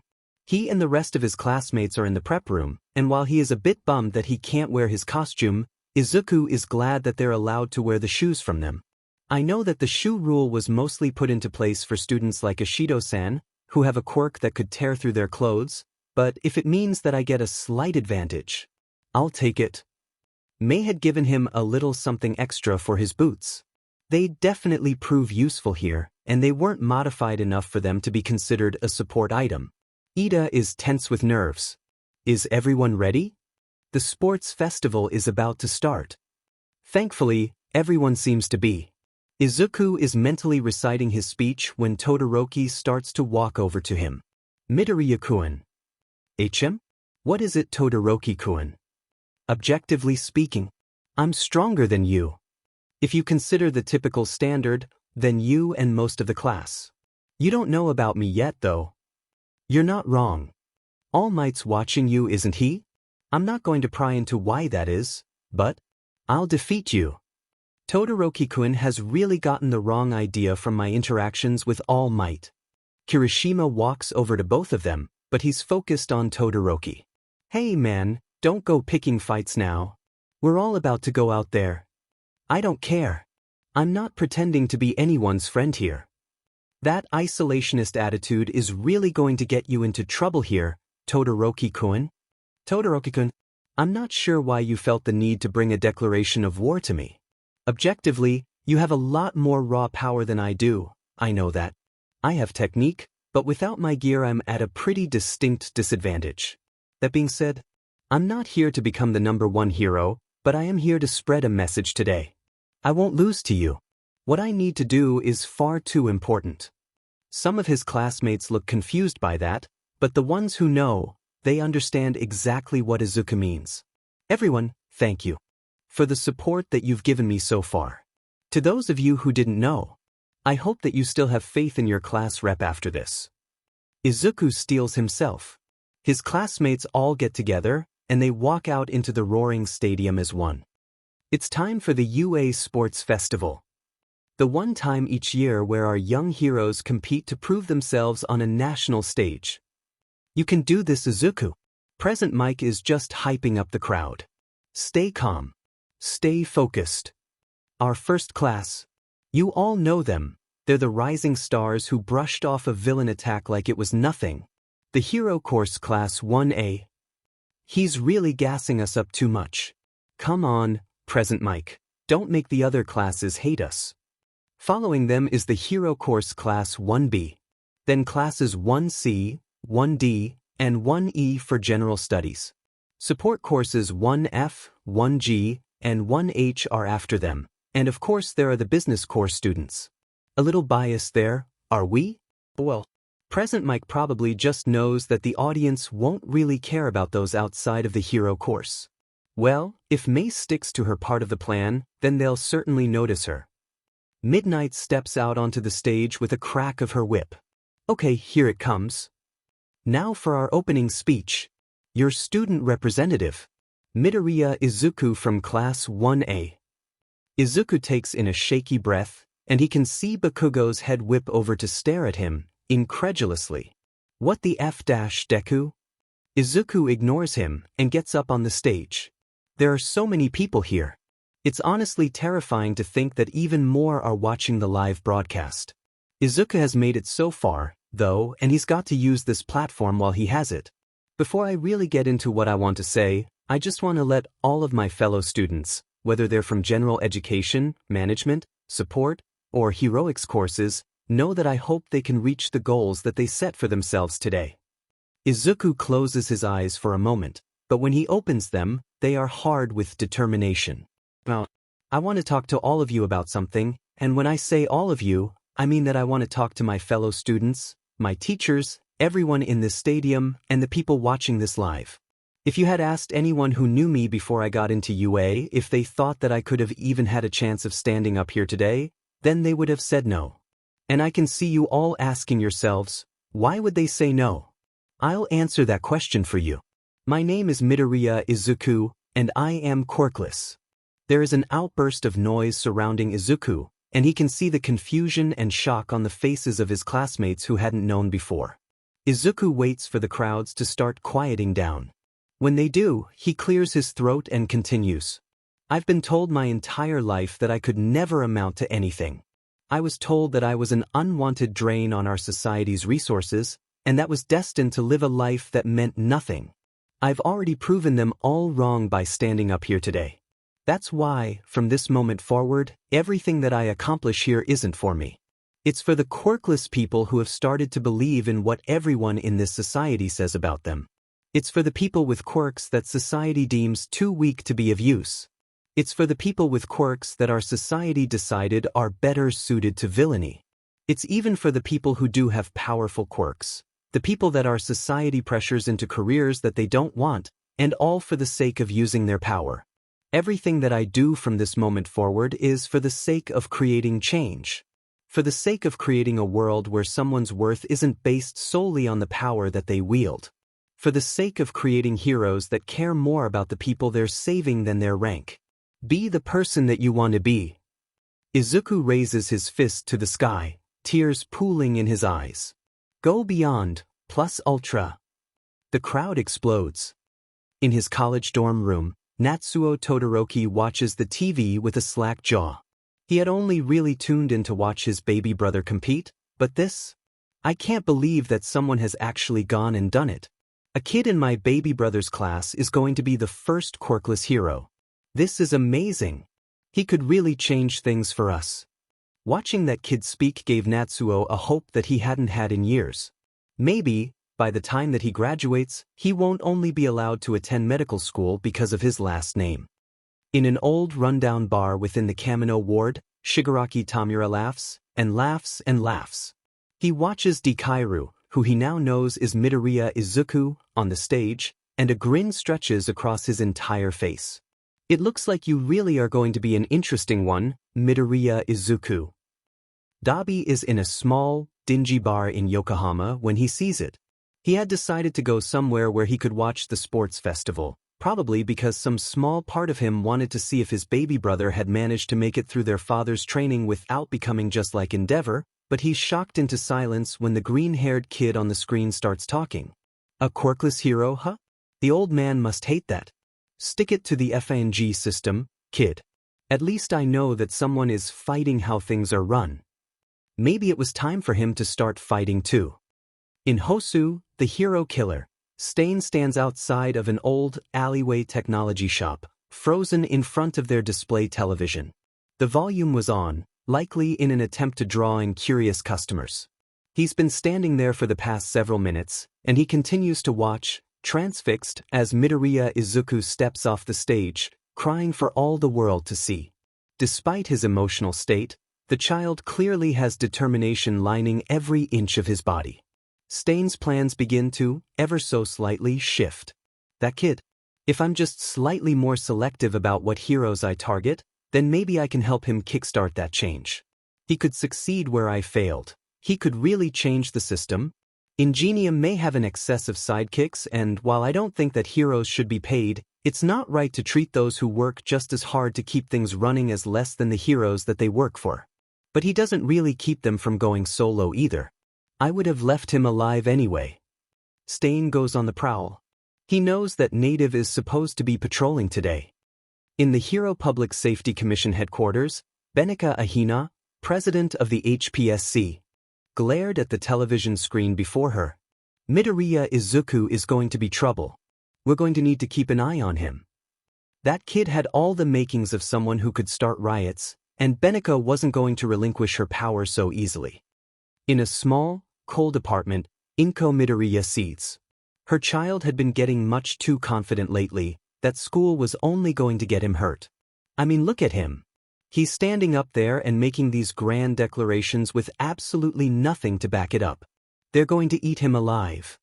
Every small object in the room starts to rattle. I'll just have to teach Izuku his lesson myself, then.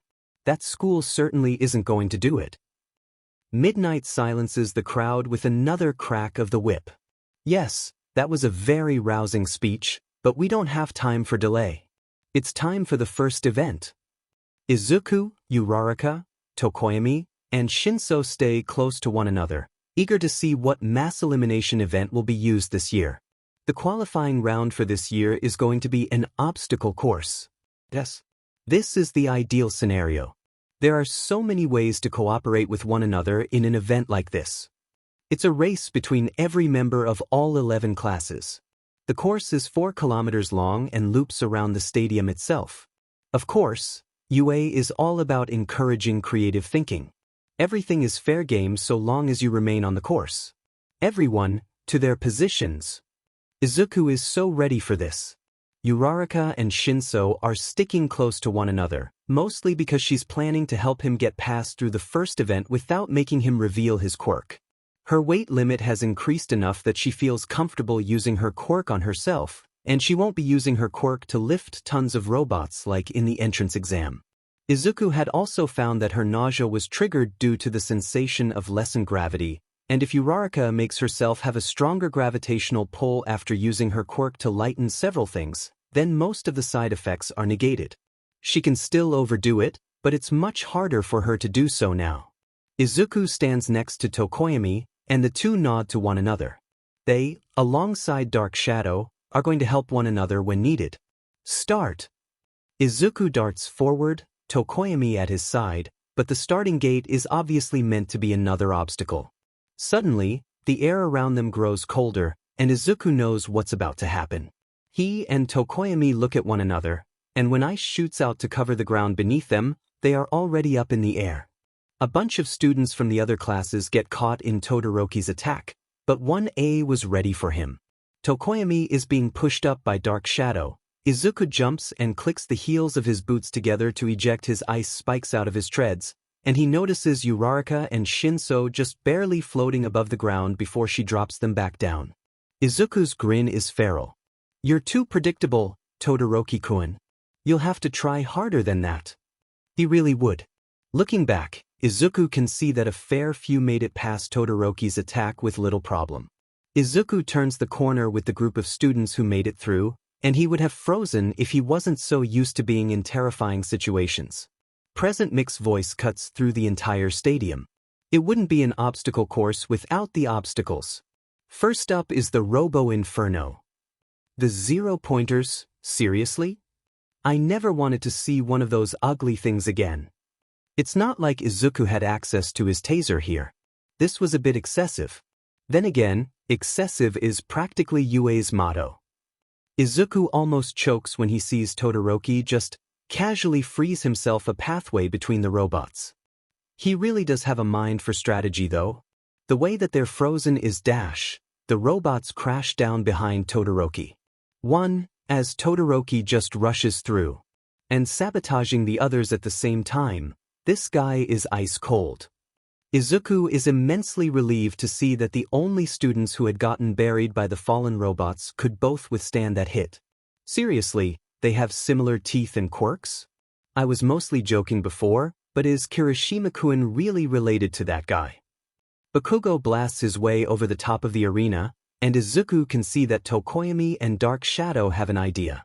He decides to quickly grab a broken piece of robot from Todoroki's fallen 0-pointers. It could come in handy later. "We're going up, Izuku." "Hold on." Dark Shadow grabs the top of one of the robots with one arm, and they grab Izuku with the other. I'm glad that Dark Shadow was amenable to practicing maneuvers with multiple people during the daytime. At least this panel isn't too heavy. Tokoyami looks over to Bakugo, and Izuku sees Siro use his tape to go over the robots too. "We'll be following in your wake." Bakugo sneers at Izuku. "Leeching off of others, huh Deku? Can't you do anything on your own?" "There's no rules against cooperation, Bakugo. It's more important for me to make it to the final round than it is for me to go it alone out of stubborn pride. Don't concern yourself over him, Izuku-kun. Prepare for landing, Dark Shadow." "Got it, Fumi." "Hold on, Izuku." They both touch down and start running, Izuku starting to pull ahead a bit due to his experience in running. The panel isn't heavy enough to really slow him down. He tries to hang back so that he can help his friend, but Tokoyami isn't having that. "Go forth, Izuku-kun. Whether we catch up to you or not, Dark Shadow and I will ensure that we join you in the next round." Izuku nods. "Right. Thank you, Fumikage-kun. As Izuku makes his way forward, he hears Aizawa start speaking over the stadium speakers. His voice is such a direct contrast to present mix that Izuku couldn't help but focus on it. Class 1A has learned not to hesitate. They know exactly what they're up against out there, and each and every one of them has grown from that experience and that fear. When Izuku gets to the next obstacle, he finds himself absurdly grateful for all his rope balance practice. It was mostly for the sake of better overall balance, but being able to walk across a rope doesn't seem so excessive now, does it? If you think that the first obstacle was easy, then how are you feeling about the second? If you fall, then you're out. Are you all ready to try your hands at the fall? Azui has no issues crawling across the tightrope, and Izuku grins as he sees Mei preparing to make her way across. She smiles and flashes him a thumbs up. Ashido gapes at Mei. Is she allowed to have all of that? Mei turns back to her. Well, everyone in the hero course has battle training. To make things as fair as possible, those in the support courses can bring whatever gear they want if they made it themselves. For us, this is an excellent opportunity for advertising our wares. And before Ashido could even begin to respond, Mei shot one of her grappling hooks and activated her jet boots, flinging herself across the chasms at a remarkable speed. Izuku shakes his head and starts making his way across himself. It's a bit risky with the panel, but he holds it out like an oddly shaped balancing pole. Izuku tunes out the world around him and slowly, but steadily, makes his way to the minefield. He sees Tokoyami making his way forward, and Uraraka and Shinso got there pretty quickly after she floated the both of them across the last obstacle. Izuku needs to think of something quick if he wants to catch up. He looks at the mines, and then he looks at his robot panel. Izuku grins. It took some time to get together, but Izuku carefully dug up a pile of mines with the hunk of metal. He jumped on them with the panel between himself and the mines, and Izuku soared. What's this? 1. As Midoriya is gaining ground fast. Izuku rides the metal panel, grinning manically all the while. I even got enough air to get past Bakugo and Todoroki. This is even better than I had hoped for. Get back here, Deku. Izuku feels himself start to list forward, coming off of the metal panel. I'm losing too much momentum. I need to do something. Izuku grabs the wire of his panel after he starts to separate from it midair. As Bakugo and Todoroki start to reach him, Izuku flips and swings the panel down, triggering the mines near them. He flies forward, and both Bakugo and Todoroki are caught in the blast. Look at Midoriya blasting away the competition. What are you teaching these kids, Eraserhead? Aizawa sounds exhausted. This one came like that, Mike. Izuku keeps running, and he honestly can't believe it. What a shake-up. The first one back in the stadium is 1, as Quirkless Wonder, Midoriya Izuku. Izuku lays down on the ground, desperately trying to catch his breath. His classmates follow behind him, one after the other, and they all wind up making it in the end. Uraraka, Shinso, and Tokoyami all came up to where he was laying down. Shinso immediately moved to lay down beside him. Uraraka was the first one to start talking, after discreetly making herself a bit heavier and easing her nausea. That was amazing, Izuku-kun. You were so resourceful. You really showed all the people who might have doubted you after that speech, huh? Shinso chuckles. He sure did. How long have you been sitting on that speech, Izuku? You definitely had it planned. Izuku flushes. I've been working on it since I got my acceptance letter, honestly. They told me that I was the top scorer, so I knew that I'd have to do it. Mostly because I studied a bunch of the old sports festival footage for practice in quirk analysis. Tokoyami laughs, and Izuku startles when he realizes that he's never actually heard him laugh before. Only you, Izuku-kun. So the next event is definitely going to be some sort of team event, correct? Izuku smiles. Every year they have different events, but the overall setup is the same. Are you sure that you're okay going off on your own, Hitoshi? Hitoshi nods. I've got a plan, don't worry. I'll make sure you guys maintain first from the shadows. It'll be better for me to not draw too much attention to myself here. Thanks for helping, Hitoshi. Good luck with getting your team together. Shinso smirks at him. You're all going to knock them dead. They'll never see it coming. And that's the end of the first round. The top 42 students will move to the next event, but those who scored lower will still have an opportunity to show what they've got during the recreational games. Keep your heads up, kiddies. Izuku waves Mei over, and she joins their group with enthusiasm. I already knew that they'd have their eyes on you after you gave the opening speech, Greenie-kun. I didn't expect that you'd get first too, though. This is definitely the best way to advertise my babies. Izuku smiles. You brought the smoke pellets, didn't you? Of course. I know that they'll help out Dark Shadow here. There's still the last resort, right?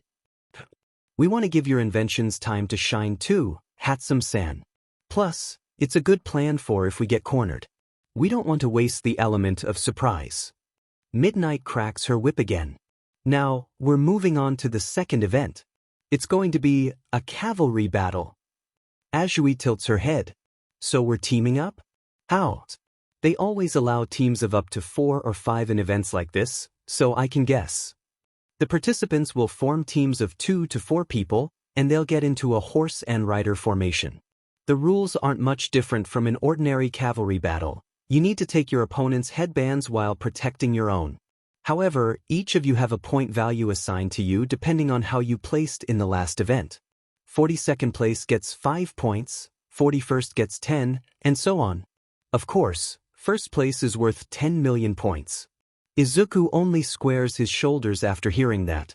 He knew, of course, from watching prior sports festivals that something like this would happen to first place. It just made defending their points the priority. The match will last 15 minutes, and the points of each team are decided by the total worth of their members. The rider wears the headband that displays their team's points. They all have to be around your neck or higher, but it'll be difficult to manage them if you get too many. Finally, even if your headband is stolen or your formation is broken, it's not over until the time runs out.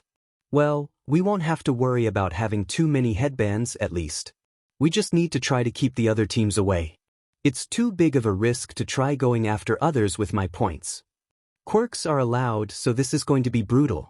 That being said, attacking another team with the intent of breaking their formation is still a red card. Play by the rules, or you'll be out. You have 15 minutes to choose your teams. Time starts now. Izuku grins. It was a good thing that they had planned for this. Meanwhile, Hitoshi finds himself walking over to find a select few 1B students. Hatsum had told them about some of the quirks from students that she had worked on gear for, and he had a couple ideas for a stealth-based team that would both help Izuku keep his spot and ensure that his own team made it through. He gives Minoma a 2-fingered salute. Yo, Minoma. Do you want to team up? Minoma whips back around to glare at him. And why would I team up with someone from 1A? Hitoshi smirks. Because a support corps student has helped me put together the perfect team for this. It'll be a madhouse around Izuku's team, but if we're stealthy and go for second place, you and 2 other classmates from 1B will have a guaranteed spot in the final event. Minoma squints. I'm listening.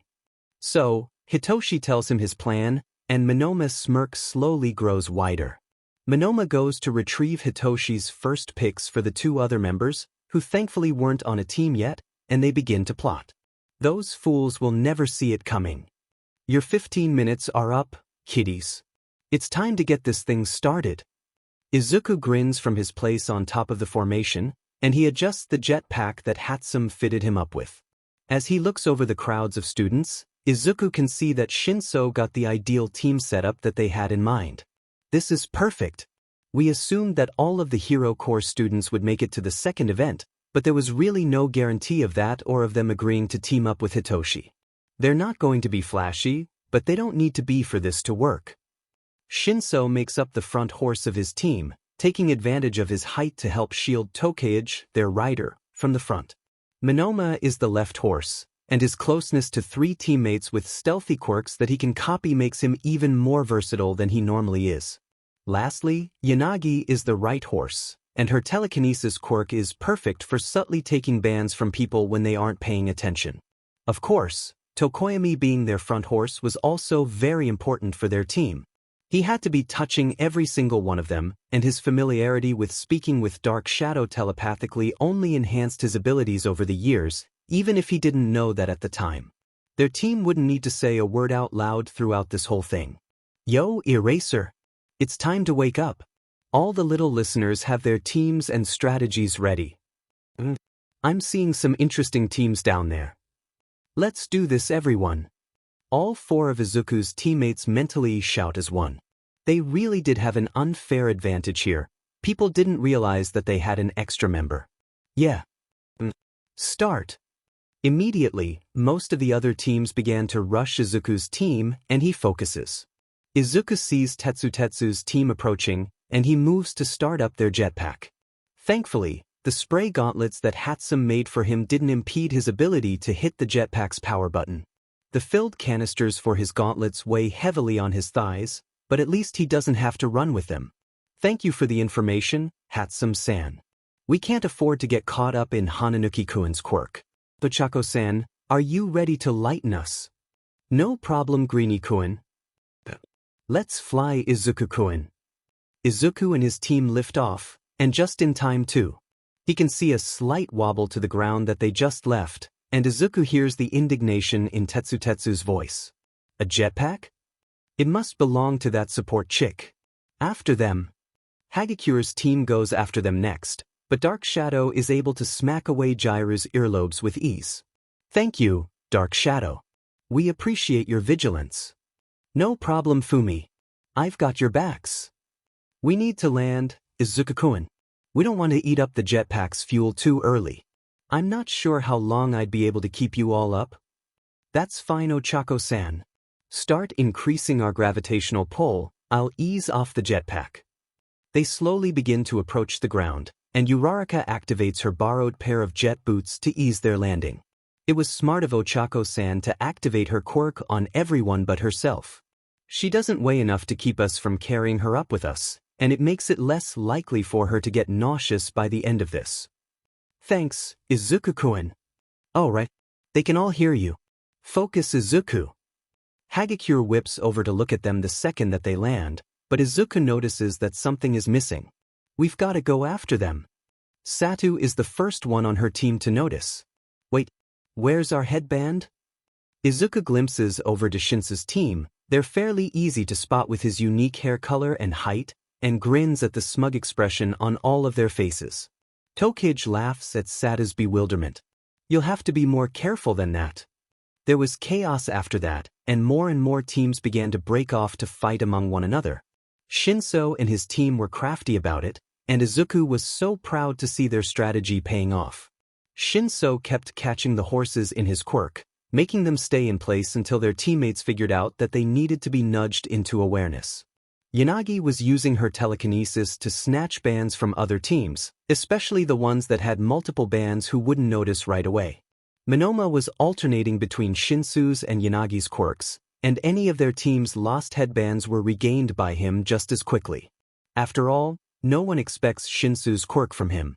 Lastly, Tokage was cleverly utilizing her quirk to split her body apart any time that someone tried to go for their bands. They all had to remain on her neck or above, but she tied them over one another, in layers, on her head. That wouldn't be a smart idea for anyone else, but her quirk allowed her to telekinetically shoot her own head above reaching hands. There was a lot of confusion as they sowed chaos around them, mostly because they didn't even need to get close to another team to steal their headbands from them. It's only been 2 minutes, folks, but the battle has already become chaotic. Everyone is scrambling to get a hold of headbands, and they're realizing that the other high scorers are worth going for as well. Dark Shadow is fighting off Tetsu's team, who for some reason don't try to soften the ground beneath them again when Shuji comes barreling forward. Izuku squints at him, realizing exactly why his arms were folded in the way that they were. Guys, we need to lift off. Shuji has at least one person hidden in the tent his arms are making. On it, Izuku-kun. Uraraka lightens their team members just in time. As they take to the air, they just barely dodge Azui's tongue. Aoyama's laser follows, and it hits Tetsu's team. This has the two teams fighting one another while Izuku's relocates to another area of the arena. Look at that, folks. Team Azui uses the various sizes of their members to form more of a tank than a horse formation. Before they can land again, Izuku hears the one thing that he really doesn't want to: explosions. You must be feeling so smug right now, huh, Deku? Bakugo aims his hand directly at Izuku. Dark Shadow. On it, Izuku. Dark Shadow blocks the explosion, but he gets a bit smaller as a result. Bakugo is caught by Siro's tape, and he's dragged back into their formation. Huh? Is leaving your formation like that legal? Midnight gives a thumbs up. It is, on a technicality. You're good as long as your feet don't touch the ground.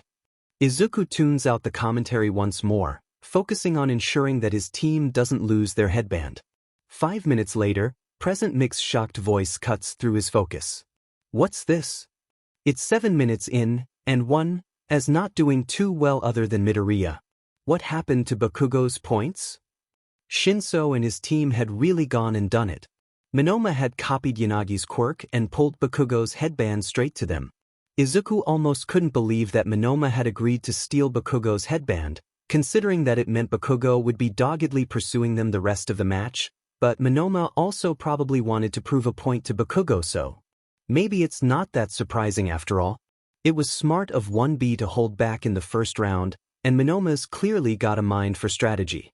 I'm just glad that he's content to leave our team alone. Indeed. I had my doubts that Shinsukuin could win them over, but I am glad to see that he succeeded. Suddenly, Izuku and his team were faced with their biggest threat. Todoroki locked eyes with him, fiercely determined. We're going to get those 10 million points, Midoriya-kun.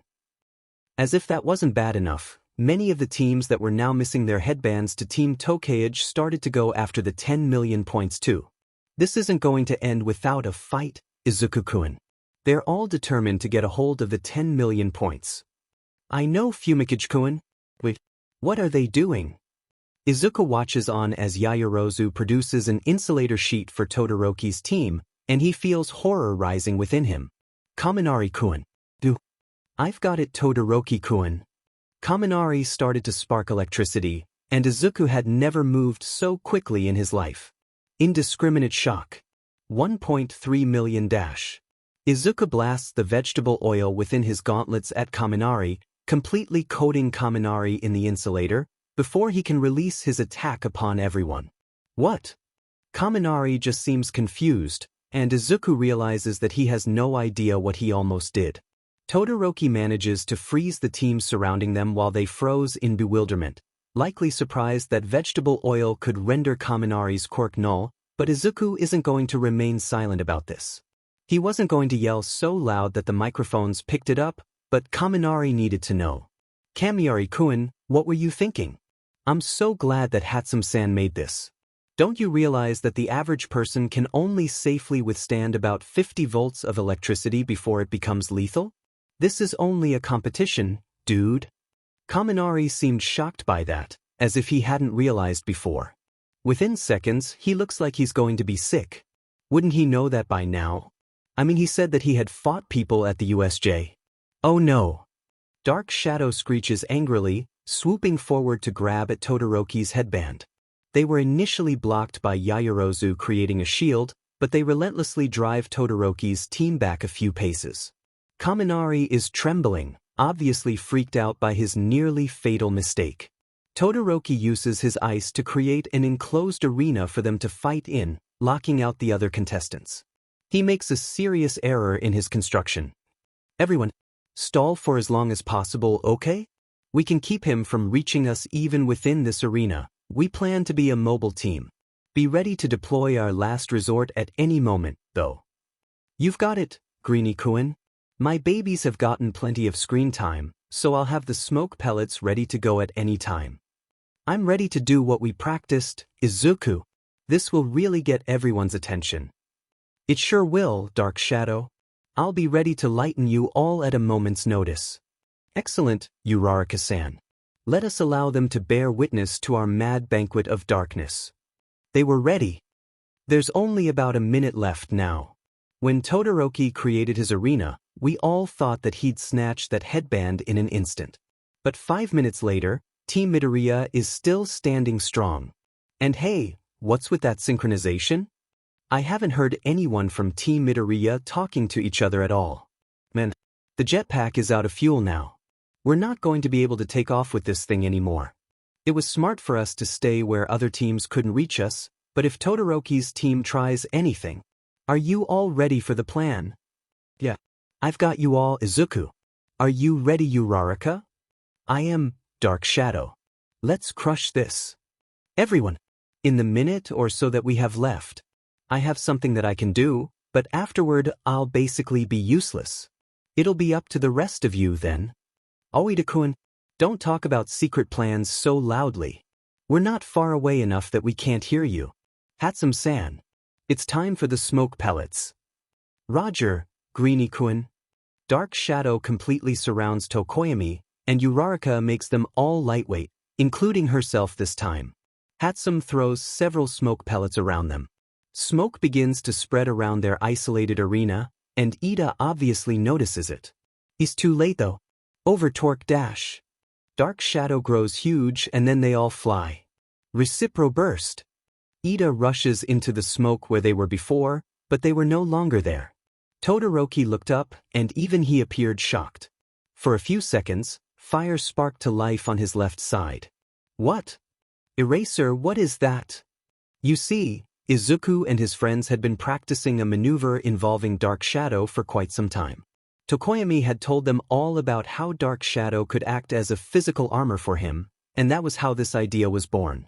Now, in front of all of Japan, Dark Shadow had grown from the darkness spread by the smoke pellets to absurd proportions. They were flapping their shadowy arms as wings, and with Uraraka virtually removing everyone's weight, Dark Shadow could fly them all around the arena with no issue. Izuku was sitting on Dark Shadow's back, much like their original formation, and Uraraka and Hatsum now joined him there. Midoriya trained for the sports festival with some of his friends. My guess is that he studied past events and realized that there would be a team event at some point. They planned for this. Even Hatsum brought gear specifically designed to counter particular students that could give their team trouble. Dark Shadow screeches in victory, and they all fly around the arena in laps. Izuku raises both of his arms into the air, and he starts to laugh. It felt like freedom. And that's time. Izuku's team makes their way back down to the ground, and Uraraka centers herself immediately after they land. Izuku looks over to see a fuming Bakugo. Looking at the scoreboard, Izuku can see why. In first place, keeping the 10 million points for the entire match, Team Midoriya. In second, we have Team Tokage with 1,675 points. Third place is Team Todoroki with 1,160 points. Fourth place is Team Bakugo with 960 points. These four teams will be competing in the next event. Bakugo must have gotten his headband back from Tokage-san, and another one too. Hitoshi's team would have gotten it back if Bakugo didn't manage it at the very end. His entire team is celebrating, and that's why they don't initially notice Todoroki walking up to him. Midoriya-kun, do you mind if we have a word in private? Izuku nods and follows behind Todoroki. So, what did you want to talk about, Todoroki-kun? We won't have time to eat if we stand around for too long. Izuku couldn't help but be a little nervous. Todoroki just looked so serious. He seemed really upset about something too. You surprised me, Midoriya-kun. So much so that I broke a promise that I made to myself. Todoroki clenches his fist. There's something about you. The way that you inspire the people around you, despite having no quirk of your own. You speak, and everyone around you listens to what you have to say. You work so hard, as if you have something chasing behind you demanding that you make progress. Todoroki looked him dead in the eye. Midoriya, are you All Might's secret love child, or something? Things seem tense between the two of you, but I know something about the pressure of having a parent at the top that expects great things of you. Oh, Todoroki-kun, you're actually kind of socially dense, aren't you? No, that isn't it at all, Todoroki-kun. I met All Might once before UA, and things didn't go well, is all. He's apologized for it and I'm trying to move on from what he said, but well, I can't really blame him. Most people think the idea of a quirkless hero is absurd. Todoroki's eyes narrow. I see, so that's what it was. As you know, my father is Endeavor. He is also not exactly as he presents himself to the public. Oh no. I didn't like Endeavor before, but this sounds like it's going to be bad. My father. He's an awful person who only cares about power. He's done everything that he can to become a stronger hero, but he knew that he couldn't ever defeat All Might as he was, so he came up with another plan. OF-. You're kidding me. Midoriya-kun, have you heard about quirk marriages? Izuku was going to be sick. Todoroki continued talking. They became a major problem around the second and third generation after quirks had appeared. Individuals with powerful quirks would have arranged marriages, almost always without the other party's consent, solely for the purpose of passing on an enhanced version of their own power. My father has a lot of money and power, and he convinced my mother's family to marry her to him. All because he wanted to use her quirk to counterbalance his quirk's problem with overheating. He's raised me as a hero solely to fulfill his own ambitions. I hate being a tool for him. How can I get away with killing Endeavor? I feel like I need to be killing Endeavor.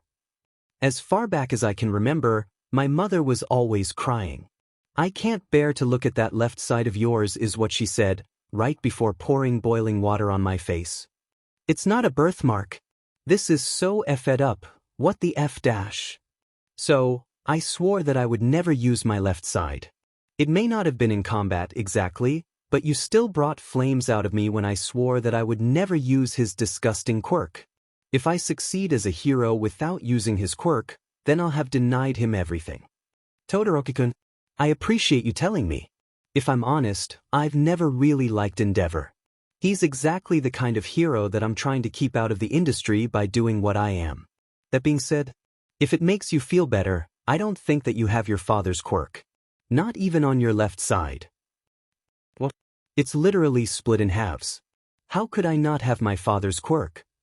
Izuku fidgets with his hands. I've always studied a lot about quirks, mostly to make up for the fact that I didn't have one. I guess that I thought that if I could understand enough about how they worked. Anyway, your fire, from the little that I could see, didn't come from within you, not really. You can't just set the air on fire, either. There aren't enough impurities to burn without it going out really quickly. Most ice quirks, at least the ones that don't come from within someone, are actually caused by someone emitting a refrigerant and freezing the water that is already in the atmosphere. It's why your skin isn't resistant to ice. Your quirk is meant to freeze things at a distance, so ice-proof skin was never a necessary evolution. I'm pretty sure that your quirk is some mutation of your mother's. You probably emit some type of perfluorocarbons, or PFCs for short.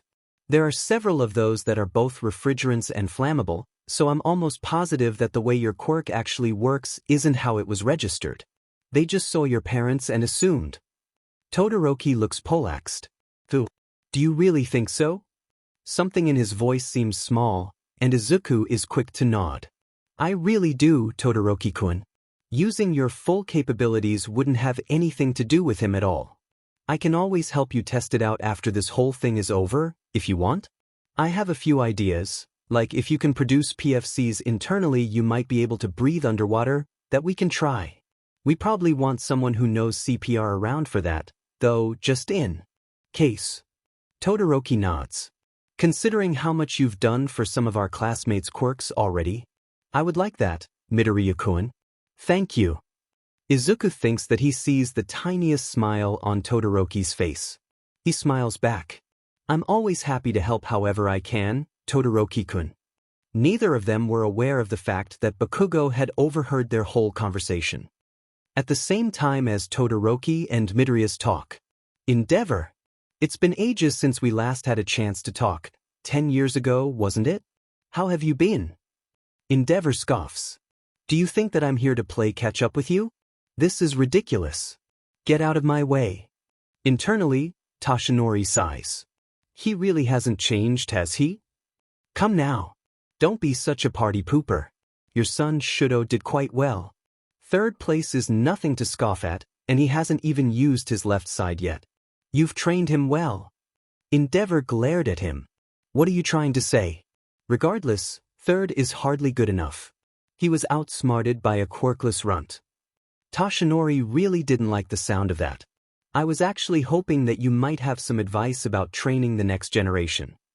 Do you really think that I'd give you advice? Your happy-go-lucky attitude just pisses me off. Scary. Sorry. Know this, All Might? I'll mold that boy into a hero that surpasses even you. That's the only reason he was even born. What? He's being a rebellious brat right now, but he'll take your title as number one. Something about this conversation?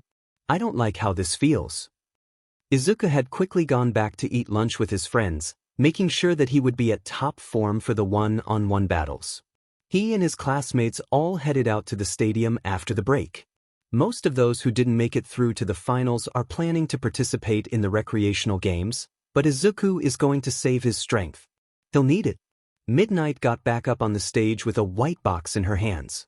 Now, all of the matchups for our final 16 competitors will be decided by drawing lots. Of course, those of you competing can choose to sit out. Midnight starts to draw lots and silently writes them down, and Izuku is visibly shaking with nerves. Who am I going to go against first, I wonder? I just hope that we can all get as far as we can. And here is our lineup. Izuku looks up at the board and wants to cry. I have to fight Bakugo first?